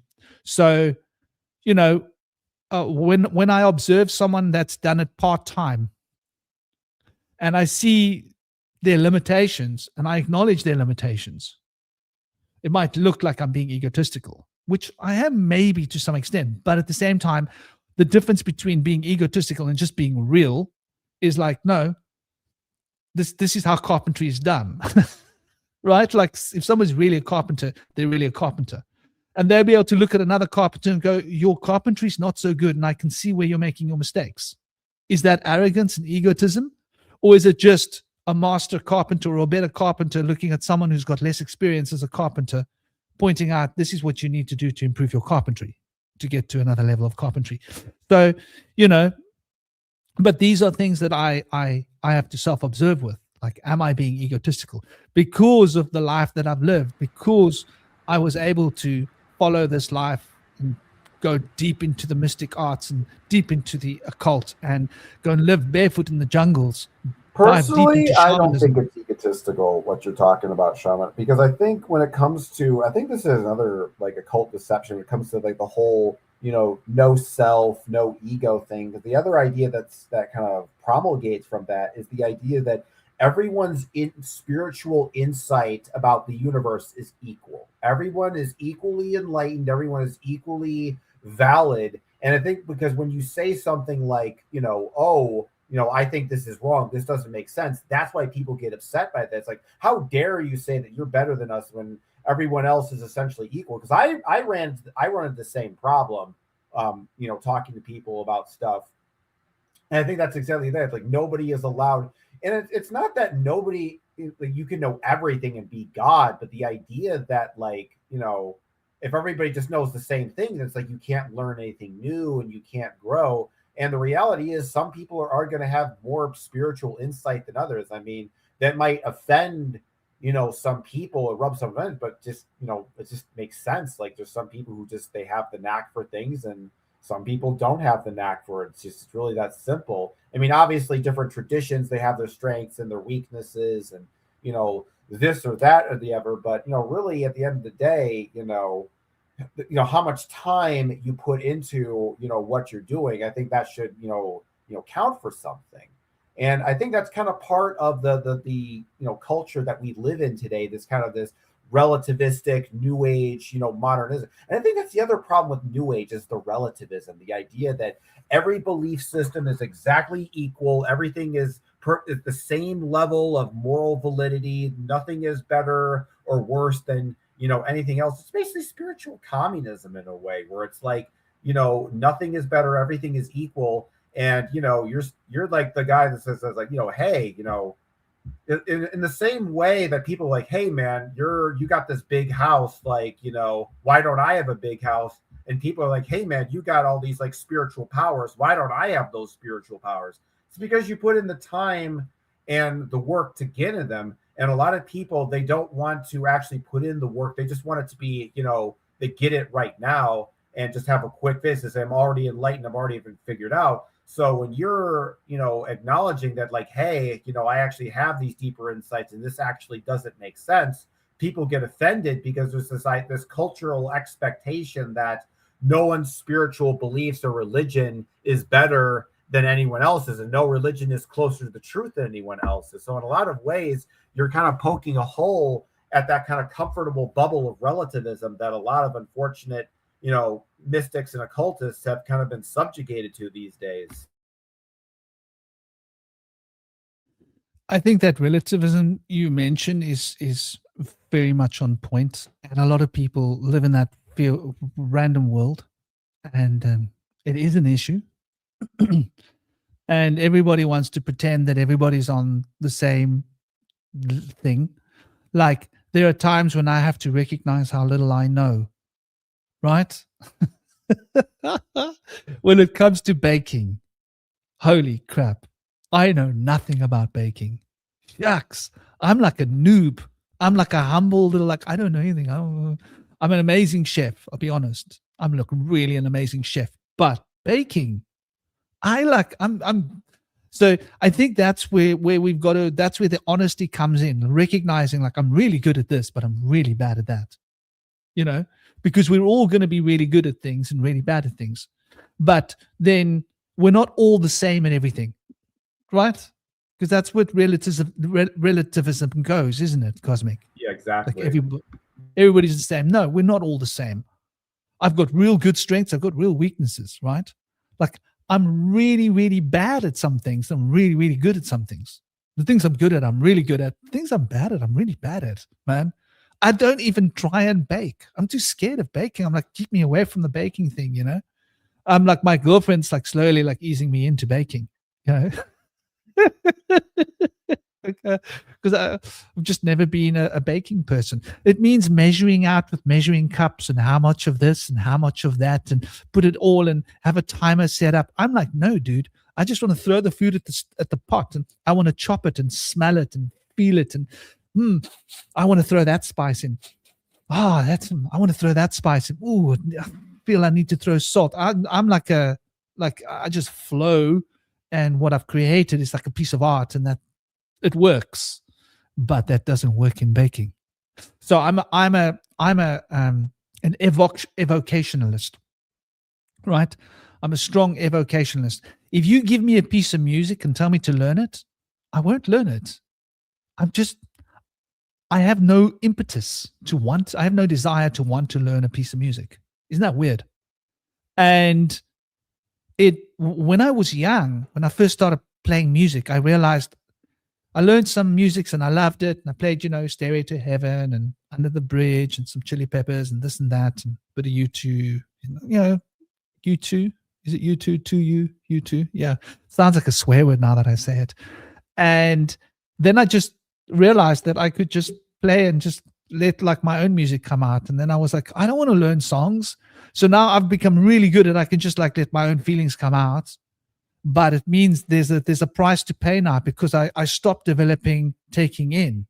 So it means when I write a song, if I have to stop and learn that song, it's like such a big chore. I'm like, damn, I could have written like 5 more songs in the time I took, 10 more songs in the time I took to learn that one song. What a waste of time. But, there's a use in that. If you want to get that music into a studio and you want to like refine it and stuff, then that's what it's going to take. So that's why I'm not a musician, because I'm too lazy to do that. So I'm lazy. I'm really specific about what I want to do. So when we realize what our strengths are and what our weaknesses are, and we decide to work our strengths and decide where we want to be at, we've got to be real about it and acknowledge like, this is what I'm good at. This is what I'm bad at. And I think like that's what really develops us as people, right? Self-esteem. This is why I think a lot of people lack self-esteem. Would you say that this relativism is the reason why most people suffer from poor self-esteem? Oh, and absolutely. People say to me, like, you've got so much confidence. It's like, dude, I just don't give a shit what anybody thinks. Because here's the way I think about like relativism. It's like let's just say, for sake of argument, like people exist on a 1 to 10 scale. 1, you suck, and 10, you're amazing. What relativism does is it makes sure that everybody gets to be a 5. And it's like, let's say you're a 3, and it's like, oh, hey, join us. You get to be a 5. And you're like, the 3 is like, oh, great, this is awesome. But then it's at one day you decide, oh, hey, guys, I'm going to be a 6. Now all the 5s are looking at you with like anger and contempt, like, buddy, no, you're coming back down with us. And that's kind of what relativism does. Like the second you try to like, reach out and kind of like grow and become something better, all the people around you, they sort of drag you back down to their level by insulting you or doubting you or, or saying that you're egotistical or saying that you're selfish. They try to bring you down because in a lot of ways it's like that relativism gives you a kind of a counterfeit confidence, so people kind of like stick to it because they're like, damn it, I like being a 5, I don't want to be a 1 again, and so they stick with it, not realizing that they could be a 9 or a 10 if they actually took some time and applied themselves. But that's the way I look at it. So I would say like this relativism is like the death of development. Yeah, you're right. Our tuition. You're totally right. What you're talking about, like when it comes to music. So I limit myself musically, and I'm musically limited, and I'm okay with that, right? What I am is a master percussionist. I don't say that lightly, right? So when it comes to percussion, I'm like 10 drummers in the room. So hand drums, I don't play with sticks. I could probably learn and be a master stick player if I spent like a year on a drum kit. Pretty sure. I learned to play the tabla in like 6 months. So but I have no interest to play that because I don't want to go and play that kind of drum. I enjoy, well, I've got a stick drum for my shaman drum, but it's just a short little stick, and you get into that. That's very simple rhythm. I prefer to play like a djembe or a turbuka. I like turbuka, but I love the djembe. Different djembe, different feeling. I haven't been playing my drum as much as I should be. I haven't been playing much at all. But when I do pick it up, I slide into a trance beautifully with djembe. I do play my shaman drum a lot. It's probably why I don't play my djembe much, because I play my round drums. I've got 2 of them. So, but when it comes to guitar and writing music, I'm very limited, and I'm okay being limited because I'm not a professional, right? And I don't pretend to be a professional. And I don't pretend to be this musician because I'm not. I have a musical gift that I've developed only up to a certain develop point. And I can flow with just about anything, which is good, very improvised and everything. But like you say, those techniques and things that you learn when you do different things is what I haven't learned. But at the same time, I'm quite inventive. So I discover my own ways of doing things. Just being lazy when it comes to music. But I think we need to all do this to ourselves. We need to all do like what I'm doing now in a way and more, and look at ourselves objectively. And it's that objective perception of the self, looking at ourselves and going, these strengths, these weaknesses, I'm good at this, I'm really good at that, I'm really bad at this.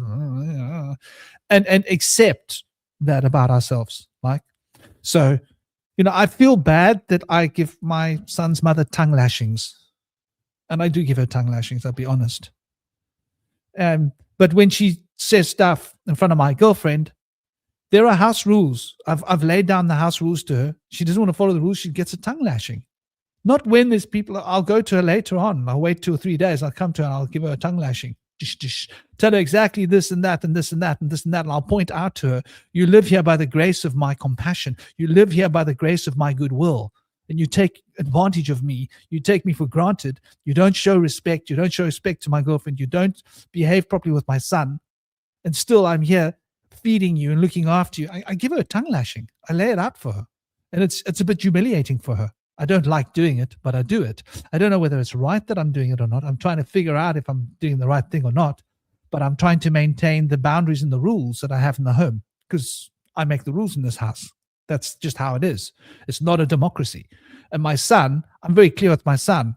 When I'm talking to my son, she'll try and come and challenge me, right? and I'm saying to my son, it's like this, it's like this. She'll be, no, man, don't like that. She'll try and challenge me. Never challenge a father's authority when he's talking to his son, because then the son will see, oh, you don't have to behave. So I turn that around of like, okay, you want to come and start an argument with me when I'm talking to my son? When I'm laying down the rules to my son and I'm saying, I'm going to throw your tablet in the sea if you don't behave yourself,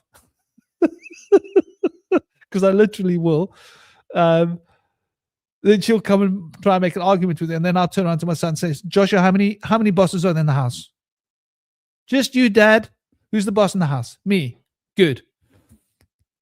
She doesn't like it, but that's how it is. So my son has recognized that when I speak, no one challenges me. This is my home. I'm the man of my house. It's my house. She's not my wife. She's not my girlfriend. We're not here in an equity situation. She's here as a guest because she has nowhere to go. That's the reality. You don't get to go into a house as a guest and rule the host. So I keep it very real with her. Sometimes I think I keep it too real, but some people, if you give them a hand, they'll take an arm. If you give them an arm, they'll take two arms. You know, there'll be nothing left. So I've learned my lesson with her that I've got to just keep it tight. I don't like it, but I do it. I don't know whether it's right or wrong, but I'm just saying, like what Cosmic's saying about that sense of self. Like, in a sense, I'm being very egotistical and controlling in my home, right? Because I feel I need to. I don't know whether it's the right thing or not. So I'm observing myself and I'm questioning myself. And I think that's the key. We always need to be observing ourselves and questioning ourselves and think, am I handling this right? Maybe there's a better way to handle it, because there's always a better way. If we look deep and we find there's always a more harmonic way of moving the ball where we want the ball to go on the field, right? Like sports, if you think about it. And so to become a good sportsman, you want to learn to have the best way to move that ball around the field. So I think that's the key. And I think that this is the problem, is when we get lost in lies, right? I could tell myself a lie that, like, the lie I could tell myself is like, no, like, I'm being fair. Sometimes I am being fair. Sometimes I question whether I'm being fair or not. I don't know whether I'm always being fair. I think it's always important that we're questioning ourselves. The moment we stop questioning ourselves, that's when we're sort of sliding. And that questioning of ourselves needs to be ruthless. But also at the same time, when we're ruthlessly questioning ourselves, we do acknowledge the positives, right? So I don't tell myself I'm not compassionate, because, you know, I'm giving her somewhere to live. I don't need to. I'm doing it because it's for the greater good, for my son, for her. She's good. What would happen to her? I don't want anything bad to happen to her, you know? So, you know, to apply that, if we apply that all to our own lives and direct it inwardly, then we can recognize and realize that, you know, we need to go out into the world and take responsibility. And sometimes we need to be anal. Sometimes we need to be pliable. Sometimes we need to back down. Sometimes we need to not back down. Sometimes we need to be aggressive. It's a weird thought, isn't it? And I think, like, to appreciate that all of these things, we sometimes may need them, and that it's important that we find that balance within ourselves. And in order to find and maintain that balance within ourselves, we can never go too far one way or the other, you know? And who's in the house? Jerry. Big love, Jerry. Namaste, Jerry. I hope you're well. Hope you're thriving. Welcome to the zone, Jerry.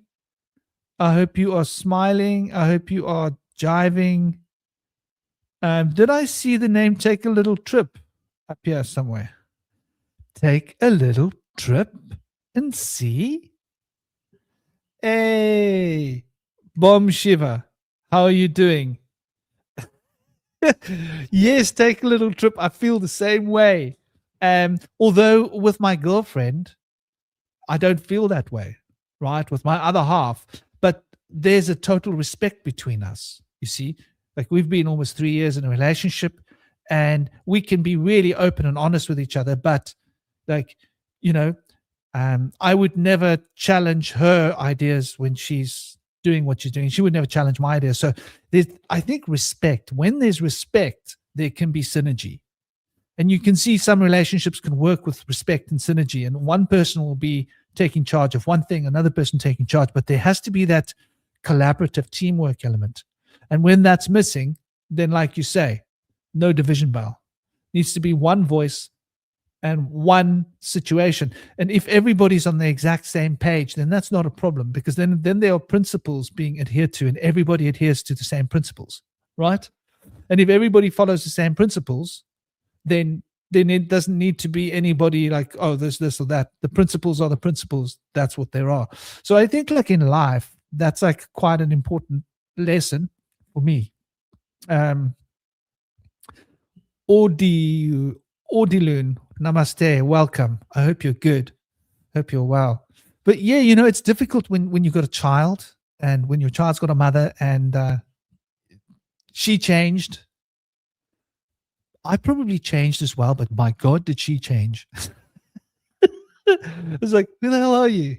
Like, where's that person? What happened to that? Okay, you've changed. Cool. You know, and that's just what it is. Sometimes in life, people change, and you just have to accept it, you know? And I might not agree with it, but maybe that's what she needs, you know, to be. But I'm really, really lucky. You know, I'm really lucky.